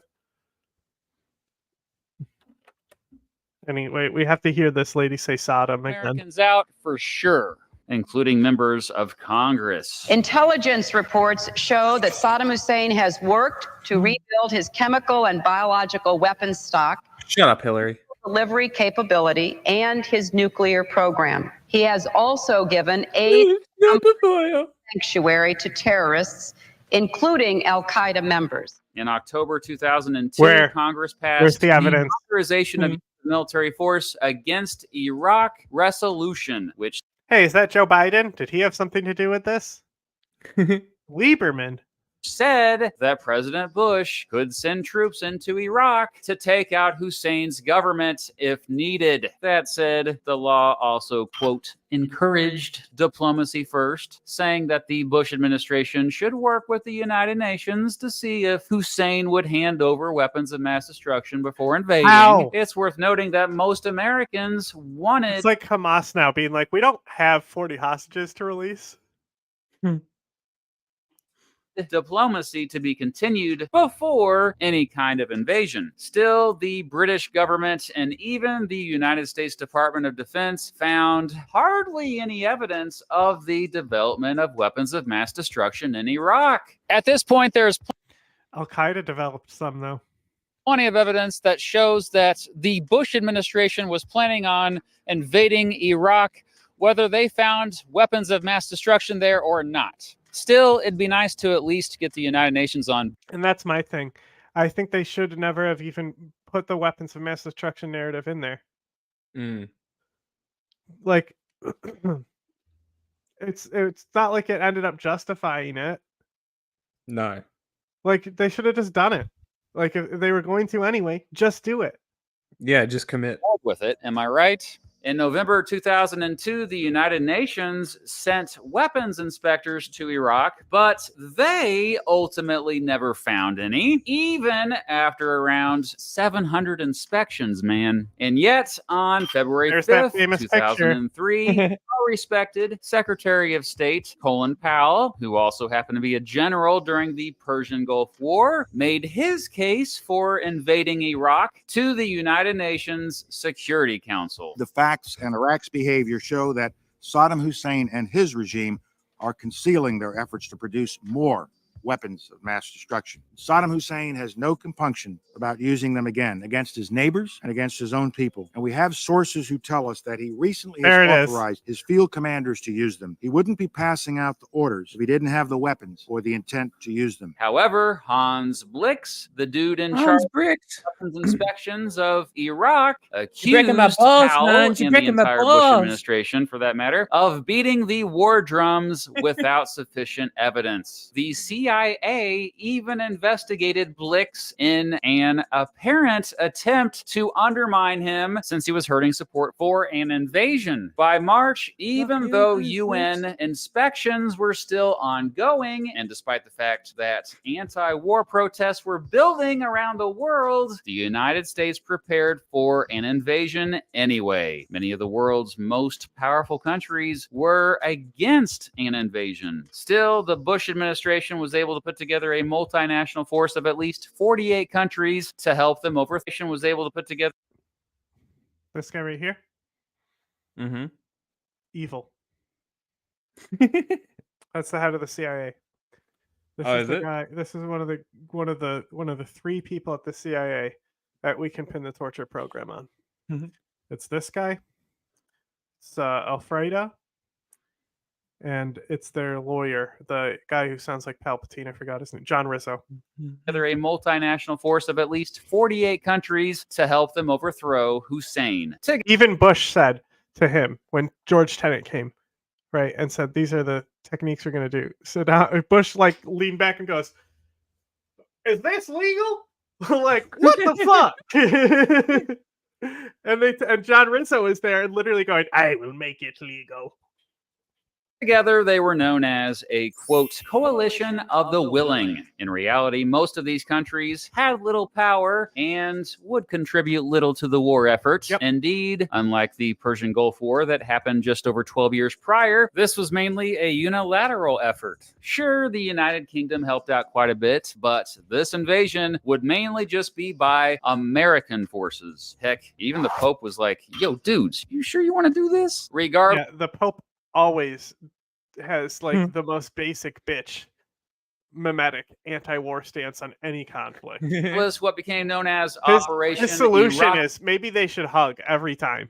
Freedom began on March 19th, 2003, when the United States began bombing Baghdad, Iraq's capital. 2 days later, American and shelling and British troops invaded southern Iraq. Did they go down in like 2 weeks? The invasion of Iraq lasted just over a month. As day one, they were done. Come on. I said like a minute ago, it started with airstrikes on Iraqi military bases and the presidential palace in Baghdad. These were technically strategic bombings. They hit infrastructure here. The civilian collateral was minimal besides the one aid and a shelter that they ended up hitting by accident. But there was infrastructure here that was hit. And that infrastructure then caused civilian deaths because of things like cholera, as we've discussed many times. Baghdad. It was a surprise attack. There was no declaration of war or anything like that. According to Tommy Franks, the general who led the invasion, Operation Iraqi Freedom had 8 goals. Number 1. Much like Russians who invaded Ukraine, they had no idea they were invading until they said cross that line. Yeah. 1. Taking out Saddam Hussein. Number 2. Finding and getting rid of Iraq's supposed weapons of mass destruction. Number 3. Looking for and getting rid of terrorists in the country. Well, that could take a while, couldn't it? Number 4, gathering in. Not if there was no terrorists at the time. You know, the only terrorists were like, you know, some Iranian insurgents, some Kurdish insurgents. Like he tortured and executed the rest. They were keeping their mouths shut. Intelligence to destroy global terrorist networks. Number 5, gathering intelligence to. That's the ultimate failure. That one, destroying the networks instead of building them. That's definitely where they failed the most, is the networks. Find weapons of mass destruction around the world. Number 6, ending sanctions and getting humanitarian support to Iraqi citizens, presumably hurt under Hussein's control. Number 7, securing Iraq's oil fields. Okay. I know what you're all thinking, but Franks argued that the American troops would be securing this oil for the Iraqi people. Yeah, we don't need Iraq's oil, but it's OPEC. It maintains the cartel at the same time. So you could frame it. Obviously, I hate this type of framing, but you still can frame it as it being a war on oil in this regard. I don't know. And finally, number 8, helping the Iraqi people transition to a representative democracy. Approximately 160,000 troops, again, mostly hot take, should have been a constitutional monarchy. American and British troops landed in southern Iraq beginning on March 21st, 2003. They met little resistance. Only Hussein's most loyal supporters fought back, many of them fighting back in Basra. Still, the Americans and British. Which is funny because Basra is the Iranian, that's the Iranian capital. That's the oil fields that the Iranian side of the Iraqi government control and shit.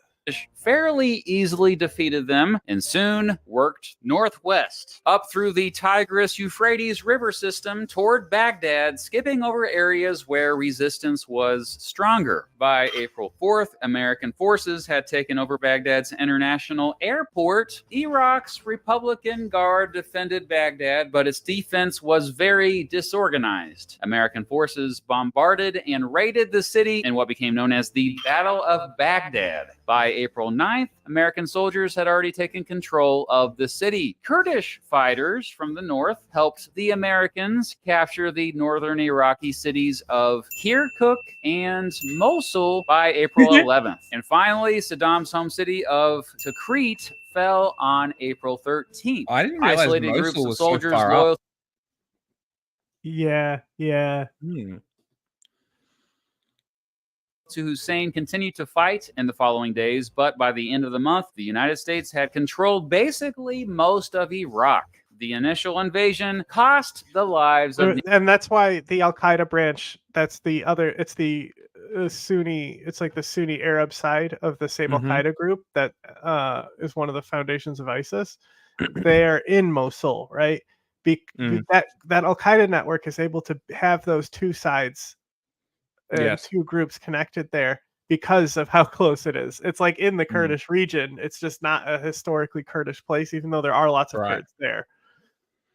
Nearly 13,000 Iraqis and just 172 coalition soldiers. On May 1st, 2003, President Bush made his infamous televised Mission Accomplished speech aboard the USS Abraham Lincoln just off the coast of San Diego. In case you were wondering, San Diego is on the opposite side of the world as Iraq. Major combat operations in Iraq have ended.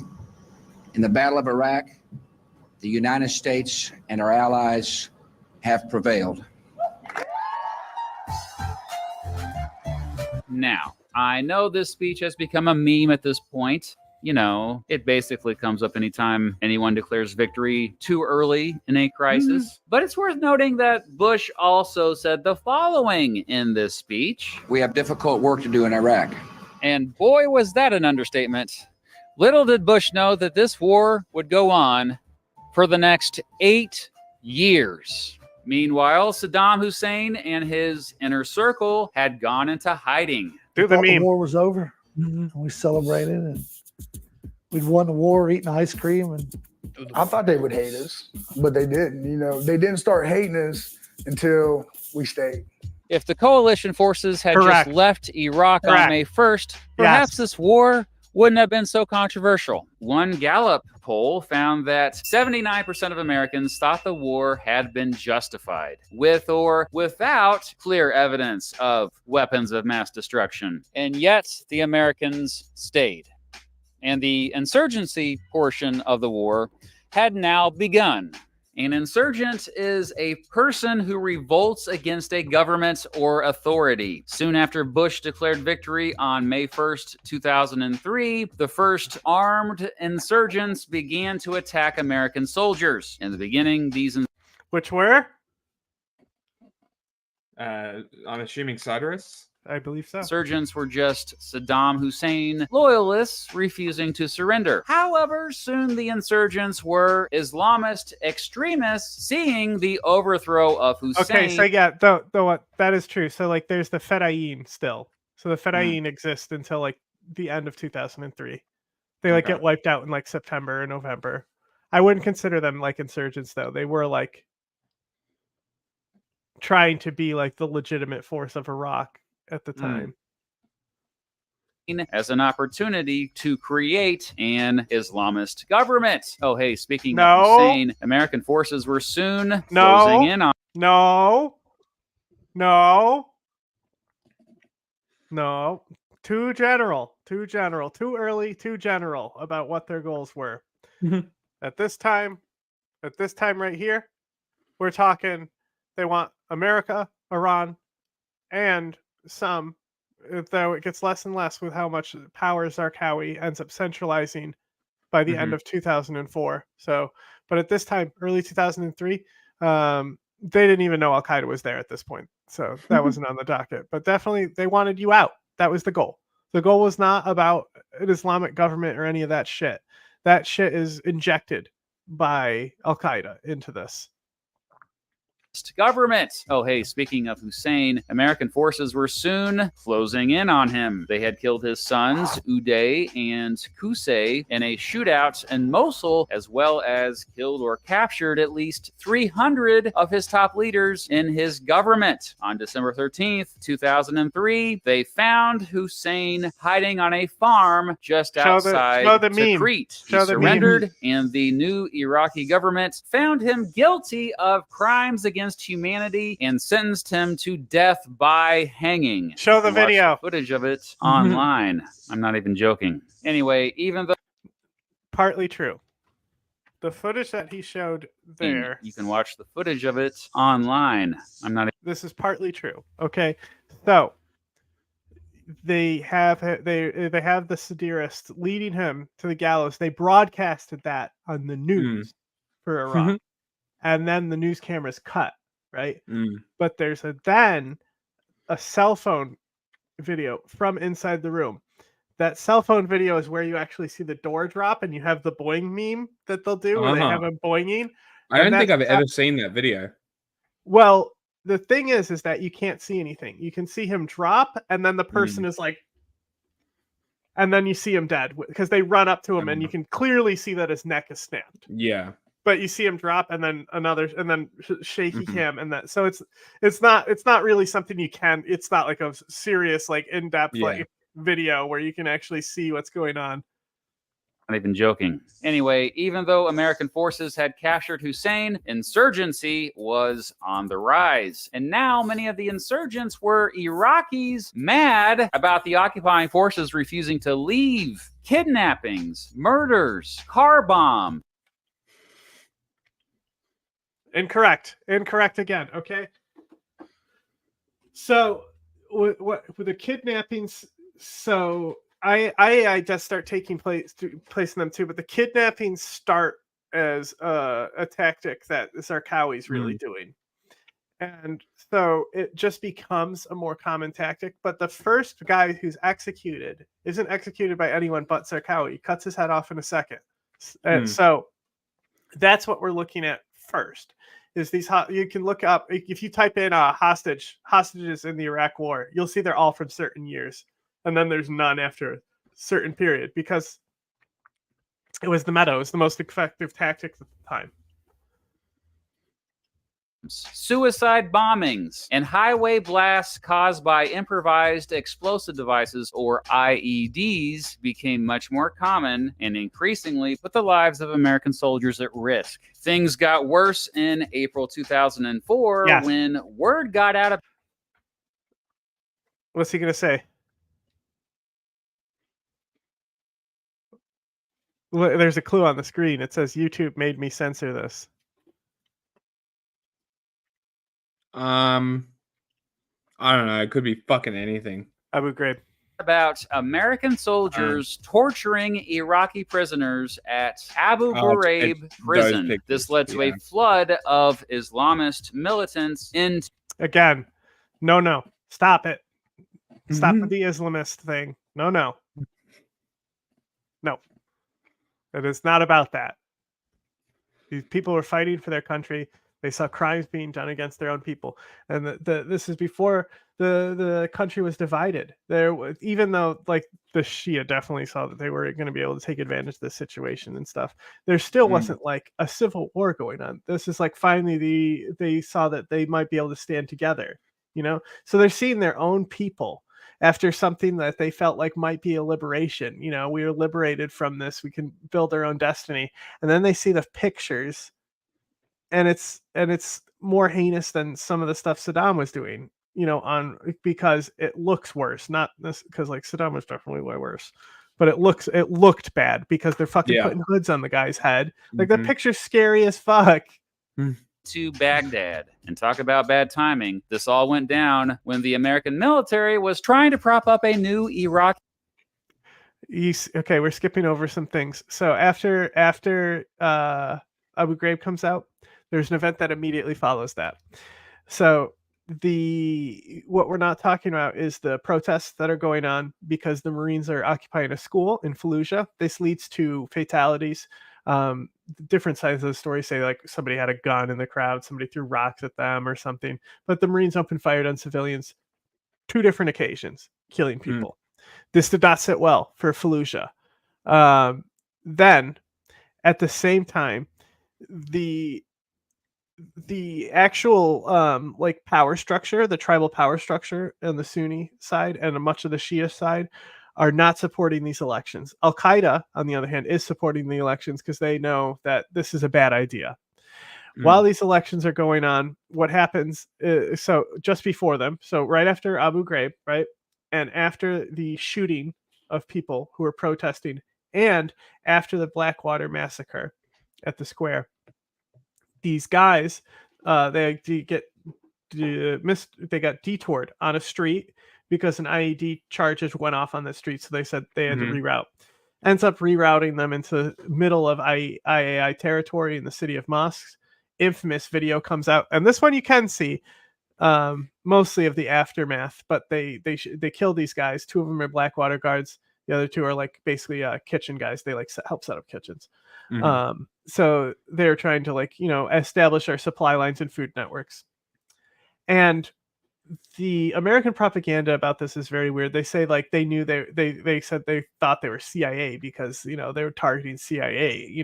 It's like so then IAI releases this documentary that you can find if you look hard enough called Blood Contracts, and it's just about how unjustified it is that mercenaries are coming to their country to do this shit. It's all about Blackwater. It's about the Blackwater Bridge incident. It puts into their perspective of what was going on at the time, and then they leave after doing this, after they kill these guys who are in their territory, totally justified as a resistance force, right? They're civilian contractors. 2 of them might have technically been civilians, but it's not that big of a deal compared to what Israel does every day. So the civilians then come out who are still pissed that they literally got shot for trying to ask their kids to be able to go to school, for the Marines to stop occupying the school so their kids can get an education. They come out, the car is already on fire because grenades were thrown in, because these guys were driving around with their windows down in Iraq, right? So the bodies get burned, and the 2 specific guys who were Blackwater agents, they get dragged through the city in these skeletalized corpses, culminating in the Blackwater Bridge incident. The Blackwater Bridge incident effectively was the counter for Abu Ghraib. What Abu Ghraib made the Iraqi feel, the Blackwater Bridge incident made Americans feel. The military forces did not like that this happened. It really, really, really set up the Battle for Fallujah, which the first one does end up taking place. And the guy who gets elected in this election, right, he basically makes it so he tells America, nah, you can't keep doing this. America takes half the city of Fallujah through this, basically to push everyone out of the city is the first battle. And so they put out like a security force managed by the Iraqi government in there. That thing was gone like a week later. Al-Qaeda moves in to this power vacuum that they created, fortifies their positions in the city, and it basically enshrines Al-Qaeda taking over the conflict. These two events. So without Abu Ghraib, you might not have the Blackwater Bridge incident, but these probably would have happened. Like they're independent enough from each other. They're just a culmination in some of the series of events that go on in 2004. Government. Meanwhile, the Iraq War hadn't hurt President Bush's popularity too much yet. He'd win re-election in 2004. But if Americans actually knew how bad the war... The fact that he got re-elected blew my mind.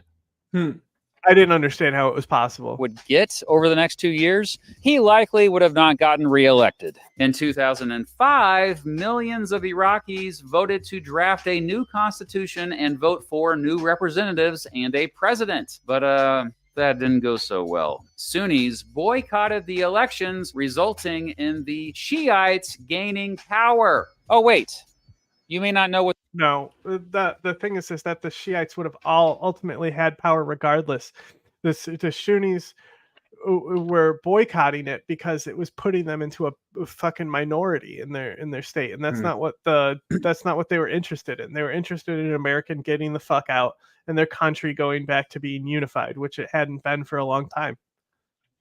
What the words Sunni and Shiite mean. I guess I better explain what they mean, eh? Sunni Islam is just a branch of Islam. The largest branch of Islam, as a matter of fact. Shia Islam is the second largest branch. Iraq is unique in that the country has a fairly even divide between Shiites and Sunnis within its borders. One big development during the Iraq War was actually a smaller conflict within a bigger one. Radicalized Iraqi Shiites and Iraqi Sunnis began attacking each other. Sunnis accused Shiite leaders of killing. But why? What happens before that? You know, Al-Qaeda bombs a Shiite mosque. Like that's what really, it's the Grand Mosque. They're like, it's the most important, one of the most important Shiite like mosques. Definitely one of the ones in Iraq specifically. Killing Sunni leaders and blowing up bombs in Sunni neighborhoods. Sunnis retaliated, and the cycle of violence spiraled out of control, especially after the bombing of the Al-Ashqari shrine on February 22nd, 2006. At one point, Baghdad became so violent that it averaged around 33 deaths a day. Most of the violence, though, was based in the Sunni-dominated areas of Iraq, particularly in the provinces of Al-Anbar and Saladin. By the end of 2006, all of this violence and destruction had led to the displacement of hundreds of thousands of ordinary Iraqis. One spot where insurgents were particularly active during the Iraq War was Ramadi in the Al-Anbar province. For 6 months in 2006, American forces fought Al-Qaeda in the city in what became known as the Battle of Ramadi. Yeah, you heard that right. Al-Qaeda. One particularly crazy... That's not Al-Qaeda. Crazy development that happened during the war was Al-Qaeda showing up to Iraq for the first time. They were already there. Yep, they weren't there before. Yes, they were. And no links were ever found. Yes, there were. Between the Hussein regime. Okay, there was no links there. And they were fighting him. Al-Qaeda. But after the overthrow of the Hussein regime and after American occupation, not only were they there, but they be recruiting. Oh, and they also now had Saddam's old chemical weapons from back in the day. They also produced their own. Now that Al Qaeda was actually in Iraq, Bush was like, well, I guess we better send more. The UN conference with Colin Powell there, the main part of that conference is talking about how Zarqawi is in Iraq, and Zarqawi is like their prime target, like behind Saddam as well. They're talking about Zarqawi day one. They know he's there. They know what the plans are here. This was always a factor that was going on there. If anything, they facilitated it in happening. More troops, eh? And that's exactly what happened. In January 2007, Bush announced plans for a surge. No, should have been impeached over this. Oh, not the soda pop. A surge, as in a quick increase in the number of American troops in Iraq to restore security there. If we increase our support at this crucial moment and help the Iraqis break the current cycle of violence, we can hasten the day our troops begin coming home. He sent 30,000 additional troops and extended deployments by 3 months. Well, 2007 ended up being the deadliest year for American forces since 2004, but stability did follow and insurgent attacks went down afterward, though it's not clear if it was because of the surge or not. Because of Petraeus? Yes! That's what I'm talking about. He's got it.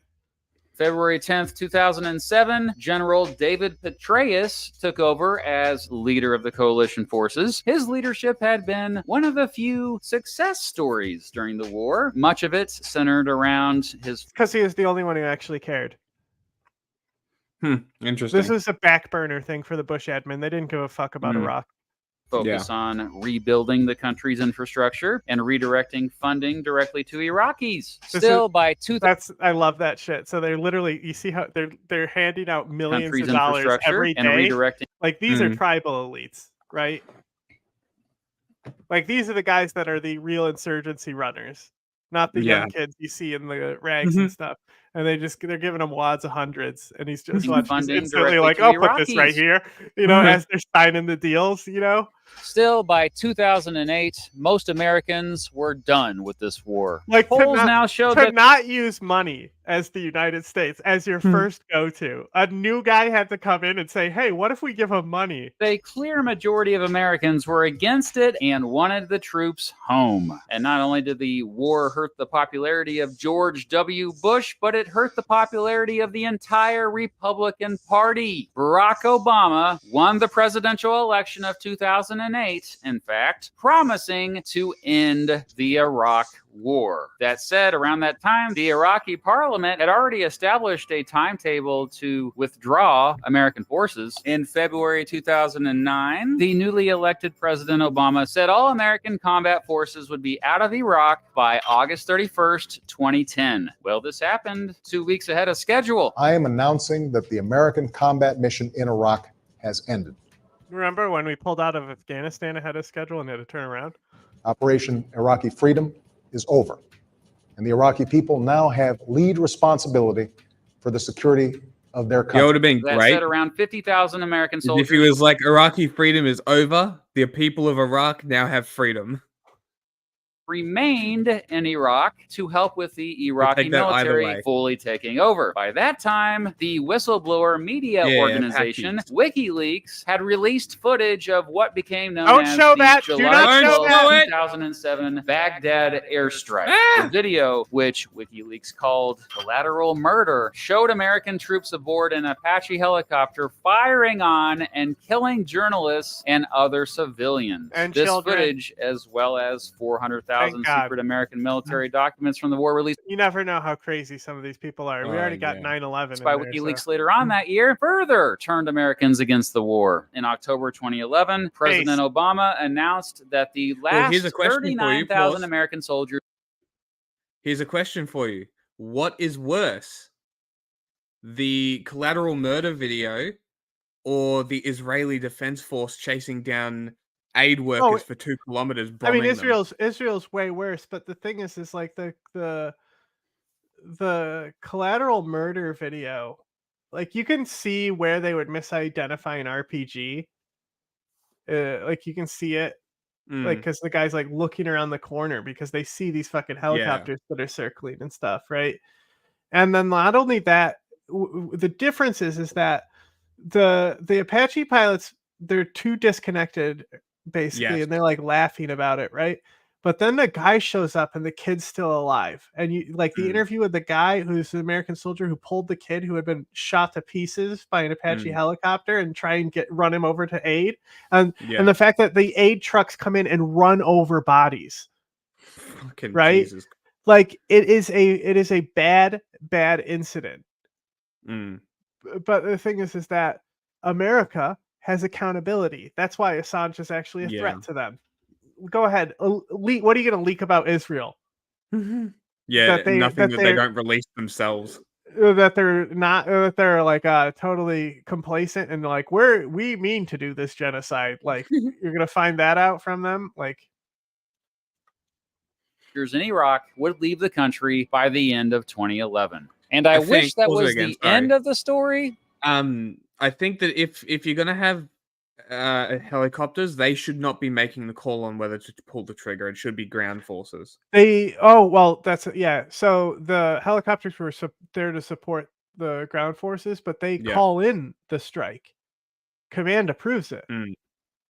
But command isn't looking at the footage, seeing like because it's not like it's a live feed. It's a fucking no. This is what I'm saying is it should be confirmed and acquired by ground forces. Nobody else should be able to call an attack helicopter to shoot people in the ground. Yeah, and they were just there. They were just there to look for insurgents to just shoot them. And then the ground forces would come in after to like clean up and shit. Yeah.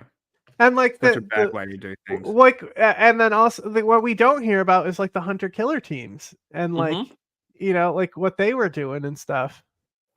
Yeah, I can't imagine how much fucked up shit they were doing. You see, almost as soon as American troops left, a power vacuum happened, and insurgency. The most iconic ISIS footage is this thing doing donuts. Once again went on the rise in Iraq. Sunni extremists stepped up attacks against the Shiite majority. That's also bad framing. The context of how the Islamic State is then allowed to, how this, this underlying civil war strife that was just created not long ago, how that's able to be capitalized on using the rhetoric of Al-Qaeda and Zarqawi. They weren't just attacking the Shia majority. They were attacking anything that wasn't them. Like the Sunnis fought ISIS. IAI fought ISIS. And soon many of them teamed up with the Islamist extremists in Syria, a country bordering Iraq to the north, which had its own civil war going on. Well, long story short, this ultimately led to another freaking war. That's right. The Iraq War led to the war in Iraq. By December 30th, 2013, the insurgency had turned into all-out guerrilla warfare. Guerrillas? This is what I'm talking about with Daesh. This is a classic Daesh fighter right here. This is like fat fuck. This guy's got no tooth over here. Like they're across Western Iraq with the rise of the Islamic State, aka the Islamic State of Iraq and the Levant, aka the Islamic State of Iraq and Syria, aka ISIS. By the end of 2015, ISIS controlled an area. Or IS. This is an interesting flag to choose for 2015. This is an alternative of Zarqawi's flag. Where millions of Iraqis lived. The Iraqi government eventually defeated them by 2019. Damn right. Only Thank you for giving the proper credit to the people who actually did the work. Yes. After coalition forces returned to aid them. In fact, today, and I bet you didn't know this, but there are still around 2,500 American soldiers stationed in Iraq to assist Iraqi soldiers there. Where are they, John? Mostly what do they Baghdad. actually do? Mostly Baghdad advisors and stuff. Yeah. They're in Kurdistan, though. Oh yeah. Those ones as well. So those, Mm. those ones, yeah. But the guys who actually work with the Iraqi government, they're like advisory roles and stuff. Oh, okay. And they said they were gonna be there anyway. And Iran was Mm. like, all forces will bomb you. By most accounts, the Iraq War was a disaster. Likely at least 1 million people died directly because of it. It led to the displacement of millions. Nope. Not true. It could be. That would just be crazy though. Now when we talk about things like cholera, other types of like indirect deaths that are caused by conditions of famine and the conditions of hospitals, things like that, definitely million. But actual combat casualties and people who died from terrorist attacks, not 1 million. No way. Of Iraqis. It cost trillions of dollars, not billions, trillions. It led to one of the biggest humanitarian crises in modern history. And today, the Iraqis are still recovering from its devastation. Although, to be fair, things are way better there now than they used to be. Similar to the Vietnam War, which happened. I think it's technically still safer in Ukraine. 30 years prior, the Iraq War further eroded American trust in their government. Today, most of us view it as an unnecessary war, a war that just made things worse for everyone involved. By invading and conquering Iraq in 2003 and then occupying it for 9 years after that, the United States ended up destabilizing not only the entire country, but the entire freaking region. Before the war, there was no proven connection between the Iraqi government and Al-Qaeda, and yet this war was so disastrous that it literally...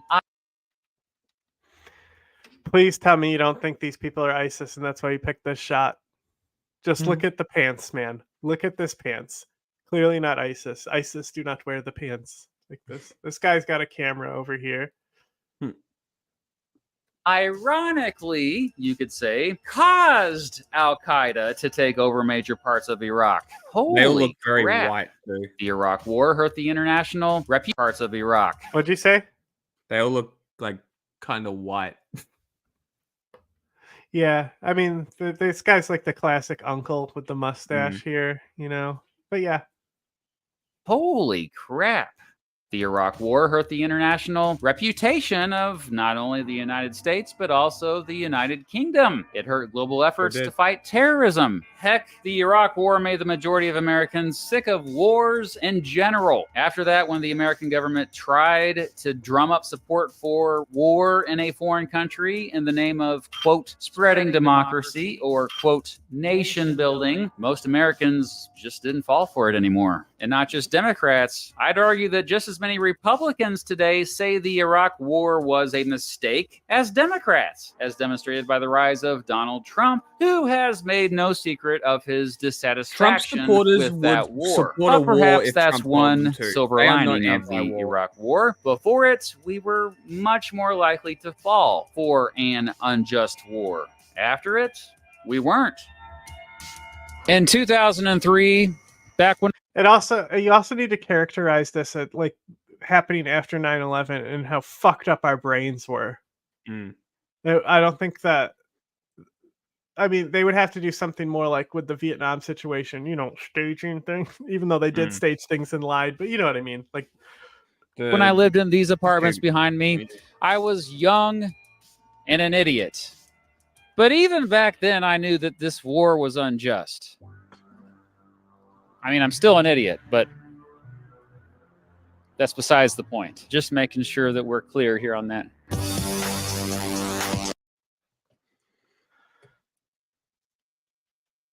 I'm gonna go take it. Is the Steven Crowder stuff the last things that we're doing? Okay, I'm gonna go take a tinkle. Okay. Reading some of your IMs. Comer's THC pharmacist. Sorry, I don't have enough money for an MR mug and a Louder with Crowder mug club sub. Fair dilemma. I mean, I think Crowder needs some more these days. Yeah, Crowder really got some real problems. Did you guys ever go through that whole thing with Jared and the? I thought you did it on a day I wasn't here. We did do it a little bit. You think we need mugs? Sell mugs? Yes. Our logo is perfect for a mug. I know Streamlab supports a lot of the stuff where basically, but if, so we'll have to look at that. Their competition is StreamYard, but if that's what we look at and it's got that merch integration, then we can just put pressure on StreamYard to integrate that type of stuff. Yes. Yeah. Yeah, we went into it. That seems to be heating up a little bit. And the way that the logo is with the tablet as well, we could do like stone mugs and have it like etched in as well. That'd be cool. Mm-hmm. I think I read that Jared teamed up with somebody to. Oh, I don't know if this is true. Actually, I meant to run this down. I think I saw it in Vegas, and but I read that Jared from Crowd, and somebody fact check me on this. Was getting together with what's his name? He does the not public notice with the public policy. Matt Brunig to do an unfair labor practice with the National Labor Relations Board. Now I don't know if that's true. That could have been someone who just wrote in like some type of, or maybe I just had a dream that happened. Not gay, Jared. If you hear this, buddy, get in touch with Brunig because that would be an exceptional thing to do.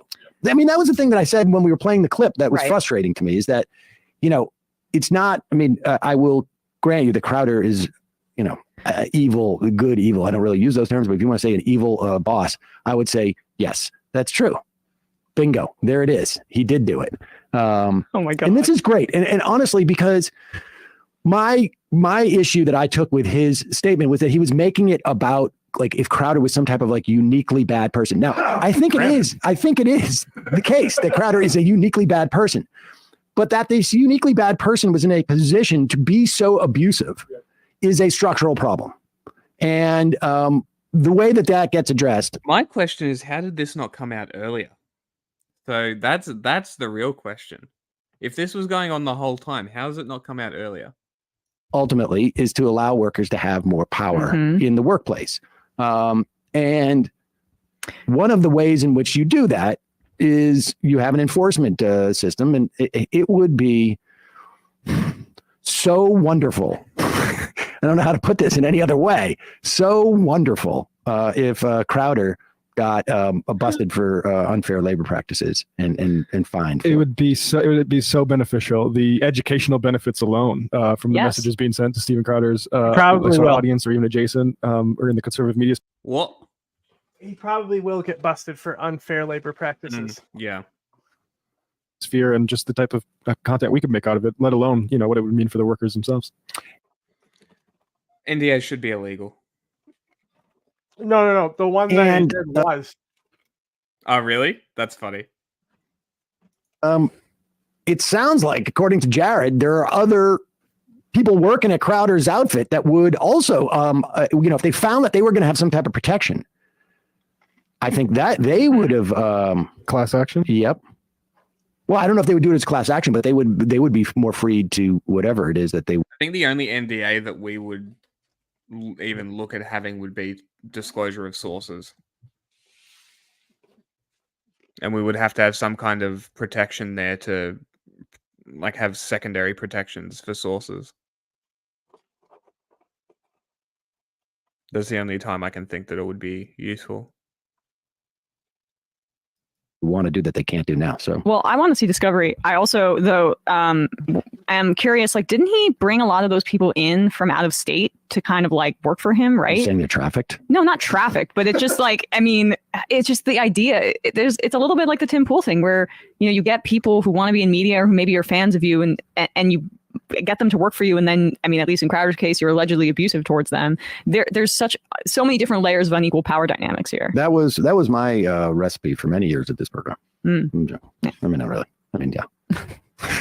I did pick on Michael quite a bit on camera, though. It was on camera. Yeah, there was no. Just don't skip Sam saying something funny. No exposing myself in any way. That's good to hear. Not physically or emotionally or in any. Just go back and listen to what Sam says. It's a good joke because he's talking about Michael Brooks, his old co-host. Camera, though. It was on camera. Yeah. There was no exposing myself in any way. That's good to hear. Not physically or emotionally or in any way. I have filed an unfair labor practice charge against Louder with Crowder, writes Matt Brunig. Non-disparagement clauses are illegal. And this is, let me say something. This is, again, this is a function of not just Joe Biden, but the constituencies that Joe Biden had to bring along to win the presidency. And that was somebody interviewed the lawyer representing this guy. And I want to say it was R.M. Brown. Okay. Look it up. Oh, I will. included Bernie's constituency and Elizabeth Warren's constituency. And what you get out of that is they are basically the ones who are talking about who are the personnel that we should be putting into these positions. And, Warren and Sanders and their aides and whatnot, or their affiliated sort of groups have a list. And sometimes, and I think in a couple of these areas, almost all of the names on the list were chosen. Totally. And so that's why you actually scroll down here. It is, once we get past the NDA itself. I mean, it truly is like basically. These are illegal because of the coward. Mm-hmm. Coward. Employee when they're not a part of. Go to unfair labor practices. The problem with Louderwood-Craggo's legal assault on Jared is the confidentiality and non-disparagement clauses that they're relying on blatantly violates Section 8A1 of the National Labor Relations Act.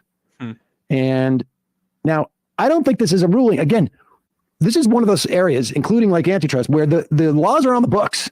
It's just a question of, do you have the will for enforcement at the National Labor Relations Board? And I get the sense that what Bruning's doing here is basically trying to tee up an opportunity for Abruzzo, the general counsel at the National Labor Relations Board, to basically say, yes, like we don't need to adjudicate these on an individual basis. The fact is that an NDA like this is a unfair labor practice and is illegal. Yep. Interesting. And more recently in 2023, because he was talking about way back, the board analyzed a severance agreement with the following confidentiality non-disparagement clauses. As in Shamrock Foods, scroll up, just want to see when that Shamrock Foods was, 2018. Okay, go down. The board found that both the clauses violated Section 8A1 of the National Labor Relations Act. And now you're starting to see like the NLRB issuing complaints 2024.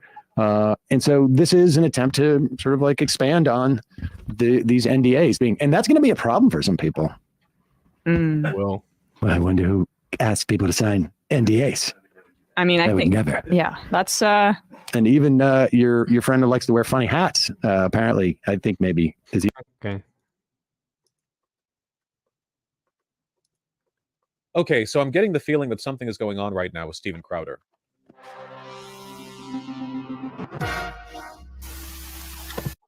Like by right now, I mean right now, like it just happened. Steven Crowder got in some more trouble a few days ago. I didn't cover it because it feels like he's already been pretty washed, like more washed than I've seen a conservative commentator be in quite some time. But apparently some former employees of his have input. Orchestrated. No, this is the person who's filling in for Crowder right now. Plan. He's agreeing. That's a whole thing. That's not the thing. This is a thing. I didn't want to do this. Free Jared Monroe. Free speech matters. Okay, what's happening here? Here's Candace Owens. The entire Third Reich showing up to agree with him against Steven Crowder. Okay. Enough is enough. This can't go on any longer. And as the famous saying goes, sunlight is the best disinfectant. Already insufferable. So there we go. I'm currently being legally abused and intimidated into silence by a former employer. This has been going on for a while now, and it simply cannot live in darkness for another day. But I am asking for your help to fight back. Save or something like that. First, some context. Please. In late October of 2023, how many times do you think this guy has seen Crowder's dick? It's reasonable to assume that every employee under Crowder has probably seen touched more his times face than his wife ever has. Surprise, I was served these papers.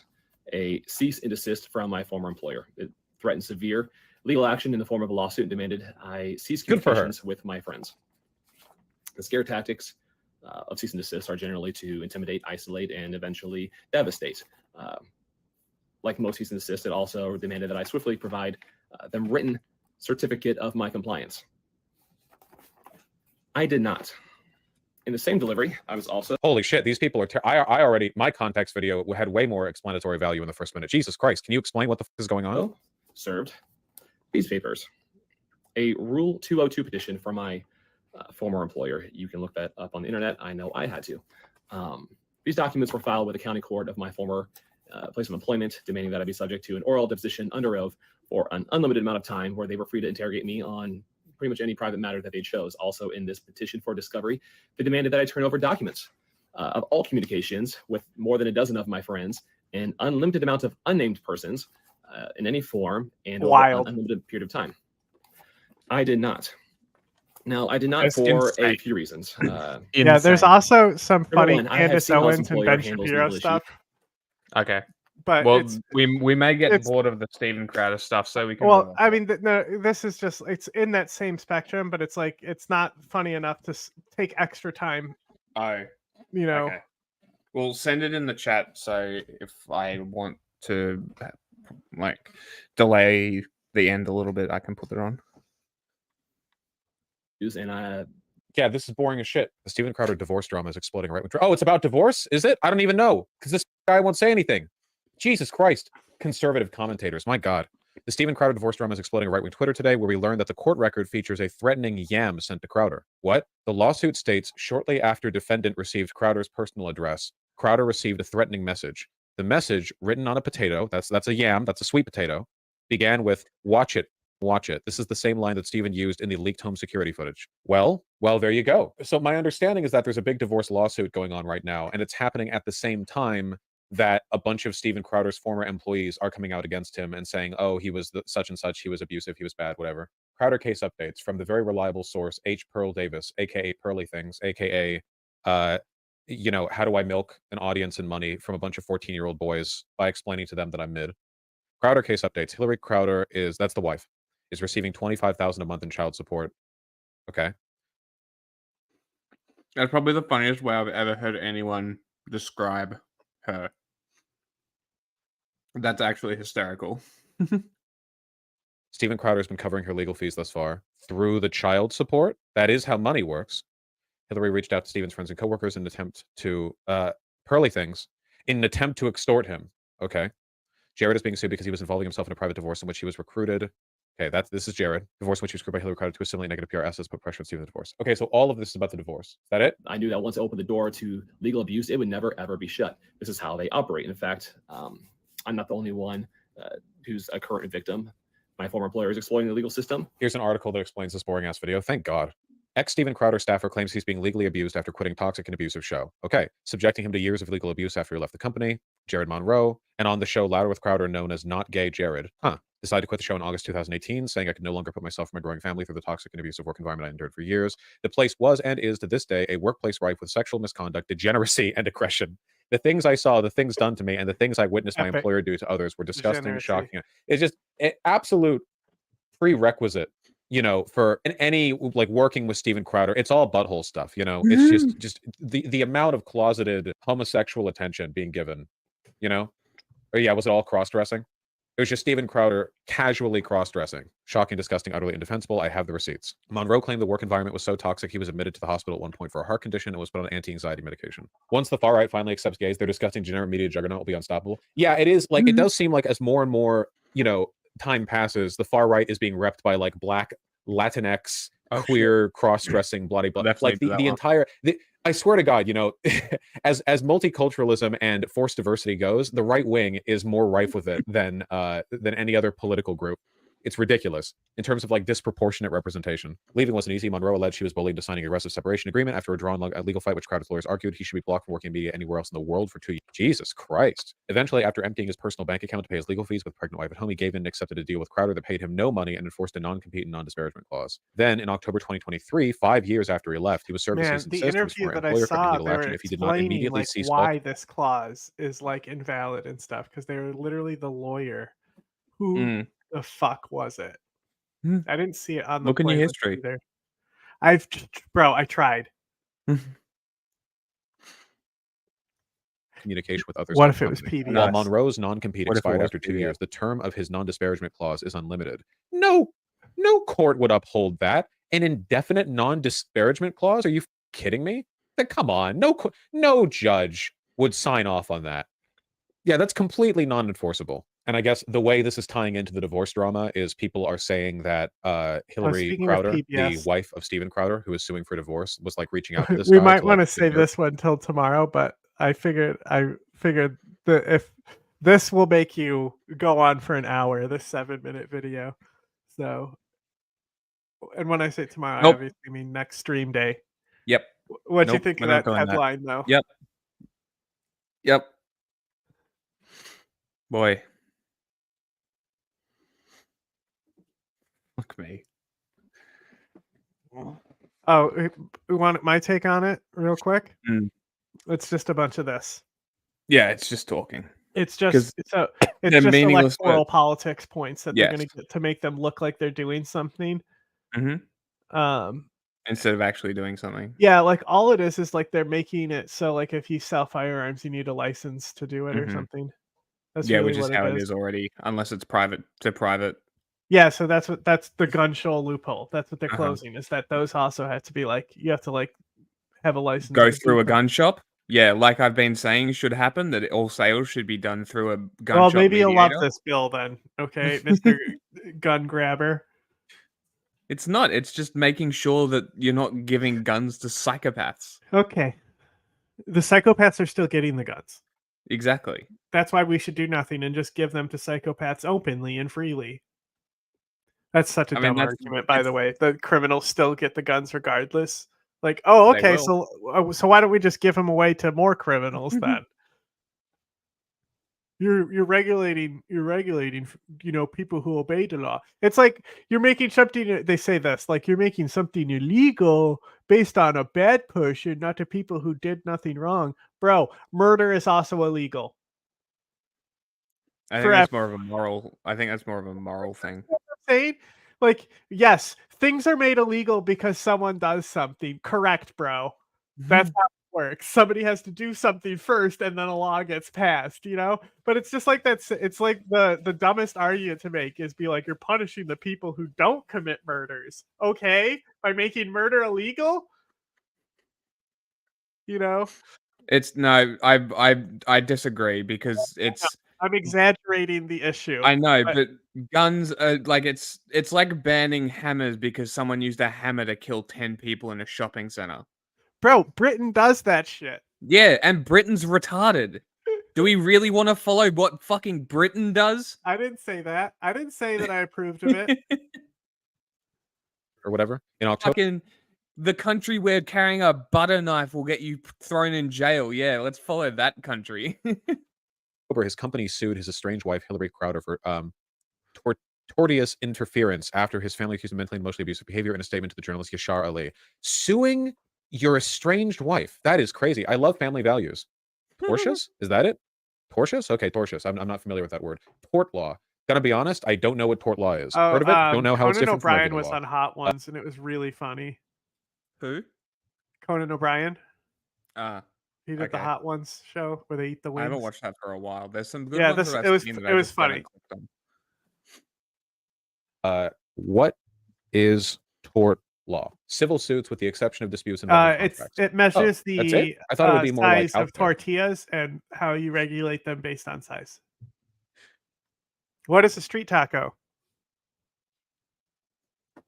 A taco that's been dropped on the street. No, a street taco, you can get 3 street taco shells out of 1 standard tortilla. You cut the Sure. street taco tortilla shells out of the standard tortilla Okay. and then raise the price on them. Right? But they're I'll always just the go best. get a hot dog for $1. They're soft tacos, they put a skewer through them, right? But keep them really, together. it's just they took access tortilla away, right? Because you cut 3 out of them. There's a lot of wasted space there, right? Yeah. Well, that still gets eaten in the food cost because tortillas aren't like expensive anyway. But you're just getting less food as the customer. They could just put all the ingredients in a simple tortilla And that charge is the more. correct size, Yeah. and just but no, they have to make it artisan. Yeah. It's like pubs in Australia putting the fucking chicken parmas on top of the chips. Fuck you. Put it separate. I don't want my chips soggy. Fuck yourself. You're a pub. You're not a Fuck fucking is 5-star wrong restaurant. with them? Why would you do that? Yeah, because they're trying to artsy-fartsy fancy themselves up. And I'm just like, fuck off, you're a pub. Get me a beer and put my fucking parma gonna and shit fart on this separately. entree. I'll show you artsy Fuck off. fartsy. I'm gonna fucking take a dump on this entree. Just wankers. You're a fucking pub. Why do I not hear that more often? We talk about civil suits all the time. Okay, all right. It sounds so like old-timey and British, yeah. Tort is in retort. Oh, that makes retort like you've been wronged, so civilly you retort through tort. Okay, maybe that's where it comes from, or maybe not. I don't know. This is the Rule 202 petition thing. It's a Texas thing. Petition the court to order authorized to take deposition or examination of testimonies. Okay, well, I'm sure that I speak for everyone watching when I say that, you know, somehow this guy is the lesser evil right now, and you know, all luck to him and to Hillary Crowder in their respective legal action and suits and everything of the sort, because it seems pretty bad. I mean, I'm sure this guy is also a Hitlerite. You know, for all we know, the only reason he resigned was because Steven Crowder was abusive and kept making him like lick his cockhead or something, you know. And he might be his own Hitler. In fact, he probably is, considering he said degenerate stuff went down at the workplace, which is not a word that I would use if I was trying to appeal to like a broad, nonpartisan base of support when going against Steven Crowder. Not the language I would go for. Also, he's being supported here by Ashley St. Clair, Candace Owens, and Lauren Southern. This is the guy who got teabagged, I think, by Crowder.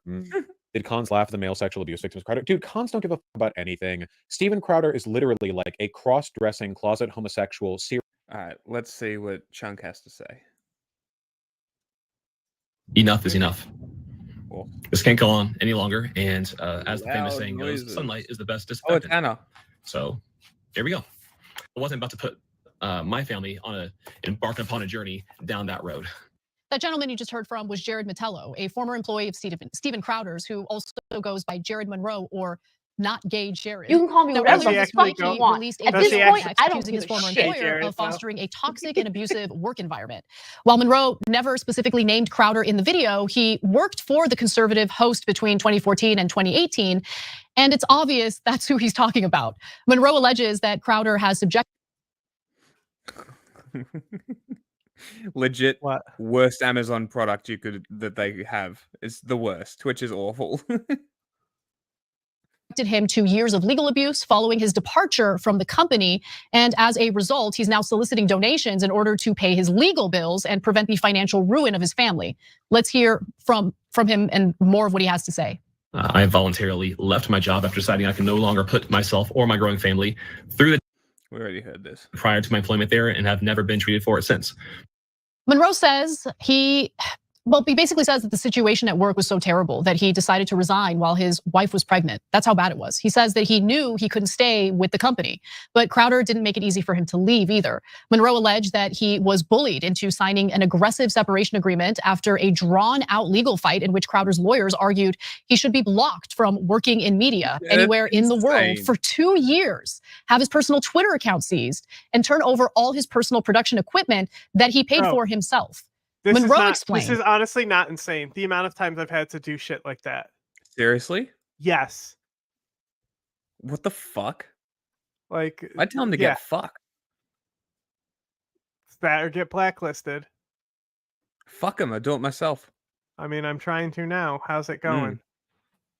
Pretty well. Could be better. Could be. It's that he eventually gave in to cough Crowder's up more demands of your because hard-earned dollars. Or more time. I need money so I can put more time. I'm just trying to figure out like that's the issue. Where is this I need to be able interview to put is more that time. I definitely saw. Like Somebody that's the issue. Like the stream is one thing, but like I just more time. Money. Don't take out loans, everybody. Don't do it. It's not a good idea. It might not doing so would rack up more legal. It might be the CM Cedar link I sent. But that might be in about what I saw. Legal fees. He claims he eventually accepted a deal with Crowder that paid him no money and enforced a non-compete and non-disparagement clause. But it didn't end there. The primary reason I signed the NDA was for a small carve-out in the non-compete clause, which allowed me to freely seek employment using some of my skill sets at another specific company. Oh my god. Are you ready for this? Look at what they put at the end of this clip.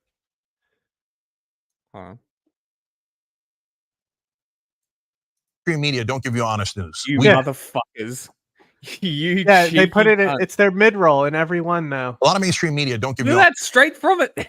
Look at us. Click, do it. Go below and click join now. See how Chunk's telling you with all the arrows? He couldn't have any more arrows on the screen. Go press subscribe. Make sure you like and comment on this too. Everyone, you go leave a comment on the YouTube right now and like it. And then press the share button and share it through a feed and do that because that would be nice. Thanks. Louder with Crowder. He was served. Like, tell us in the comment why you think Crowder is a douchebag. That's what we need to do more. Is we need to do the comment fishing stuff. Comment bait. Yeah, it's like, tell me what your favorite gun in Helldivers 2 is below. Another cease and desist, which threatened legal action if he did not immediately cease all communications with others about the company. In addition to that, Monroe was also served a Rule 202 petition, which demanded he be subjected to a deposition under oath in which lawyers could question him about his communications, as well as hand over documents of any and all communications about the company. Now, why did this happen 5 years after he quit? If you notice the timeline, the cease and desist came right after the initial allegations of bullying, inappropriate drug use, and lewd sexual workplace misconduct at Louder with Crowder. And it came to light, which we of course covered here at TYT. Steven Crowder allegedly created an incredibly inappropriate and hostile workplace where he exposed his genitals to employees and openly exchanged drugs. Now, Mediaite spoke to 5 individuals, former staffers. The jug part, not the penis part. Of Steven Crowder's, they are anonymous. They are not named Normalize in the piece. selling your boss There's also drugs one to get leverage over him. anonymous source close to Crowder. What your boss likes, right? You figure that out first. You have to be like, hey, you know, just a little Coke or something. You just drink. What do you know? You'll find out. You know, once you know. Like we had this this fucking the guy who like owns all the like restaurants that I worked at. Like it's like a localized chain, but they're huge. Big money. They have a lot of different restaurants that they manage in New York. But the guy who I was his specific kitchen, because it's a whole family, right? A whole Italian family where they parse out the restaurants. Yeah. He was a huge cokehead. He was always coming in high on coke, and he's like, he never had to. He would come in like once a month or so, just to be like, I'm the big boss. Bow to me. You know how they do that? Like the big manager coming. The big. I'm gonna work how I work every fucking day, and that's and if he thinks it's not good enough, it's a reflection of you, not me, because you are the one who employed me and hired me. So if he doesn't like it, it's a problem with you. And I when he comes in, I go, hey, you want to see what your fucking employees are hiding from you? There's a hole in the floor back here. I show him all the shit. Just be like, we have tons of slips and dish. All this, I'll tell him all the shit that was going on, right? But I also knew he did cocaine. Yeah. And so I you're knew like, other people did cocaine. to a bump after you tell him everything, is like, you want to do some coke? Yeah, I told you all of that, but keep me. I want to be the manager. Make me the manager. Yeah.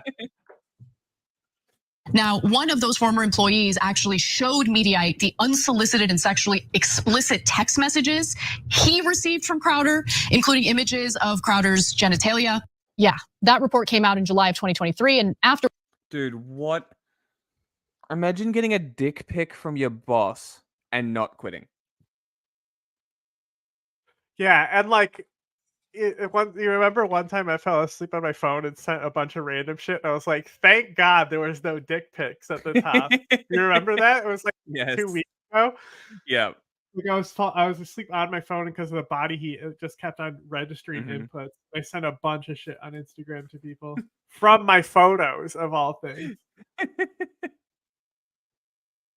Afterward, Crowder went on a warpath.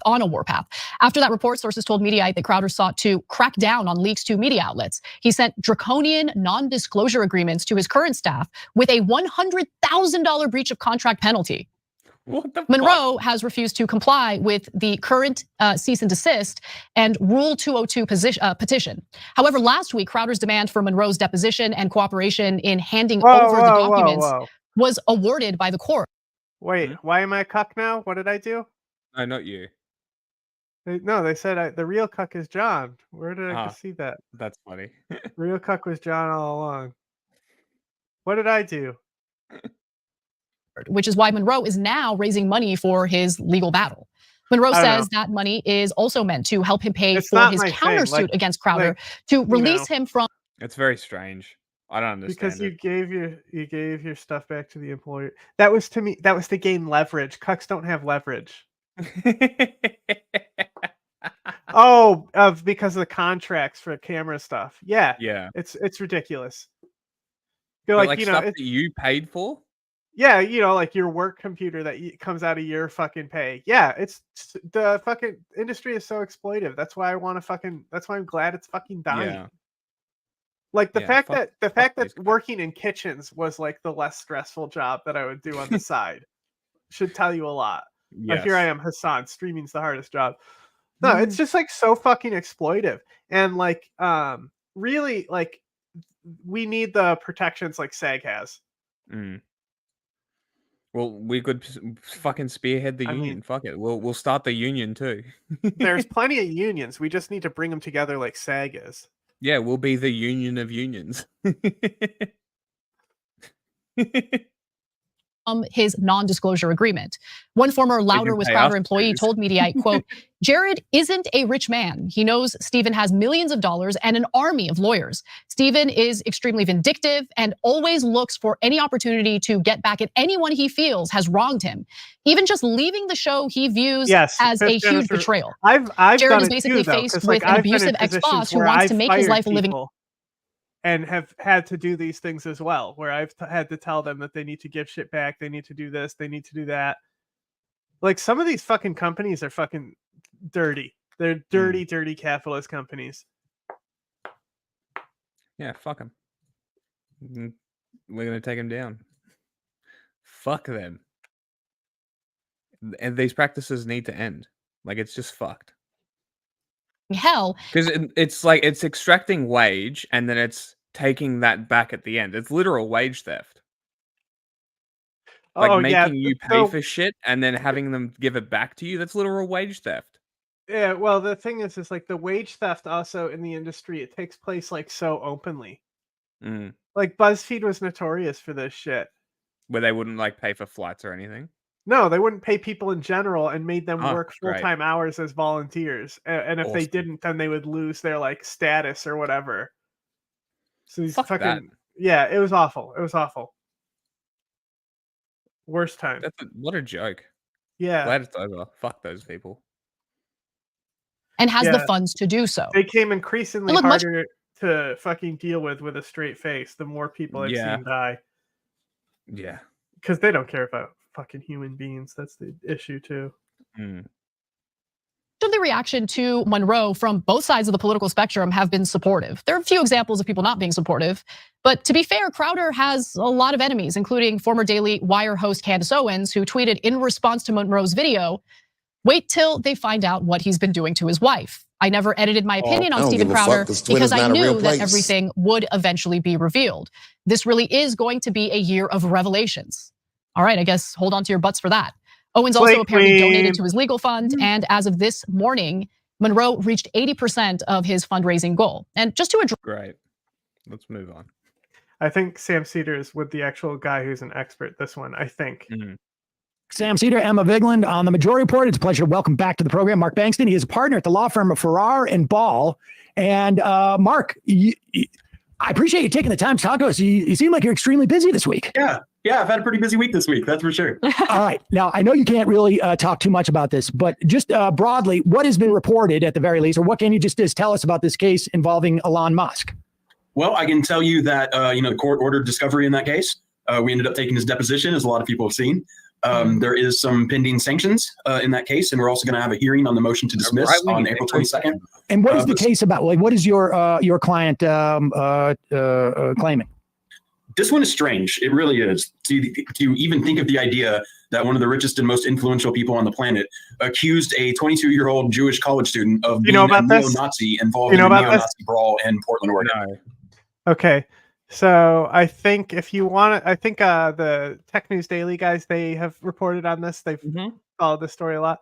So basically, there was this, you know how they just associate people who are never part of stuff? Like this is the same person, like how Russia did with this terrorist and tried to associate it with like Abdul Hakim. So he did that with like a Jewish guy because these two nationalist groups got like in a brawl, right? And they hate each other. One is like Rose City nationalists, and the other one is like fascist something, whatever, right? And so they said this guy who has not been involved was one of the guys associated with this other nationalist group. So one nationalist group is spreading propaganda to hurt another nationalist group. And it was elevated by none other than Elon Musk, who is the one who helped make the association.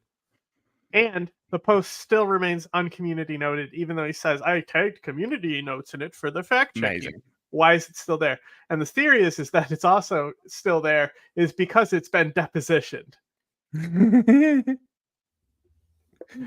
And the Tech News guys, if you want to see more about this Elon Musk shit, you should definitely go to the Tech News Daily guys, because they read out some of the transcripts on like how contradictory Elon Musk is, and like how he totally understands that what he's doing is anti-Semitic. That's awesome. It's very funny. Which is completely absurd and was based on some very dubious tweets from some anonymous weirdos on Twitter. And Mr. Musk decided to spread that to the world. And Ben Brody's not going to let that happen. Great. And I appreciate your catching us up with that. You know, at one point it's the I don't know if the word is irony, but it is fascinating to watch this guy who bought Twitter essentially made it possible to almost make it impossible to use Twitter as a source to validate things, keeps getting tripped up by essentially what he wrought on himself. That's true. By making Twitter a much less reliable source of information that he spreads. I find somewhat fascinating. But you've got a lot of stuff on your plate in terms of like false information. I mentioned before you came on that you are representing a plaintiff, Mauricio Garcia, in a case. Tell us about that case. Sure. Most of y'all remember last year, during last summer, there was a neo-Nazi shooter down in Allen, Texas at the outlet malls. Killed quite a few people down there. It was a really, really nasty event. In the aftermath of that, the law enforcement released the name of the shooter and his date of birth. But several media organizations... Oh, I'm so glad this is included. This is great. Sort of in their haste to try to get a story out. This is not what I wanted to send, but this is great. This is awesome. I don't know who the lawyer I saw talking on behalf of this guy was. At this point, it doesn't matter. I swear it was R.M. Brown. Not even the right birth date of my client, Mauricio Garcia, put his face out to the world. And for a lot of these organizations, it was because my client... Because this is a long one. We might be pausing a lot. We'll end on this one. What was the other one I sent? Ben Shapiro and Candace Owens. Oh, yeah. Like I said, that's an extra shit. I think that's the only other stuff, though. It's that and this? Okay. Yeah. It has a very Chicano appearance. He's a Dallas lowrider, and he does not look like the kind of Mexican American who would sympathize with white supremacy. And so a lot of these right-wing organizations wanted to put his face out there to say, hey, look at this Mexican guy. He's not a Nazi. Look at this guy. And as a result, I mean, millions of people saw my client as a monster. And this was done by a big variety of news organizations, including Fox News, Newsmax, Tim Pool, Steven Crowder, Owen Schroyer, Hollywood Unlocked, Simon Ateba, and Today News Africa. I mean, we have a large group of defendants who all basically, ignored basic journalistic precautions. And as a result, this... Guess what else Tim Pool did? He got his employees to run defense for his own company for his own fuck up. Fucking the redheaded libertarian was out there running defense for this fucking Nazi fuck for weeks. Literal weeks. I hope they all get taken down. This is going to be fucking excellent. I'm so excited. To be a lawyer that goes after journalists like this. They're not journalists. What are you talking about? I know. And this is what I said earlier. Is like somebody was saying like games journalism is the lowest form of journalism. And I'm like, I don't think games journalism is real. No. I think because of... Well, no, I don't. That's not my issue with it. My issue is how access is curated. You have to suck dick for access. It's not journalism. Mm-hmm. It's like Matt Taibbi getting handed the Twitter files, not journalism. What's it called? What's it actually? It's got a specific name. I mean, it's like it's access journalism. It could be reporting. And reporters are not journalists, to be clear. Yeah. This poor young man, his mom was getting calls from people they've known all their lives saying, hey, I'm so sorry about your son. I'm so sorry your son is a neo-Nazi killer. Oh my and, God. His mom could correct some of those when they call, but that family's just sitting there thinking about all the people in their lives who have known them throughout their lives, who aren't going to call, who will be too embarrassed to ever call. And it has torn this poor kid up. He just feels so guilty about what it's done to the family. And do you know where the conflation of your client with the actual neo-Nazi shooter originated from? It was on social media, and it looks to be on Twitter. Is where it first started. Gotcha. And then, it was originally just social media people getting it wrong, right? Having the wrong identity. And then it was wasn't us. We did not get a single thing wrong in this entire thing. We posted pretty much the entire time it was happening, and then we deep dived by ourselves for like 4.5 hours into this fucking weirdo's like psycho Russian social media posts as soon as it came up. Guy's a nutbag. Well, then also most of that journal was handwritten as well. We didn't look at any of the handwritten stuff because I have no time for that. Yes, but you could see in the video he posted to YouTube, right? Because he posted one that linked to this social media, and Elon Musk is like, Bellingcat found it. They've read psyops, and it's like, bro, he posted the website to YouTube. You fucking idiot. Anyway, so in that video, you can see like all these notebooks and shit, there's like photos of inside his house and stuff, and there's these notebooks all over. So like the dude would just fucking write journals all day. Yeah, like they really fucked up. I'm so glad this is coming back to bite them in the ass, because this is exactly what we wanted. This is exactly what we were talking about while we were doing this, while we were looking at all this. I was on Twitter watching them fucking spread disinformation about it. You can probably still find it. Just so Tim Pool wouldn't be associated with him. Yeah, all because they didn't want Tim to be associated with it. So he got his employees to run defense for a Nazi. Fucking what crazy. These commercial media organizations who are expected to have institutional guardrails against this sort of stuff. I mean, photo verification is not a challenging thing to do as a journalist. If you can't confirm the provenance of a picture and know what it is and where it came from, you just can't put that out to the world. Especially if you're going to try to say it depicts a neo-Nazi mass murderer. And so really, there's not much we can do about just random people on social media, but these commercial enterprises that are profiting from the provision of news, they have to use reasonable care. And what we've seen is that the bigger organizations, like in this case, Fox and Univision, they've just done away with their institutional guardrails because it's just costing them too much money. And then you have these new, people like Crowder and Poole who are running these low-cost operations who never cared about the institutional guardrails to begin with. So the entire media apparatus is failing from top to bottom. This isn't a problem that's just isolated to one kind of media. You want to know how you fix this? It's $1. Supporting the cucks. $1. We're going to register, we're going to get the nonprofit set up, and we're going to do exactly what he's talking about. We're going to fix the industry. We're going to support actual journalists. We're going to support real people. No cucks. Gimps only. I'm fine with cucks. It's just not my thing. I mean, I've done like, I fucked cop wives in front of them before for money, but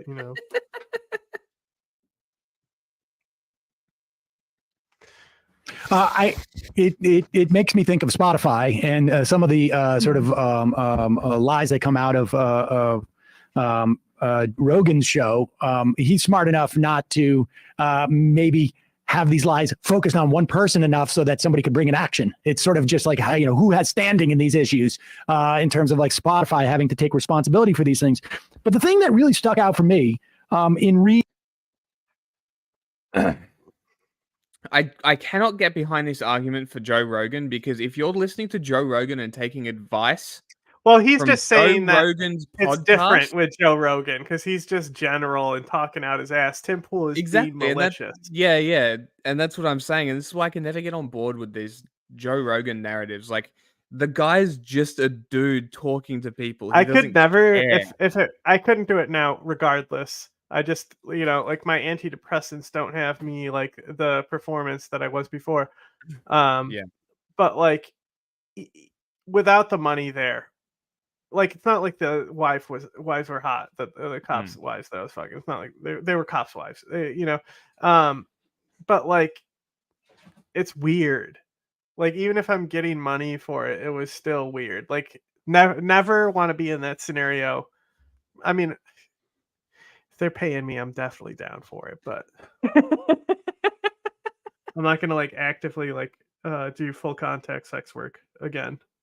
I'm $20 is $20. Bro, I am retired from that industry. I paid for a few semesters, and that was it. It does what it does. Reading your the plaintiff's petition is in each of these instances, it seems, and I think I read all of the defendants. The outlet, I mean, because we get stuff wrong here. We're very cautious about putting pictures out. I don't know if we ever do that, really, frankly. But we get stuff wrong, a variety of things. I mean, but we're really careful with that. You know what we'll never do? We'll never misidentify a shooter because we'll never put their photos up. So I can guarantee that we will never misidentify a shooter because we don't give a fuck about them. Fuck those cunts. Identities, I have to say. They can rot in the dirt. They don't deserve notoriety. They don't deserve their name out there. They don't deserve their. I don't photo. even remember this Allen shooter's name. Nobody does. No, good. That's how it should be. All I remember is he got domed out the front of a burger joint and he was fat, and that was funny. But be that as it may, people make mistakes. But in each of these instances, it seems like there was an opportunity for these outlets to correct themselves, and they didn't. Yeah, and they didn't, or to the extent that they even did any effort, they never did a retraction. But you know what the difference was between that shooter and other ones? That one, he was mocked a lot. That's the difference. There was a lot of mockery. Also, you remember the kid that did the attempted school shooting got dumpstered by the fat guy with the pistol from like 35 yards away? That was the mall. Shopping center. Yeah, the shopping center. Yeah. Don't remember that kid's name either because he got fucked up and he got mocked into oblivion. That's how you defeat these mimetic mass shooters. If they get mocked and forgotten, they're probably not going to do it because that's what they're doing it for. A lot of them, like a lot of the school shooters, I seriously believe that it's like a notoriety thing. The mimetic ones, a notoriety thing because it's the gamification of shootings, right? It's my resolution: name in lights. Airstrikes, bomb them, keep bombing them, bomb them again and again. But it's like, it's notoriety. It's their name in lights. It's their kill count. It's the gun they used. It's all of this stuff adds to this mysticism of a mass shooter. It shouldn't be something people are scared of. It should be something that is mocked. This idea that you're going to go and take people's lives because you're some depressed, pathetic loser. Fuck yourself. Like, they just should be mocked into oblivion. But people need to sell papers and politicians need to stay in office, so that'll never happen. Right. Most that of them just really strikes me as like almost like doubly bad. It is. And in Texas, it's bizarre because if they had just apologized and issued a retraction, they wouldn't face punitive damages. But they all made the decision in this case not to apologize for certain broadcasts. And, in some of those, it makes sense. Some of them, are just not going to respond to you. Some of them did, and we had discussions, and they deleted the articles quietly, but didn't print retractions. Or you have in the case of Univision, who, when we went to them, they originally just told us, oh, we just did it on our streaming service. And, nobody really watches that. And then we found out, no, the whole time they had been broadcasting it to millions of people on their primetime shows and didn't print a retraction for any of that. It really is strange. And what was really strange is that most of these defendants were represented by counsel when we were talking to them. The only one that wasn't was Tim Pool, who thought that he could negotiate with me without an attorney. Oh my gosh! He didn't put a retraction either. Well, I want to hear about Tim Pool, Mark. But I mean, Tim is also very specific. Like his issue here is that the actual shooter, and this is what when I went there and I was talking to him about it. This is what got him very upset. I pointed out that he had called it a psyop, a psychological operation, because the actual shooter had been posting about his show, right? And so there's also a self-interest here in misidentifying the person, your client, as the shooter versus the neo-Nazi. I said this. I already said this. I did this before you, bitch. Fucking. shooter who had been who had posted about Tim's show before. Absolutely. Well, it's like I had pled in the Musk suit, is that if you're a right-wing extremist tastemaker these days, you face the problem of how do you react to the more embarrassing public incidents involving some of your extremist fan base. And in the post-truth world, the easiest solution is just to deny that they're real. They're fabricated boogeyman by left-wing interests or something like that. And it's the same formula here. Even in this case, Elon Musk was talking about psyops and the whole thing.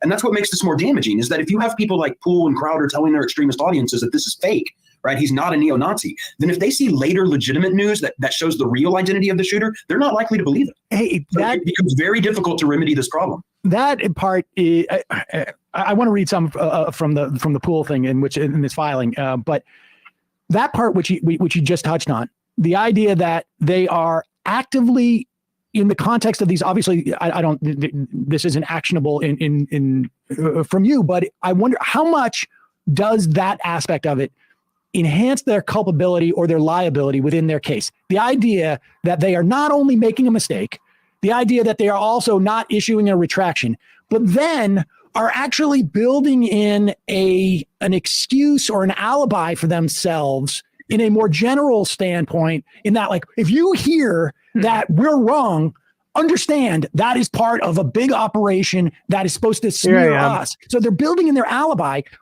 Does that implicate your case? What? Nothing. I lagged out for a second, so I couldn't. So I was just sitting here going, "I'm gone. I'm frozen." Show intent, or does it show? Is it more punitive? Are there more punitive damages? Or is that just like what does that show in the context of your case? Really, where it comes into play is the damages that the client suffers, right? Because if there's a defamation out there, then one of his ways to do that is either through self-help or through corrective media for people getting it right. And if you have an organization that's actively undermining those efforts, that is saying, don't believe what you see on these mainstream networks, we're the ones telling you the real truth, then when that truth gets out, it's less likely to hit people's opinions. So the actual reputation. My favorite politician has something to tell you about us. We will continue to be your single source of truth. Dismiss anything else. One every episode. Reputational damage to my client is somewhat hindered by what you're exactly talking about, this built-in escape hatch, that if they're wrong, when they're corrected, they can just say, well, that's the fake news. Don't worry about them. It makes the defamation that much more durable. And so it increases the damages that your client's suffering, because they can never recover in some ways because of other things that these guys have done. That's fascinating. I mean, look, it's the same in the Sandy Hook case. To this day, no matter how much the volume of reporting that this really happened, there are still people who are absolutely stuck in drinking that Kool-Aid of thinking anything mainstream media tells them is wrong. So it really poses a challenge for these kinds of people who've been hurt by this. This stuck out for me in the Tim Pool because, and we should just say, when people are looking at this at the original petition, and you can get this online, right? This is available online. That's a public document. And and you have it for each one of the defendants here. This is paragraph 84 if people want to follow along at home. And I'll just go ahead and say, if you need to grab a copy of the petition, Huffington Post has put one up. So Sebastian Murdoch did a story on it today. And feel free to post this on social. Huffington Post still exists? What the fuck? Not the best source. Social media, folks. I know the folks, the defendants love the publicity. 84. Poole also claimed on Tipcast IRL that he did not want to show the social media photos. Okay, so this is to be clear. Somebody, there was a second sort of like release of photos of the actual guy who perpetrated this, not your client. That was released subsequently on a different site. And this is where Tim Poole decides to act responsibly. This is what's fascinating about this. He's already shown the picture of your client. It's already out there. And then the actual picture surfaces, and Poole claims on Timcast that he did not want to show the social media photos, quote, considering the sensitive nature of these things. So he's already shown the false pictures. And then when the real pictures show up, he doesn't want to show them because it's sensitive, and thus did not show any pictures of the photos of the real shooter. Poole also chided Bellingcat researcher Eric Toller, who published the real shooter's social media profile and photos, claiming that Toller didn't verify it. Now remember, Poole has already shown the unverified photos of the. By the way, while John was deep diving that social media, I was geolocating all the things that he was posting about. Yeah, it's definitely not fake. So yeah. Yeah. Aren't you? We were literally able to track pretty much like his day-to-day activities, where he would be, like where he was around, where he hung out, and what he did. Like when he moved, where he worked. Yeah, like it was very detailed. Tim didn't do the work, is what happened. Shooter, but is now attacking someone for showing. And this is all this does is makes it harder for your client to recapture his reputation. All of this just makes it like a steeper climb to get back to whole or even close to it. And yet at the time Poole made these comments, Timcast Media Group had already published a completely different, unverified and incorrect photo of the plaintiff on its website. And then in addition, Timcast news reporter Josie Glabach, known on Twitter as the Red-Headed Libertarian, posted several tweets declaring that the event was a psyop. So that See how fucking ahead of this I am? I tracked all of this shit as it was happening. This is how ahead I am. You released this 5 hours ago. This is an old story for me.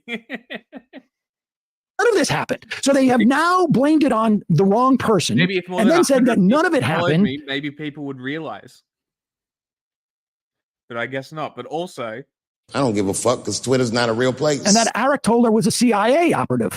Does Toller maybe Toller has an action? Each of the tweets garnered an enthusiastic reply from Elon Musk. So this guy's just like, you bump into Elon Musk all the time now, as soon as you're doing the research. We got to keep meeting like this, yeah. In the following days, Musk repeatedly claimed the event was a psyop and the mainstream reporting on the shooter's identity was a lie. And then Poole continued to promote the idea the shooting was a government conspiracy. So that's all basically just like, you think you're going to get your reputation back in the future? Here's my alibi, and it's going to make it harder for you to get that reputation back. And then Poole, according to this, quietly did take down the pictures, but never offered a retraction. And that returns to my initial point of it being that additional self-interest of that connection of the fact that the real shooter had posted about Tim's show. Right. Yes. And when you go to court, does him pulling down the photos, but then deploying this whole psyop story simultaneously, does that show more? He didn't just post. Like, this was a journal dedicated to what he would eventually do. Yes. And like what went so wrong in his life? Inceldom, basically. Yeah, right? literally that. It was literally a diary of that an and incel. Great Replacement Theory.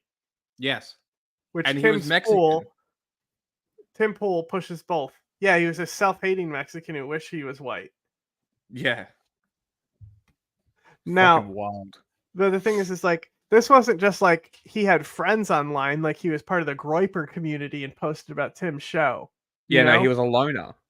Like, this was a specific episode platforming a specific thing with a time code in the screenshot to actually go look at the show itself. Yeah. It's different than just referencing that he's watched Tim's show. Yes. And on top of that, this was after Tim had hosted a string of pretty much literal neo-Nazis. Yeah, well, that's it was less about Tim Poole and more about fucking who he was platforming, which was Elijah Schaefer, I believe. And I think who's Groyper guy? What's his name? Fuentes. I'm pretty sure those were the two. Yeah. That he specifically and he then references back on that on a post that like came out later in like January before the shooting, right? Months beforehand, but he references back on that. Can always go back. He like wrote specifically about how he's thought on that for months after he posted it months back. The whole thing's so fucking crazy. It's gonna be funny. I'm definitely. We probably know more about it than anyone else at this point. Yeah, we just didn't know what to do with the video because we recorded it too. Yeah, it's just like going. It's like reading a lot of fucking like. It's just I don't know. We didn't know what to do with it. Make something with it. It was just Have you still got it on your computer? No. I deleted it from the StreamYard library because I was just sitting there. Yeah. Oh well. It was like a 2-hour video of us just going through and like reading all his stuff and making fun of him. And like us fucking around with other people who had found the site going, wow, nothing of value was lost. This guy's a loser. And like everyone in the comments that go to this guy's like blog is just telling him what a fucking loser he is. My favorite one is when he writes, "I felt like such a stud muffin." That was probably the funniest thing that I read. We should put that on a t-shirt. Sell it as merch. It felt like such a stud muffin. It's like in quotes, and it's like just fucking some literal killer. So people look it up. And is intent important to your case? Like, how much intent do you need to show in this instance, or is intent not part of the action? Yeah, it's really not part of the analysis here, to tell you the truth. Because what you're dealing with is a private person, right? And if you're going to make serious accusations of criminal conduct against a private person, you have to use reasonable care. If you have a higher duty than you would if the person was well known, for instance. Exactly. If they were well known, if they were a public figure, right, then you would have to show an intent, an actual malice, a reckless disregard for the truth, which we think is obviously present here. But all you would have to show here is that they didn't act as a reasonably prudent media organization could. And you know that's obviously true, because if you had followed what a reasonable media organization does, you would have never printed these photos. That would have never happened. And so in this case, it is interesting that in a lot of cases, when someone just deletes fake-ass photos of the fucking royal bitch, whatever, Yeah. Middleton. Yep. the article and then makes no acknowledgement of it and just tries to quietly get away from it, that looks bad. That looks really bad in a case. But if you do that and then also try to debunk and attack the mainstream corrections that are coming your way, boy, I don't think a jury's going to like that. And does that intent, I mean, if you could show that intent at that level of sort of like backfilling and attempting to protect, is that become more of an issue of damages and and restitution than it does in terms of liability in the first place? So I just want people to understand there's liability and then damages, right? I mean, that's exactly. Okay. Exactly. And one of the things you'd normally be facing as a challenge is that if you wanted punitive damages in a case like this, you would have to prove some extreme reckless disregard, right? But in this case, because none of these defendants complied with the retraction statute and because they did not issue apologies, in this case, you can recover punitive damages without a showing of actual malice. So that's a prima facie, essentially, show that they're acting in that manner. And so, wow. Yeah. If these guys negligently did this, this jury can award punitive damages if it thinks that's proper. And I think certainly this is the kind of case that screams for it. I mean, where are you in this case? I mean, I guess you just filed it. So the process goes, at this point, a couple of defendants are going to come and go like, maybe we can make a deal. Right? I mean, I would imagine, who knows? I would imagine a lot of these guys are going to run and say like, I'm willing to make a deal, or at least their insurance companies are. Well, you got to understand some of these people might not be insured. And some of them may not have insurance policies that cover intentional defamation. Right? So you get some issues there. Who would issue an insurance policy for intentional defamation? Exactly. To them. Yes, exactly. And does Elon Musk responding to this and calling it a psyop just for within this case amplify your client's I guess case here because of his stature? Absolutely. So when you have these right-wing outlets who are kind of creating this buzz in the right-wing media, which is not just Tim Pool, but also people like Crowder and Schroyer and Simon Ateba, when these things start bubbling in that right-wing ecosphere, that's where Elon Musk spends most of his time. And so when he starts promoting that to the world, these very messages that were generated by these defendants are getting to far more voices and far more ears than they would before. And so even though in this case, you don't have Elon Musk doing anything to my client, but because he was following along this narrative that was being born on Timcast, that this was all a psyop, this really does hurt my client's ability to make himself whole again. Yeah. So theoretically, if Elon Musk were to have amplified a claim by someone like Tim Pool calling someone basically a pedophile, and Elon Musk were to have responded to that, that would have, also kind of fall under that standard as well. Absolutely. I can't imagine who we're talking about, but yeah that's Would let's just hypothetically say like one of us or either of us be considered public figures? I mean, if we're on YouTube, I guess we are. But you would have to know that what you were saying was not based in truth, right? People frame it that way, that it requires like a knowledge of falsity, but what it really requires is just a reckless disregard for the truth. So if you have no evidence whatsoever for that claim, and if you have a claim that's just inherently improbable, you know that it's probably dubious. You know you should look into it. Those sorts of things make malice as well. So some people describe malice as the kiss of death in defamation suits, that if you have a public figure, you're never going to win. I just don't believe that's true. And partially that's because the nature of defamation in the last 10 years has gotten so much more malicious than it ever has been in our culture.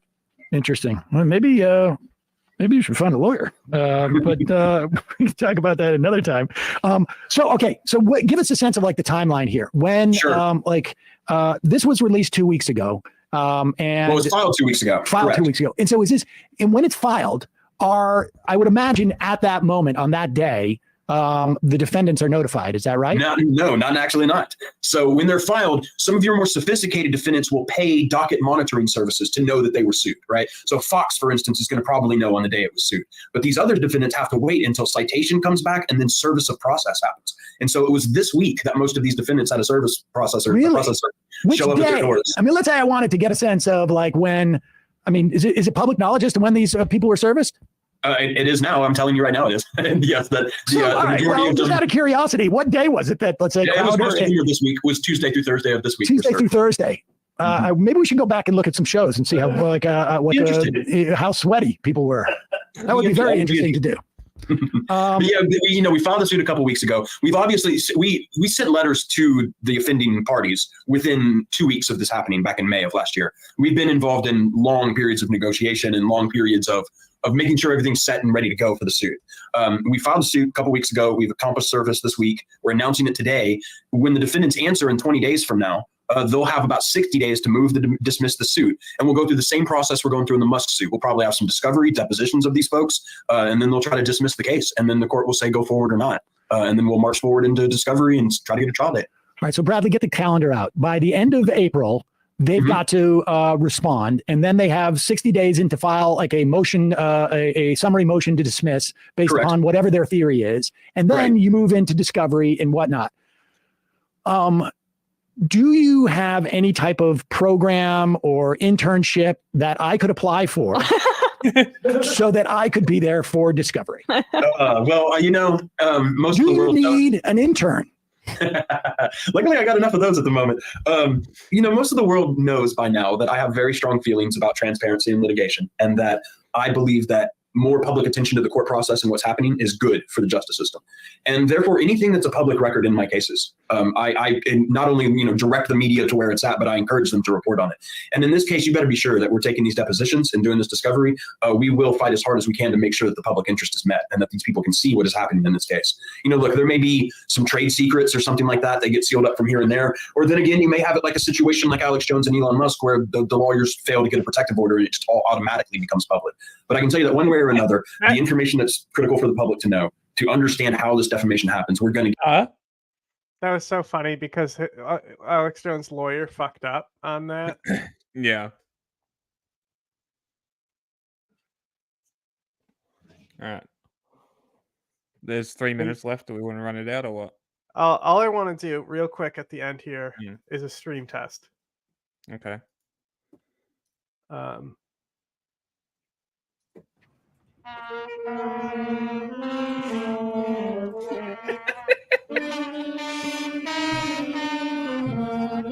This might be a new meta to close the show,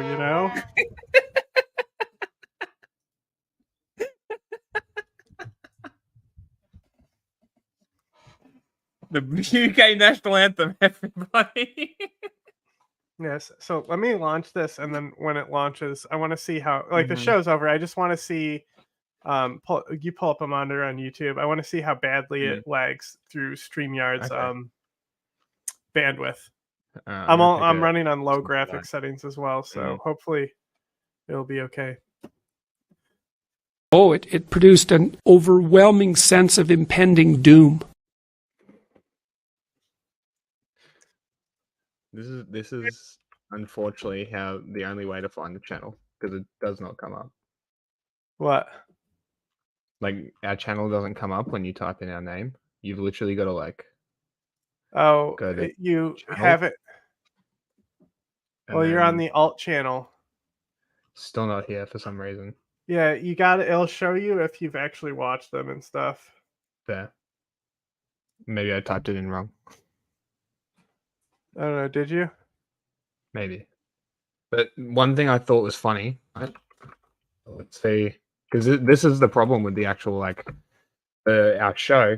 You type in "let them eat cake," whatever the fuck this is. I mean, we knew this was a thing, obviously. Which, yeah, we looked this up beforehand, right? I'm not sure when "just let them eat cake" our first video turns up, but I did notice that if you put type numbers in LTech. if you put numbers in, oh, look at that. Put It LTAC. works. It works for the YPJ. Let's see Just- if it works. just put for LTAC. different numbers. It's okay. So if you type in specific numbers, it will come up. Don't type in LTAC. That's it. Okay, whatever that is. The summer experience. It's literally called "Let Them Eat Cake." I hate these people. When do we come up? No. We don't get enough views to get algorithm priority. Plus, we're shadow banned for platforming terrorists. Sure. Well, this guy has 18 views, and he's I know, above us. right? That's very cool.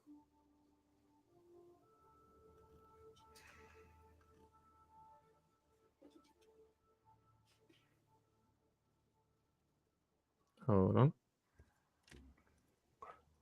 Need to get back.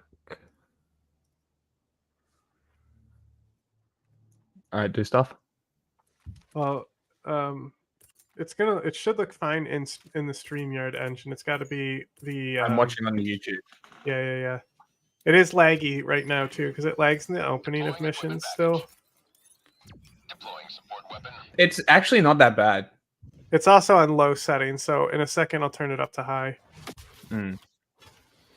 Like, it's a little jumpy, but it's honestly not that bad. It's still lagging for me though at this point. A lot of times, like I'll start a game and then I'll instantly get dropped. Yeah. All right, it's a little laggy once you like start moving. That was laggy there for me on my screen as well. So. Yeah, we need to fix that. I'm awful at SEO. I have no fucking clue how to do it. Yeah, Unless I mean, we're looking to volunteer to do our SEO for anyone us. who wants to volunteer. Okay, this is on high. Have very happily let you organize our SEO. I mean, it kind of actually is running smoother when I flipped it to high settings.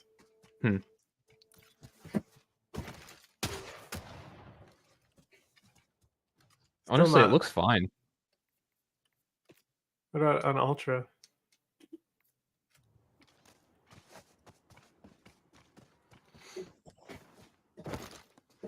Let me jump off a cliff real quick to dive and break my neck, and you let me know how that looks.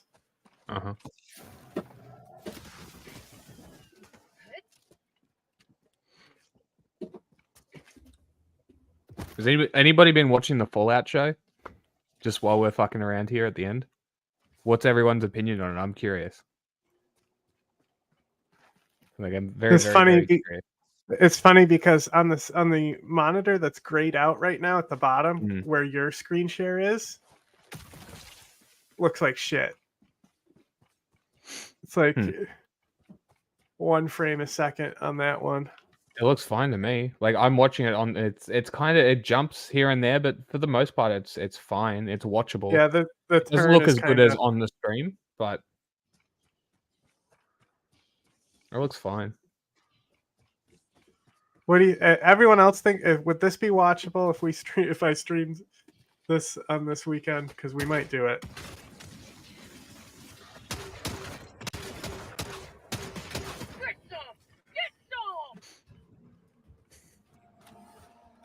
Yeah, the explosions are a touch laggy, but it's definitely watchable. Yeah, the game performance varies as well. But like, I'll probably do some streaming. This is also a planet that has like the fire tornadoes and shit going on. Yeah. Because I think what I'm gonna do, because I got the capture card, and because I want to do these game videos where I do like a video essay on the game. I think that if I stream it and then do the video at the end, it also gives me motivation to play it too. So okay, so I think if everyone here thinks this looks totally fine, because even Disco Elysium, right? Like the only reason I could use that with the PS4 share is because the game is like so basic and it doesn't move, you know? Yes, it's top-down, turn-based. Well, it's like a dialogue game. Yes, it's okay. I gotta pick another game because I'm almost done. I think with Final Fantasy 16. I'm gonna have to start scripting. I need to pick next game. I don't know what Another I'll thing do. too is that if it looks good, and I can take it and upload the VOD after the stream, and it looks even better there, and it's just lower qualities. Anyway, that's it. I'm gonna go play this now. Anyone who wants to be part of stream to fight things, let me know. All right. Thanks for watching, everyone. Thanks for hanging around. Catch you later. Just kind of hanging around.